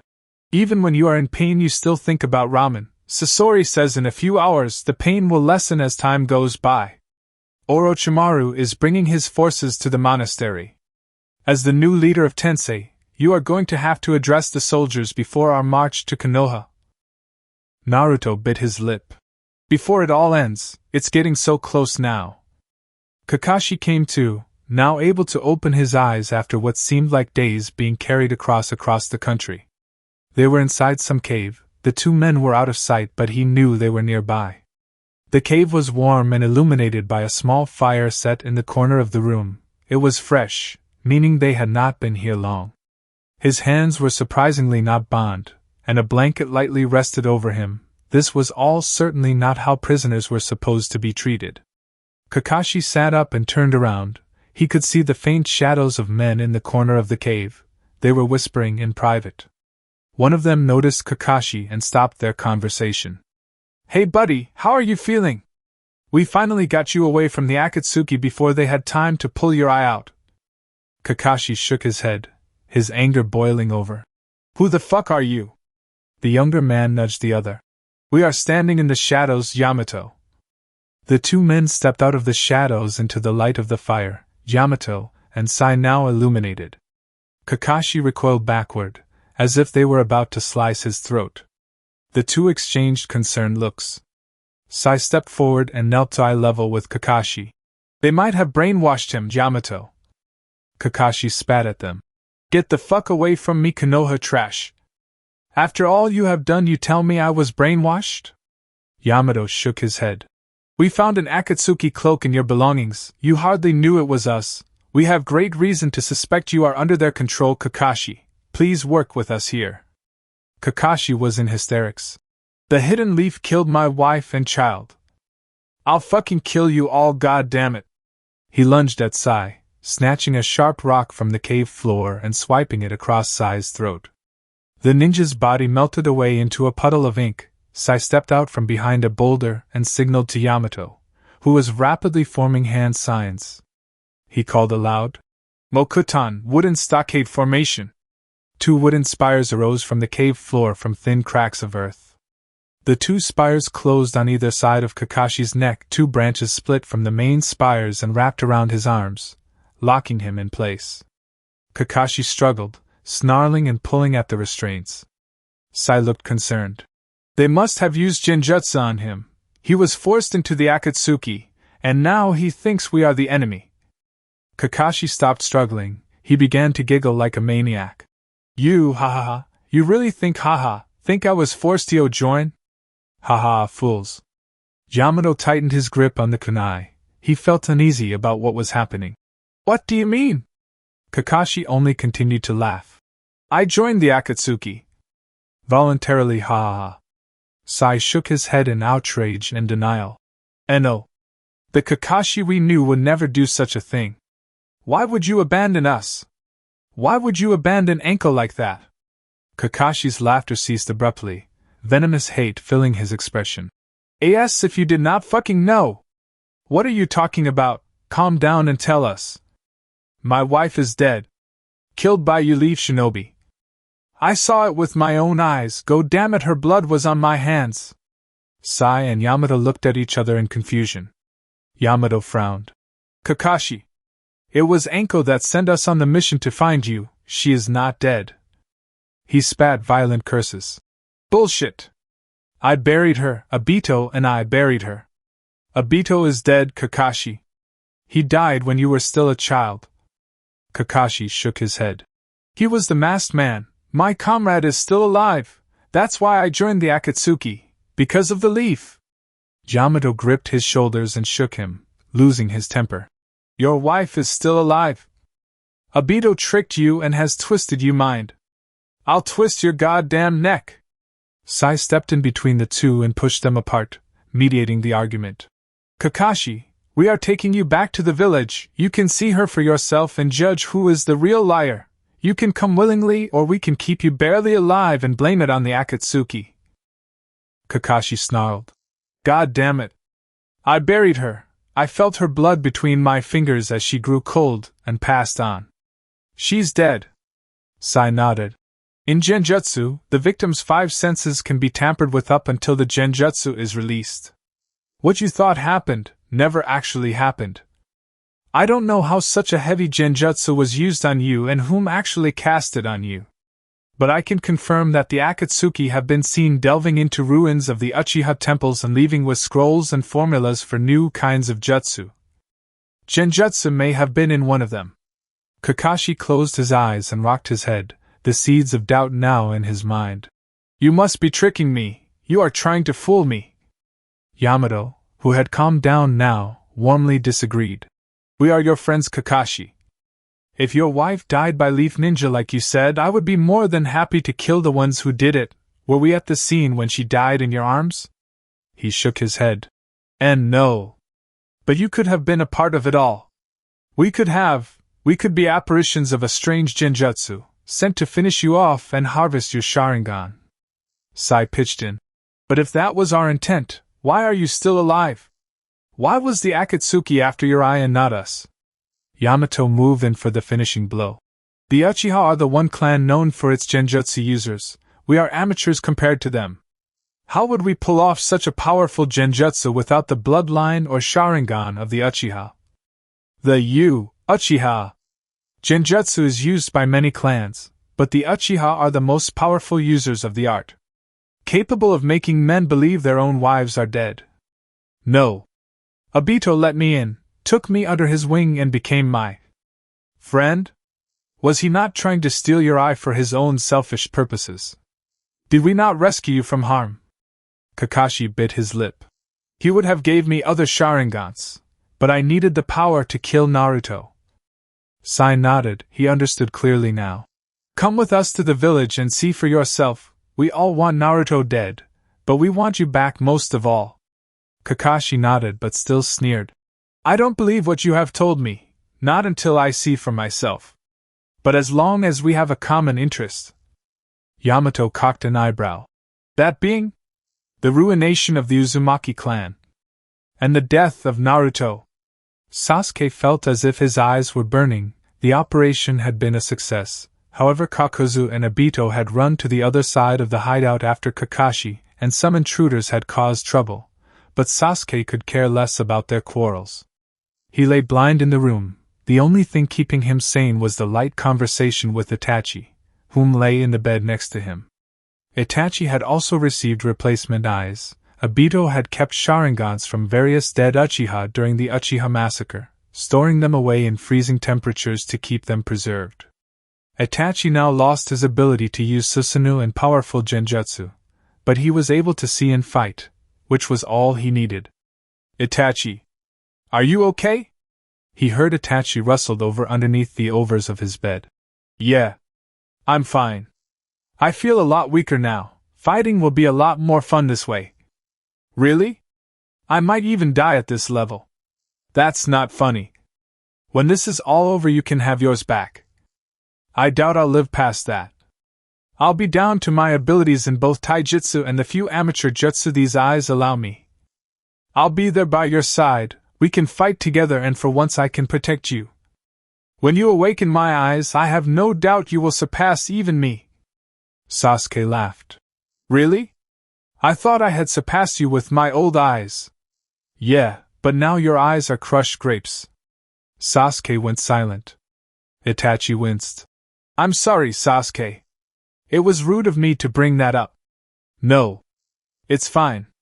It was my fault for playing with him a bit. I had him. He was so close to death. As soon as your eyes awaken, I swear. When will both of our eyes be ready for action? Did Kakuzu mention anything? Funny enough, you will be ready before I am. The eternal Mangekyo Sharingan takes longer to connect and establish in the user's mind. I can't tell if that is a simple fact, or an insult to these shitty rookie eyes. Someone died with those, a little respect would suffice. Itachi clenched his fist. If these eyes fail to do what is needed, another person will die with them. Naruto limped to the balcony, the bruises and scars from that day's battle still fresh. But Hinata was at his side, helping him to the balcony that overlooked the ruined courtyard. Naruto felt his heart beat hundreds of beats per minute. He was nervous and still a little beaten up. He was hardly in shape to make a speech. He could feel their chakra. So many signatures stood waiting on the courtyard. He sensed a more familiar chakra and snickered. Turning his blindfolded head towards the shadows of the corridor, and grinning wider as the figure drew closer. I thought I sensed your chakra. You snuck in like a real serpent, didn't you, Orochimaru? The scientist sighed. And here I thought I would catch you by surprise and pull those precious eyes from your head while you slept. Naruto heard Hinata growl lightly. He shook his head. Your jokes are as twisted as your appearance. Orochimaru cocked an eyebrow. Are you in any position to even see my appearance? You look like you will never see the light again. I can see the light just fine. Sasori says I'm in my last moments of adjustments before the Rinnegan is at my disposal. Naruto could hear Orochimaru hiss with anticipation. I really cannot wait to see it put to use. Lord Naruto. He was surprised by the sudden title, but not opposed to it. He thought it had a nice ring to it. How many of them have gathered? Orochimaru grinned. 26 wagons of armed hidden sound ninja. Well, how many of them per wagon? About 20 per wagon, sometimes more. Over 500 hidden sound ninja, OH. -1 inch. -1? We had a little issue with a fire-style user. I had to make an example of him. He did not make it and many sound ninja lost their bets. Naruto grinned. Tell them they won't need to bet anymore. After Konoha falls, they will serve the wealth of the Uzumaki clan. Tell them yourself, you're expected to address the troops. Who else is among them? I sense more than just hidden sound ninja. A loud voice called across the hallway. It was Haiden. Clad in his old Akatsuki cloak and carrying the three-headed scythe he so adored, the head priest of this monastery made his entrance well known. Naruto felt good to hear his voice again, loud and obnoxious as always. He patted Naruto on the shoulder and pecked Hinata's hand in good gesture. She blushed and turned away, embarrassed that Naruto had not seen. Haiden pointed to the balcony. I told you I am coming with you, and wherever I go my monks go. They are great warriors and are a little thirsty for vengeance after today's battle. How many survived? More than I thought. Little fuckers are tough as Jashin's toenails for fuck's sakes. Orochimaru hissed. He needs numbers, you zealot. Haiden cursed. Shut it, snake eyes. Over 100 I would say. Naruto then felt chakra familiar to his own. He used to feel this way when he was around Nagato, their blood and chakra related and connected back to the formation of their clan. This new chakra felt a little more distant, not that of an uncle or cousin, perhaps a distant cousin or perhaps no one at all. Naruto turned to the sound of clacking heels on the smooth concrete, another person close by. Hinata saw the tall woman enter the hallway and realized she was the girl Orochimaru had talked about long ago, Karen, another survivor of the Uzumaki clan. She had long red hair and thick-rimmed glasses. Her heels came to a stop as she looked Naruto up and down, curious if this was the relative she had heard so little about. Weird hair for a Uzumaki. Naruto's lips pulled back in a grin. I never got my mom's dazzling hair. But I take it you're a redhead? She nodded. Red hair is more common on the female side of the clan, although it can go both ways. My name is Karen, no need to say my last name. No reason to, who's your boyfriend? She laughed. Actually, he is my boyfriend. This is Suigetsu Hozuki, one of the newest members to the 7 ninja swordsmen of the mist. The man snickered. You will want to talk to my bro. He's the leader of the bunch. From what I hear, we are allies. Naruto cocked an eyebrow. I was not certain you would accept my plea, but I sensed the swordsmen among the crowd. Their chakra is immense. Orochimaru leaned in and whispered. You should address the troops before they freeze to death, unless that's what you enjoy. Naruto nodded and approached the balcony. Hinata, go and check on Konan. I will be with you soon. Konan entered the hallway. It's fine, Naruto, I'm fine. He approached her, pulling her into an embrace. I won't leave your side, Auntie. She smiled, hugging him tight. The shinobi of the Hidden Rain are among the crowd also. Really?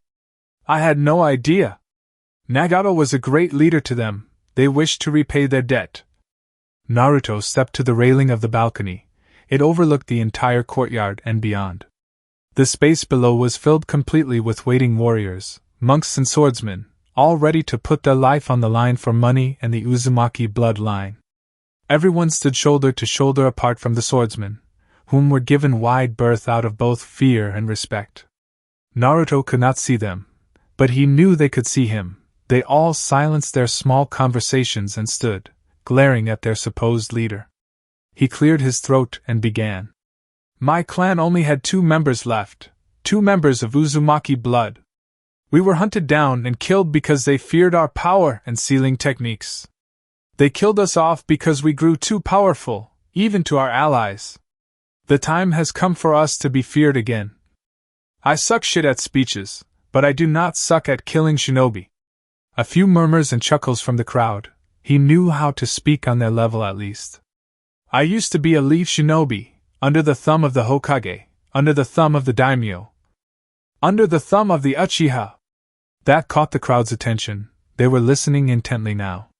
All my life I have tried to gain the village's favor, but in the end it all turned to dust.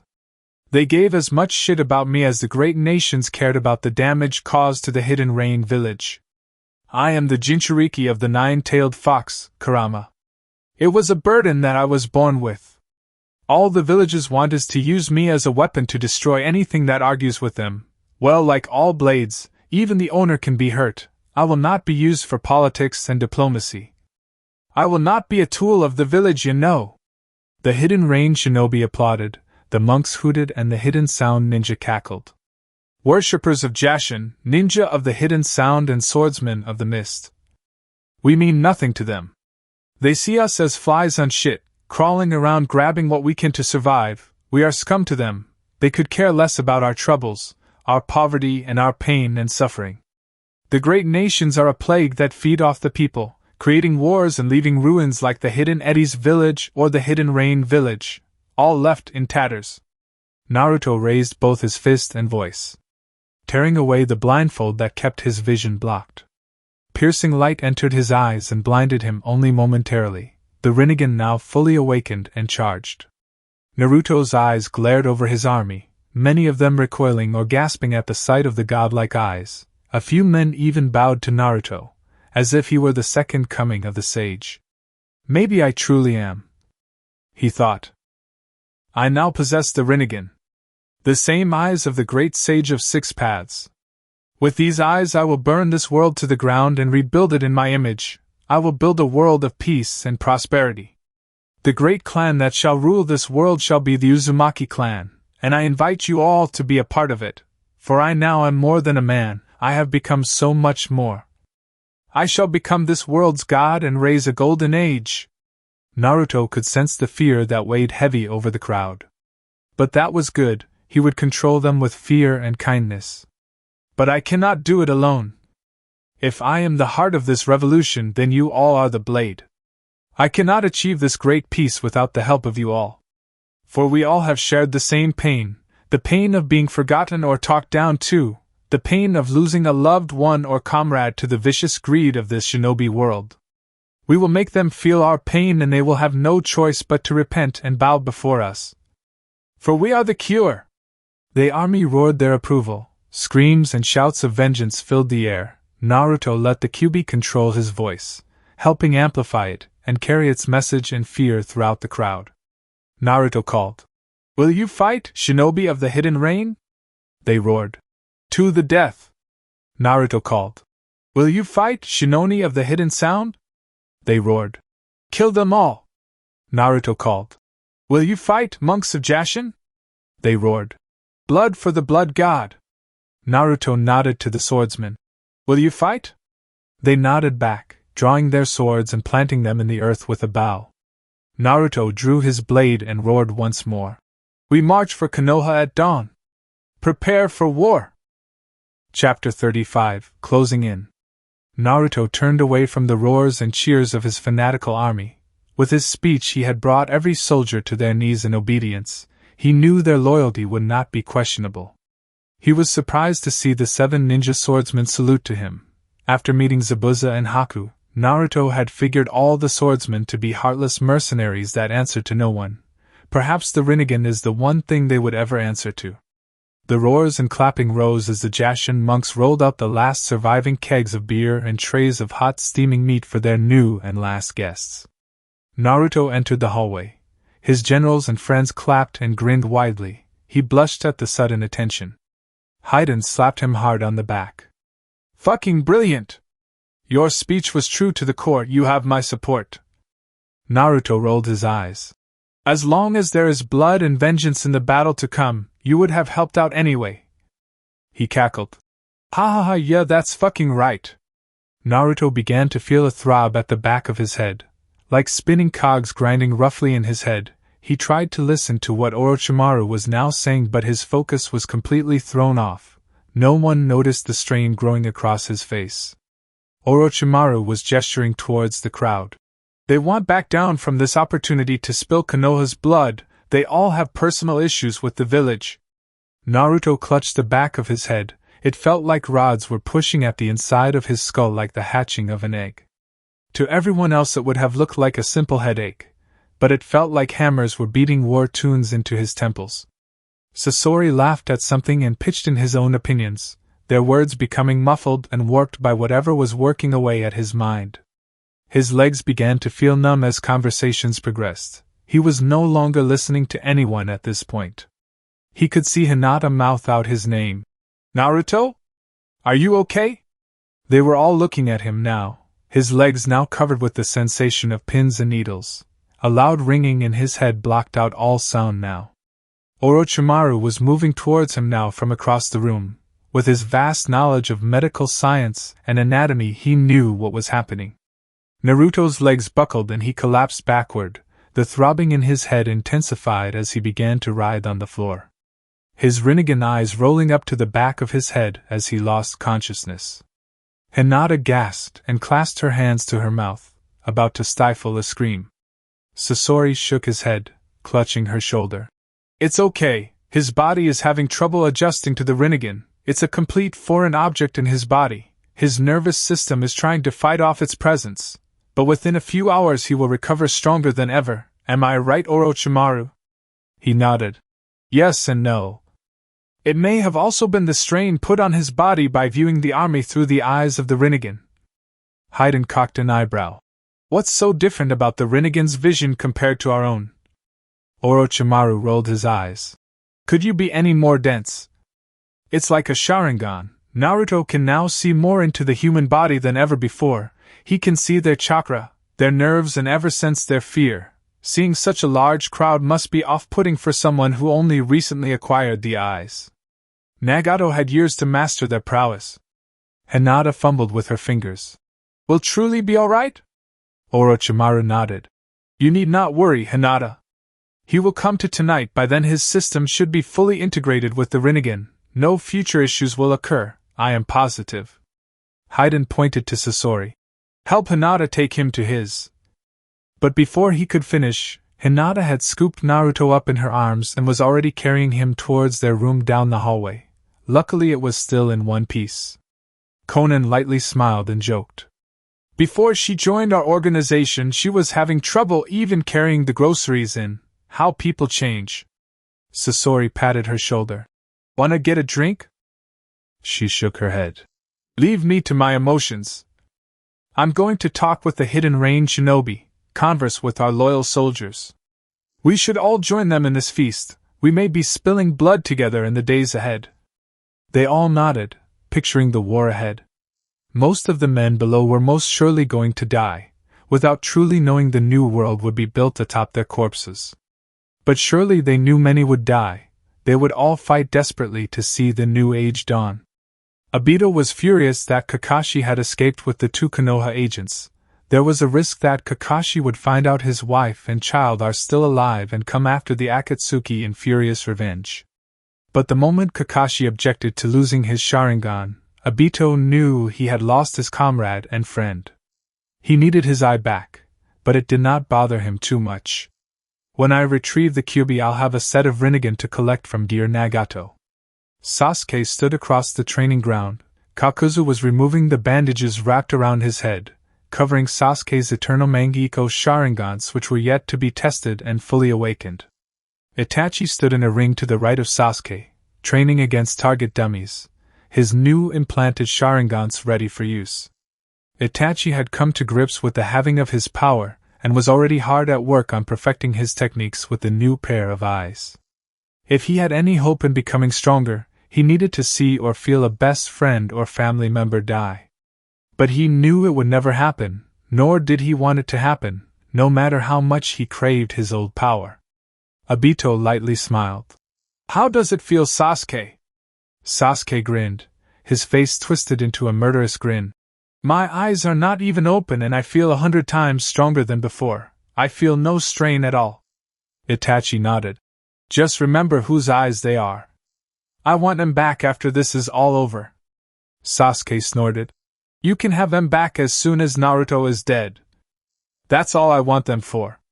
Itachi smirked and threw the kunai he held in his hand. It sliced through the dummy's head and embedded itself in the wall behind. The bandages fell from Sasuke's face. He slowly opened his eyes, the surge of power almost rocking him off his feet. His Mangekyo Sharingan gleamed blood red, his red pupils in the middle of a black six-pointed star like his old eyes. However, they would never revert back to their 3-comma form again. Kakuzu backed away as Sasuke rubbed his eyes with a menacing expression. Obito looked over his shoulder to Kisame, who was standing in front of a barred cell. "Explain to me where you found them?" Kisame grinned. "Scouts from Suna, they were guarding the ruins of the hidden Eddie's village in case we returned." The scouts cried aloud. Please just let us go. We promise not to tell the Kazekage or Hokage. We can give you information." Sasuke moved to the bars and pushed Kisame aside. Closing one eye and widening the other, he called, "Amaterasu!" Black flames bellowed from Sasuke's eye. Now that he possessed an eternal Mangekyo Sharingan, he no longer felt the pain and strain the attack caused. He could hold the attack for hours if he wanted to. He stared into the cell, the black flame still shooting from his eyes. It was beyond overkill. The scouts had stopped screaming after the first minute, but Sasuke waited until nothing was left in the cell but blackened earth. He grinned wider. "My Susanoo will be improved also, I am guessing?" Obito nodded. "There won't be such a time limit for it. You could fight for hours if you wanted to push yourself to the edge." Kakuzu fiddled with a stitch in his arm as he coldly asked, "What do we do now?" Obito gestured to the ghetto statue. "Kisame just returned with the 8 tails. Now all there is to harvest is the 9 and 1-tailed Jinchuriki." Kakuzu cocked an eyebrow. "Was he a challenge, Kisame?" Kisame nodded. "In the end he tired out, and used up all his chakra firing bijou bombs. I made it look like the Hachibi killed him. The hidden cloud will catch on eventually." "How do you stage a bijou murder?" "You cut a hole in his chest, place a octopus blood-stained sword in his hand and leave a few tentacles lying around to top it off." "Cloud ninja are dull." Obito smirked. "When they do find out it was us, I'm not going to be the one getting his head chopped off by the rakeage." Itachi hopped over the railing and stood by his brother, flicking his forehead and ducking an uppercut. "So what really happens now?" They looked to their leader now, his back turned to them as he walked towards the large map displayed on the wall of the 5 great nations of the shinobi world. Drawing his kunai, he wedged it on the small illustration of the Hokage monument, the blade piercing through the faces of past leaders. The act in itself was more symbolic and explanatory than words. The Akatsuki members began to suit up, throwing their cloaks over their shoulders and settling their star hats over their eyes. Obito clipped on his new mask. This time it was white with 2 eye holes, the left eye black and empty, but that would change soon. Lifting Madara's war fan over his shoulder, he coldly spoke. "We march to Konoha, kill the Kazekage and seal his beast. Take Kakashi's eye. Then..." Sasuke interrupted him. "Then we kill Naruto." Kakashi felt the familiar smells and sounds of Konoha as they drew closer to its large gates. There was now a secondary wall being built around the entrance, small wooden ramparts, and stakes dug into the ground to further boost the defenses of the village and its humble citizens. Workers were reinforcing the doors and digging what looked like foxholes within the village. There was still battle damage from the earlier battle with Danzo's Ambu loyalists. Many of the houses were still windowless or damaged with minor repairs underway. Kotetsu and Izumo, Konoha's gatekeepers and low-ranking jounin, moved from their post towards Sai and Yamato, clearly relieved to see Kakashi again. Kakashi felt for a weapon, but it appeared that Sai and Yamato had removed all possible weapons while he slept. He thought of ways to kill those around him. I could use my Kamui on his head right now, tear it right off and send it to another dimension. Yamato sensed his hostility and stiffened, muttering in a low voice. They are our allies. Make a wrong move and I'll remove that Sharingan in an instant. Kakashi spoke low but threateningly. They are your allies, yes. They are nothing more than oppressive meatbags waiting in line for death. Sai stood between the two yet again. Stop it, you two. Kakashi, Tsunade will take a look at you and dispel any genjutsu or drug you may be under. Kakashi shifted his gaze and snorted. Do as you like. I know what I saw.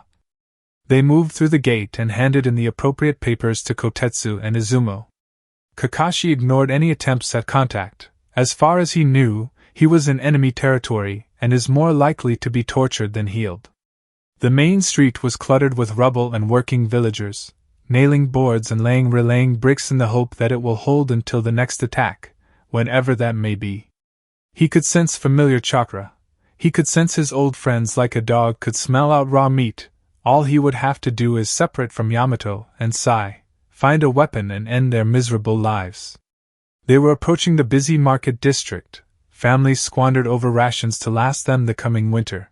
Kakashi realized many of them probably lived in shelters after the battle. Imagine what a war will do to them. There will be more war orphans than the Hidden Rain village ever had. They entered the thick crowd of bartering and trading. Kakashi knew Sai and Yamato would have a hard time chasing him among the thick crowds and narrow side streets. He had been in Konoha longer than both of the Ambu-born initiates. He knew the street better than any of them. He leaped to the side, darting between crates as Sai lunged for him. A man collided with Sai and sent them both sprawling. Yamato screamed. Kakashi! Get back here! Kakashi jumped from crate to crate, slowly elevating to the rooftops where he leaped from tiled roof to tiled roof, Yamato and Sai close behind, their blades drawn for cautious reasons. For all they knew, Kakashi was a hostile enemy and should be treated as such. Kakashi was cornered. Sai covered one side of the roof, Yamato the other. He grinned beneath his mask, raising his hands in submission as they slowly approach. Then with a light chuckle he leans backward, falling into the alleyway below. Before Yamato and Sai could lean over the edge, he was gone, already on the move and masking his chakra by the look of it. Yamato! What do we do? Do we go to the Hokage and protect her or continue looking? Yamato sighed. He sensed Anko in the city. We find Anko and follow her. She's about to find Kakashi and give him the biggest scare of his life. Kakashi could not feel them pursuing him anymore. He was relieved now that he was free to make his own decisions. The city was fluttering with familiar chakra. He relaxed his own, letting it softly emit instead of being completely masked. He was alone down an empty side street. His first plan was to go to Tsunade's office and force some answers out of her, through anger or torture. It did not matter so long as he got what he wanted to know. He turned the corner and froze, the kunai dropping from his hand and the strength in his legs fading. He gripped the building for support to stop him buckling over. The women saw him and a grin from cheek to cheek spread across her face. She began to jog to him, calling out, "Oh my God, I thought I had lost you!" Anko grinned wider. Kakashi shook his head, his body shaking. He turned and ran. No, this can't be real." She cocked an eyebrow and chased after him. "Hey, come back! Kakashi Hatake, you get back here right this instant!" He darted through a narrow passage. Anko would catch up if he did not hide. She had been in Umbu longer than he had. She was more physically fit too. Kakashi felt her grow closer. Looking over his shoulder, he saw her leaping from roof to roof above him. Ahead there was the village's river. The street dropped down a grassy hill towards the riverbed, where multiple docks floated. Kakashi to the slope and slid down it, ignoring the stone steps.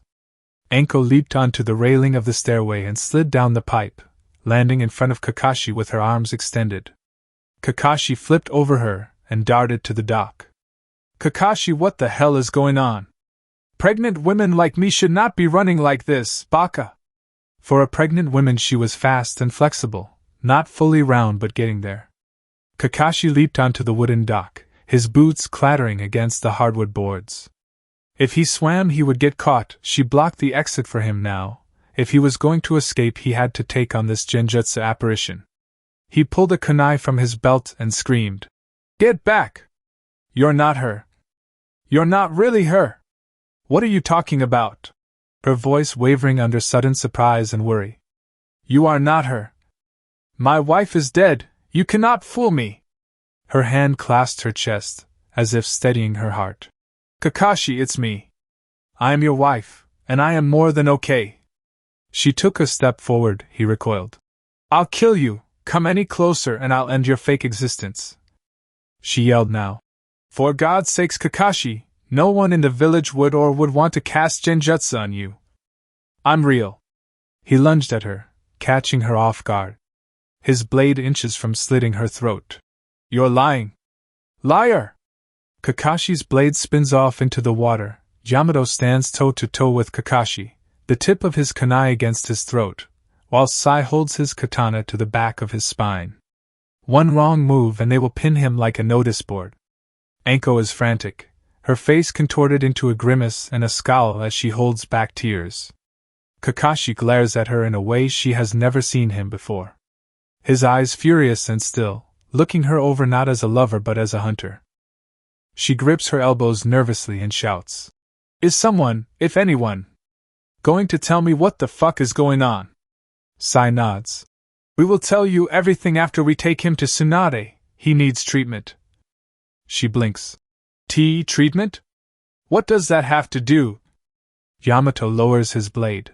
"He was cast under some crazy genjutsu when we left the Hidden Eddies village. Though you died and Konoha betrayed him." Anko feels a jab of regret. No wonder he was acting out. "What can we do? He does not believe me when I tell him." Sai pushes Kakashi forward, handcuffing his hands and leading him off the dock. "Tsunade might have a procedure to lost memory or the casting of genjutsu." Anko places her hand on his shoulder. Kakashi shrugs it off and tries to lunge at her. Yamato chokes him back. Anko wipes the tears from her eyes and turns to leave. But before she does, she turns to Kakashi and caresses her stomach. In a hurt voice she murmurs, "I still want to call our child Tsukumo. Some genjutsu apparition would never know that." For a brief second, Kakashi's eyes widen and grow teary, as if inside he knew it was true. He looked away and marched towards the Hokage's office. The carriage shook, familiar cold air crept in and stung his naked body. He clung tighter to the blankets, feeling smooth hands grip his chest. The soft pillow pressed against his back. With sudden realization, a small trickle of blood ran down Naruto's nose. Hinata's boobs were pressed tightly to him as she embraced him, her full body pressed to the back of his under the fur blankets in their private carriage. He turned over and grinned, their eyes meeting. Although this time she winced, still not used to his Rinnegan eyes and their cold violet gaze, it was hard to read them. Hinata was beginning to like the pretty swirls and decor of the holy eyes, but she missed those piercing sapphire eyes she fell in love with years ago. Naruto noticed her wince and bit his lip, reaching into the chest beside their bed, pulling out a small, flat box. "I had these made, Hinata." He pulled out 2 small discs of the same piercing blue and slipped them onto his eyes. They were organic contact lenses that Orochimaru had created for him. Walking around the world with eyes of the sage meant people would try and take them. It was a safety precaution, for the people not Naruto. He would kill anyone who even tried. He slipped them on, his eyes returning to their normal color. She smiled and pulled him in, hooking her lips around his and closing her eyes for the briefest moment, taking in his scent and chakra, letting it comfort her. "Good sleep?" She poked his nose and grinned. "I would call it an unconscious slumber, but yes, it was long." She ran her fingers up his cheek and around the bags under his eyes. You need more sleep. How do they feel? The Rinnegan. He smirked. No pain at all. I feel even better than I did when I first woke with them. Sasori said you would fully adjust to them. You slept all through last night and into today. We are just passing through the land of iron now. That explains why my nipples are harder than iron. She giggles. Don't be vulgar. Naruto moved his hand under the cover and moved his fingers over her chest. That also explains why you are too. She blushed. Quit it. Sleaze. I had to carry you out to the carriage when no one was looking. Why? Do you think it would be good for troop morale if they saw their leader being carried like a baby, naked and fast asleep to the convo? It would make them jealous of how great a wife I have. Hinata smiles but scratches her head. Yeah. About that, you and I never got married. We got interrupted. Guess we are just engaged then. Naruto moans long and loud. Oh, baka baka baka. I was supposed to get married to you. I'm a failure. She leaned down and kissed his neck, moving to his earlobe and gently biting down. He loved it when she did that. She hopped on top of him, her naked body pressed against his. She whispered deep into his head. His earlobe felt like it was on fire. You are not a failure. You convinced me you are an absolute romantic. You proposed amazingly, and you look real good in a tux. I'm impressed, Mr. Uzumaki. As am I. Mrs. Uzumaki. He rolled on top of her and fell beneath the blanket laughing. A loud knock came at the cabin door. It was Conan. She popped her head through the doorway and grinned, a faint flush in her face. It was good to see her face taking on color again. She had ridden in the carriage behind them with Nagato's body since they left. She closed the door behind her and collapsed back against the hardwood seating, sighing in relief as she brushed the snow from her coat. She grinned wide and pointed, accusingly. What were you two about to do? Eh?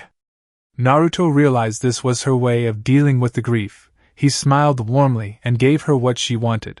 Some nieces and nephews for you, perhaps? Conan locked her fingers together. I'm going to spoil the hell out of them. You realize that, right? Hinata nodded, blushing at the thought of having Naruto's children. It would be nice, having you around to give a helping hand. Naruto grinned, scratching the back of his head. Feel free to do all the diapers, feeding and burping you like. A slap crossed the top of his scalp. Conan smirked. I did not come here to just watch you two fool about, as cute as it is. Hinata bit her lip. We're going to the Hidden Rain village for the burial, soon, right? Conan smiled and shook her head. No. I've decided to take him there myself. I'll be accompanied by the Hidden Rain shinobi. Naruto cocked an eyebrow. Why aren't you coming with us? I have some personal matters to attend to while I bury Nagato along with our friend Yuhiko. You may remember seeing him when Nagato used the Rinnegan to speak through him before his operation. You are taking the main force to Konoha. I will meet up with you perhaps when the battle is at its peak. Consider it a wave of reinforcements. When do you leave for the Hidden Rain? My forces have split and are awaiting my departure, basically. Now. Naruto blushed. I would get up and hug you, but we are kinda naked. There is no need. I will see you soon. Just be safe, okay? You two are all I have left. Tsunade stacked another block of paperwork on her desk. The files had kept wheeling in day by both Umbu and pissed-off villagers. The stack of papers consisted of requests, taxes, fines, construction fees, and new intel recovered from the defeated Danzo loyalists. Now that the Foundation was under complete Konoha control, the intelligence ops had the luxurious job to sort through and absorb almost hundreds of years' worth of new information kept secret by the Foundation. Secrets that Danzo kept from both Minato, Hiruzen, and Tsunade that could have benefited the village's well-being. Tsunade wiped sweat from her brow and groaned. There was a knock at the door. Ino stepped into the room, her face still pale from the previous battle and the horrors of the Hidden Eddies village. She managed a smile, however. Tsunade respected her for it. They found Kakashi, Lady Hokage.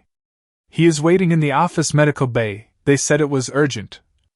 This job was great until they gave me damned paperwork. Ino, Can you take over for me until I return? Ino's jaw dropped at the size of the stack. But it's so much. Tsunade grinned. You are God with your mind, figure it out. Ino called out, almost forgetting the other reason she came. I almost forgot. I don't know if it's important though. Tsunade twirled her finger. Let's hear it then. The Kazakage, received a message from his scouts and mobilized a few Suna shinobi to accompany him out of the village. Where to? I'm uncertain. Kotetsu and Izumo said it may have to do with an unidentified group passing through a few villages, just suspicions, I guess. The size of the group was small, perhaps 5, they weren't clear. Tsunade nodded. Possibly some bandits trying to take advantage of the village's weakness. If it were Naruto, we would for sure. Ino nodded, she still felt unsure about it all though. If it's a threat, I'm sure the Kazakage will deal with it. Tsunade turned and closed the door, heading towards the medical bay where she expected to treat any wounds Kakashi may have received during his absence. To be honest, she had no idea why she was needed, but anything but that horrid paperwork would do her fine. Gaara moved through the woods, Kankuro, Temari and 10 other honor guard followed close behind. The strange but powerful chakra was growing more familiar as they drew closer. From what the scout reports had mentioned, a group of 5 men wandered through neighboring villages on their way towards Konoha, wielding an array of different weapons. Gaara did not want to take the risk of letting it slide unnoticed. He knew it would only waste further time for him to organize an investigation team with the Hokage. Time was running out before another battle would take place. Gaara could feel it. He raised his palm and dropped to the ground. The sand ninja followed suit. They stood on the edge of the tree-line in a large clearing. Dead and dry grass stained the golden field. It had been a hot summer in the fire country. Like faint mirages, 5 silhouettes appeared on the opposite side of the field. The heat waves distorted their figure, but Gaara knew it was them, the Akatsuki. He looked over his shoulder. Seishin. A sand shinobi stepped forward, his face covered in both a cowl and a clay mask of a grinning wolf, a hidden sand spec ops captain. Yes, Kazakage. Return to Konoha, you are the fasted operative here, warn them of the Akatsuki's presence, and raise the village's alert. Yes, Kazakage. The captain disappeared into the trees above and was gone before Gaara had time to blink. Temari gripped his shoulder and tensed. Should we engage them now? Wouldn't it be better to wait for reinforcements? Kankuro shook his head. Gaara is only thinking about the village's safety. If we stall them now, we buy the village more time to prepare for a possible attack. Gaara stepped into the clearing, his dark eyes scanning over his troops. We fight not for the safety of the village, but the safety of our friends. The shinobi saluted and stepped forward, drawing weapons and preparing jutsu scrolls. Gaara led the 12 warriors across the field and halted only meters from the enemy. His eyes down-gazed when he noticed Sasuke's presence. He had lost another friend to war, it seemed. In search for revenge, both Naruto and Sasuke discarded their bonds. Next to Sasuke stood Itachi, Obito, Kisame and Kakuzu. No sight of Kabuto Yakushi, however. That was troublesome. Gaara folded his arms, his fingers raising a small trail of sand from his gourd. On behalf of the Hokage, I am here to capture you and prevent any attack. Obito grinned. That's funny, we were here to capture you too. One-tails. Kankuro frowned. You still hunt the Jinchuriki? Even after all that has happened to your organization, you are persistent bastards, I'll give you that. Kisame lifted Samehada from his back and sneered. Our goals have never changed. You and Naruto are the last ones we need. You won't harm my friends. Naruto will pay for his crimes officially under the execution of the Kage. Not you. Gaara raised his hands. Waves of sand rolled in from the surrounding woods and a nearby river. The sand covered the dead grass like a gold and gray tide, making this dead field literally into a field advantage for the sand ninja, whom had trained in it since they were small children. More and more sand consumed the woods and surrounded the entire field on all sides. With a clench of his fist, Gaara solidified a sand barrier around outskirts of the sand arena, sharp sand spikes poking out the sides like barricades. From inside the sand area you could hardly tell you were near the Hidden Leaf Village. The Akatsuki members would not be able to escape without taking Gaara down first. He had them right where he wanted them. He clapped his hands together. 2 waves surged towards the Akatsuki on each side of them. The sand shinobi charged forward. "Charge!" shouted Kankuro, leaping forward as his puppet sprang to life. Temari opened her fan to the 3rd moon and surged forward. "Engage them before they use any ninjutsu!" The 2 sand waves collided together in an explosion of chakra and sand particles. The large hulking shape of a warrior held both the walls of sand still with its arms outstretched, the sand losing momentum and crumbling down to the ground. Smoke and sand particles clouded their view of the Akatsuki. Gaara was about to call for a retreat, when the enemy counterattacked. A large fiery arrow of purple fire flew through the smoke, tearing into a sand shinobi and nailing his twitching body to a nearby tree. The man screamed in agony, clawing at the arrow in his belly as it burned him alive.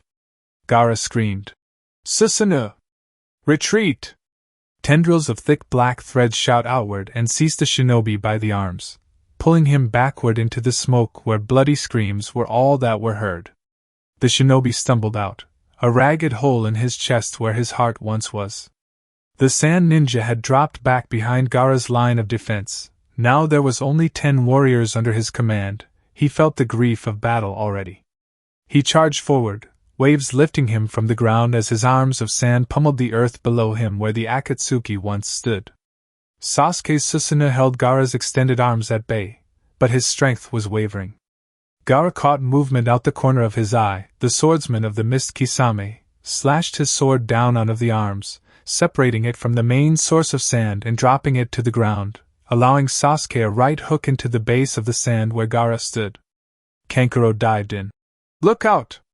Multiple barrages of fire-style jutsu from all 3 Uchiha were hurling towards the Kazekage.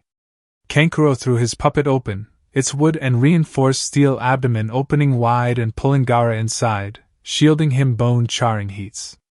Rolling forward between fiery meteors, Temari flapped the 3-moon fan upward, pushing razor-sharp shuriken and fire-style jutsu back at the 3 Uchiha, the now superheated shuriken colliding with the brush and setting it alight.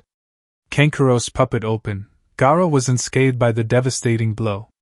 Temari dived backward as a shark of pure water snapped its jaw only inches from her face. Kisame appeared behind her, his mist transformation literally fogging her view of him. He swiped Samahata down, the large creature weapon unwrapped from its bandages and snapping at Temari. Her fan caught the majority of the blow, but the force still knocked her to her knees. Any more blows like that, and her fan would break. She rolled between his legs and slit his calves open, but not before Samahata buried its teeth into her right shoulder. Kisame dropped to the ground with a large grunt. Samahata still latched onto Temari. She called out for help, but she could feel the very chakra inside of her being drained away. The large bladed arm of Kankuro's puppet lunged downward, breaking against Samahata's scales but piercing through its tough leathery skin. The sword screamed in agony and released Temari from its bite, flopping on the sandy ground like, well, a dying fish. Large fingers from beneath the sword pulled it upward and held it tightly. Gaara roared and clenched his fist, the large sand fist doing the same. Samahata screamed then went still between the fingers' grip. The spine of the creature snapped and crushed at once. Kisame roared in anger and almost sadness as his sword cluttered to the sand. He crawled along the earth, his legs bleeding from the laceration. "You fuckers! What have you done to my pet?" Kakuza swiped his whip-like fingers outward, driving the Spec Ops shinobi backward. Gaara did not have to worry for their safety. The same Spec Ops shinobi have been serving for decades under both his father and his own rule as Kazekage. They would occupy Kakuzu until they were able to get to him. The 3 Uchiha were the biggest problem at hand. It was then that Kakuzu's back split open and 4 large balls of sludge-covered treads sprang from his back and sprang to life. Each creature morphed into large animistic forms, their faces covered by large white masks. They looked like piles of writhing black worms. Each creature's mask was decorated with different colors. It became apparent why when they began to spit fire, lightning, water and sharpened rock shards into the dazed and confused Spec Ops shinobi. The earth's shards tore through two of the shinobi, turning them into ribbons of human leftovers. The shinobi were trained for situations like this, when they were under fire and against all odds. They slapped their hands together, their jutsu ready. Meter-high walls of sand rose from the ground. They dived behind the cover, hugging it with their lives. The creatures continued to hail down firepower on the newly formed foxholes. A Spec Ops lieutenant pulled a long rope dart from his satchel, unwinding it and spinning it over his head in high speeds. He grunted and let it release forward. The dart buried itself in the chest of the water-spitting winged creature and expanded. The dart was rigged with spring razor blades that extended once inside the target. The lieutenant, whose chakra element was lightning, gripped the cable and let his static chakra conduct through the copper, shocking the creature until its mask exploded outward and the writhing threads died like worms in the sun. When he pulled back the cable, a sizzled human heart was still attacked to the razor edge. He grinned and called out to his comrades. "They are vulnerable to opposing elements. Use water jutsu on the fire creature and destroy its heart." Kakuzu pulled down his face mask and smirked. "I hear they pay double for spec operatives. You all will be my next paycheck."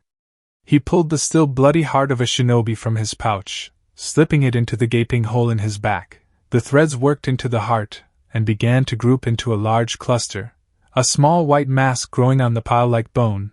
The markings on the mask were blue. It would only be a matter of time before it was ready to release again. They can't resist forever.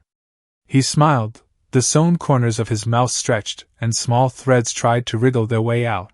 They were starting to believe they were actually alive. The operative were dug in deep, screaming orders to one another. "Use water jutsu. Suppress their fire style." A masked Spec Op shinobi pulled a scroll from his pack. Seals and jutsu formulas tightly filled the space. He slapped his palm onto the scroll and threw it at the large hulking fire creature. The scroll exploded in a wave of boiling water that drenched the creature and made an opening for their counterattack. The masked operative leaped onto the creature's back, a sand ninja scout following his lead. It swiped the scout with its large hairy arm, the loud sound of a crack as it crushed the shinobi's spine with one swoop. The masked operative drew his large kama from their sheaths, wrapping the chain around the creature's throat and leaping off its back, dragging the kama down its spine and cutting through the tangle of black threads and exposing the decaying heart, its tubes and veins woven into the threads like vessels. Digging the kama behind the heart, the shinobi tore it out like fish on a hook, diving to the side as the creature fell backwards like a collapsing building. "Get out of there, hurry!" one of his comrades called, but it was too late. The creature with the brown markings on its mask, the user of Earth style it seemed, burst from under the ground and dug its talon into the masked operative's leg, pulling him back underground like a trapdoor spider striking its prey. Before they could help him, it was too late. The ground had swallowed him whole. Kakuzu dived into the crowd now, using the chaos and confusion to mask his approach. Swiping his hand outward, it detached from his arm, extending on long thick threads like a doll. It seized the operative by the throat and snapped his neck sideways. Two shinobi dropping behind Kakuzu and burying their katana into his back. Kakuzu grew stiff, the shinobi grinned. "We got you, bastard!" What appeared to be gagging breaths became more audible. Kakuzu was laughing. He threw his head back and roared laughter, the seams in his mouth splitting open and stretching out wide as tangles of threads ensnared the shinobi and strangled them. The shinobi were inches from passing out when the large armored puppet collided with Kakuzu, sending him sprawling and releasing his two hostages. Kankuro leaped over the cover and worked his fingers like a master tactician, each millimeter of movement and maneuver for his puppet to carry out. He tugged his ring finger backward and the arms of the puppet opened wide. Shuriken with green-stained edges shot like fireworks towards Kakuzu, burying deep into his tangled flesh. Kakuzu only laughed. "I'm immortal. Your attacks are useless. I know a man who will pay handsomely for that puppet of yours." Kankuro smirked. He had not yet realized. "Come. I'll show you what a master of strings really looks like." Kakuzu lunged forward then collapsed, the threads in his legs snapping and melting like wax. What did you do to me?" Kankuro's grin was wide now. "Those shuriken were covered in a very potent acid. Your threads are basically alive and are incredibly permeable to liquids. It was a long shot, but the fact those threads of yours seem alive means they might very well work similar to blood vessels or veins. Right now that acid is passing through your body and eating away at the threads you seem to be made of. I'm not a tactician like Shikamaru, but I'm a master of strings. Kakuzu stood and tensed, his body trembling as hundreds of melting threads wriggled from his body onto the floor. All were covered with the acid. Kakuzu's threads were certainly alive, but that meant he could make them leave his body to spare him further damage. Kankuro grimaced. His plan had worked and had also failed. Come then. Puppet Master, come and face your doom. Samahata was still. No chakra or life force remained in the once deadly weapon. Kisame still crawled towards it, his legs torn open at the tendons and spilling blood along the gritty sand. He grunted with each pull on the soft earth. Against the soft earth, he could not hear the light patter of footsteps approaching him from the rear. Temari limped towards him, her chakra recovering but not nearly fast enough to use effective jutsu. Kisame reached the sword and stroked it, as if comforting it in the afterlife. Temari grunted. Any last words? Swordsman? Kisame sneered, his fangs bared to the young woman. Bend down and I'll tear your throat out. Like I have done many Suna women before. He began to cackle wildly, his bloody lips pulled back now in a grin. She coldly spat. Eat hell's sand for eternity. Baka. She drove the kunai down into the crown of his skull, piercing through and silencing his wild laughter. Over her shoulder she saw Gaara, locked fist to fist with Sasuke and Itachi, the fight now up close and personal. Whilst Sasuke clashed with Gaara with Susanoo enraged, Itachi ducked in and out of combat, providing support with ranged weapons and fire-style jutsu. Gaara wondered why this dangerous Uchiha was not fighting at his expected full potential.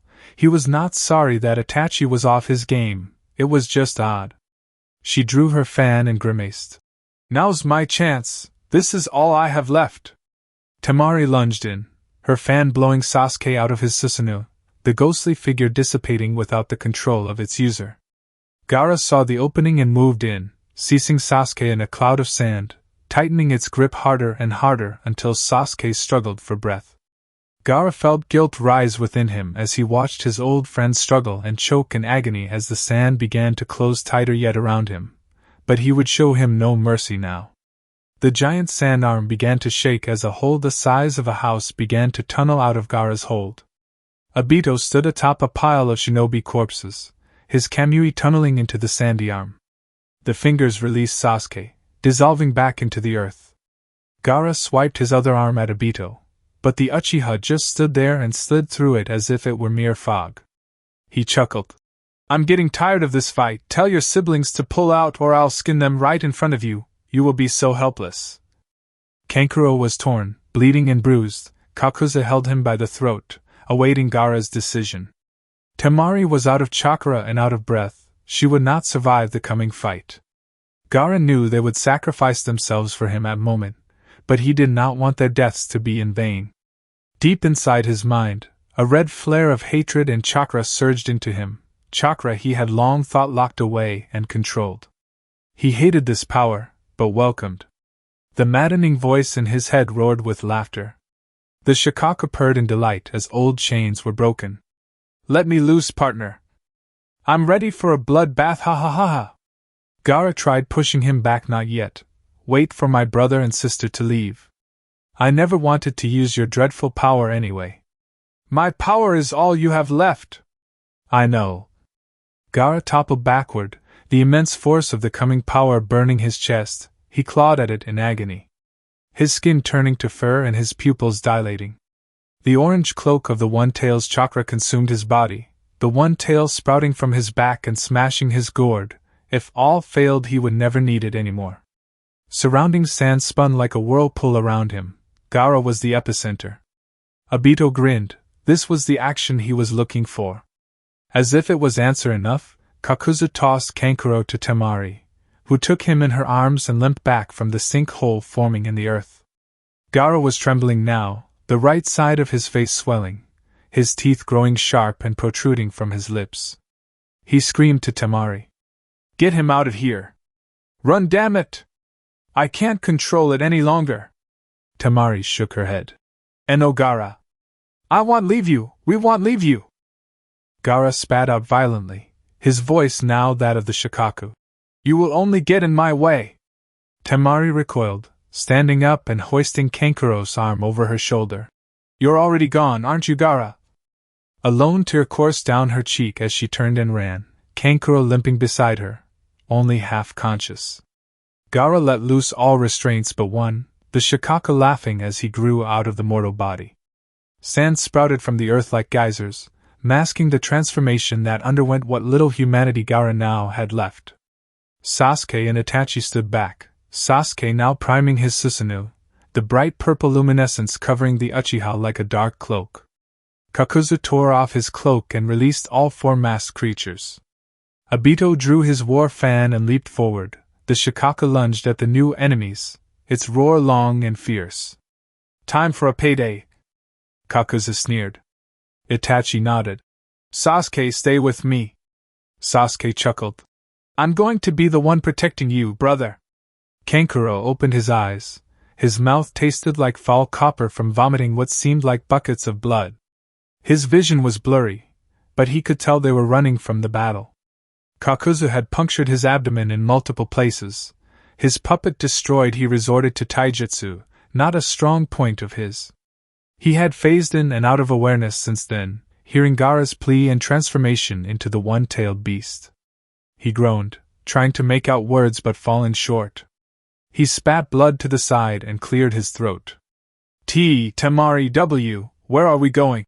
He gripped her shoulder harder, as he nearly lost balance. We have to get to the village, we have to get you some medical treatment and prepare for another fight.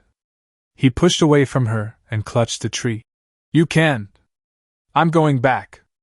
I won't leave Gaara. She pushed him hard against the tree. He had only now just noticed her tears. I do too, damn it. But he needed us to leave, he needed us to carry out his order and warn the hidden leaf. Temari. She sighed. It's fine, please, just don't look back. It will hurt seeing him like that. From behind they could hear the roars and screams of the Shikaku sparring with the large Susanoo-clad Uchiha. Explosions and sandy debris filled the sky. Up ahead, squads of medical ninja charged towards them, the Spec Ops captain leading them to the fight. Temari signaled them to halt, waving her arms over her head, but all the ninja had to do was see the large hulking creature over the horizon tearing the earth apart with monstrous force. They loaded Kankuro onto a stretcher, multiple medical shinobi focusing on the extensive puncture holes in his chest. The captain checked on Temari and asked for a report on the current situation. Gaara has released the Shikaku and is engaging the enemy. He told us to secure the village as a priority. He looked stunned by her words. We simply cannot leave the Kazekage to fight them alone. It was his orders. He let loose his most hated enemy just to buy us time, we can't waste it. At least send some support? I wish it were a possibility, the way he is now. He will attack and kill anything and everything. Obito smirked. Sasuke was engaging the Shikaku head-on with ease. His Mangekyo Sharingan was a powerful asset indeed. It would not be long before Naruto was the last of the tailed beasts that needed capturing.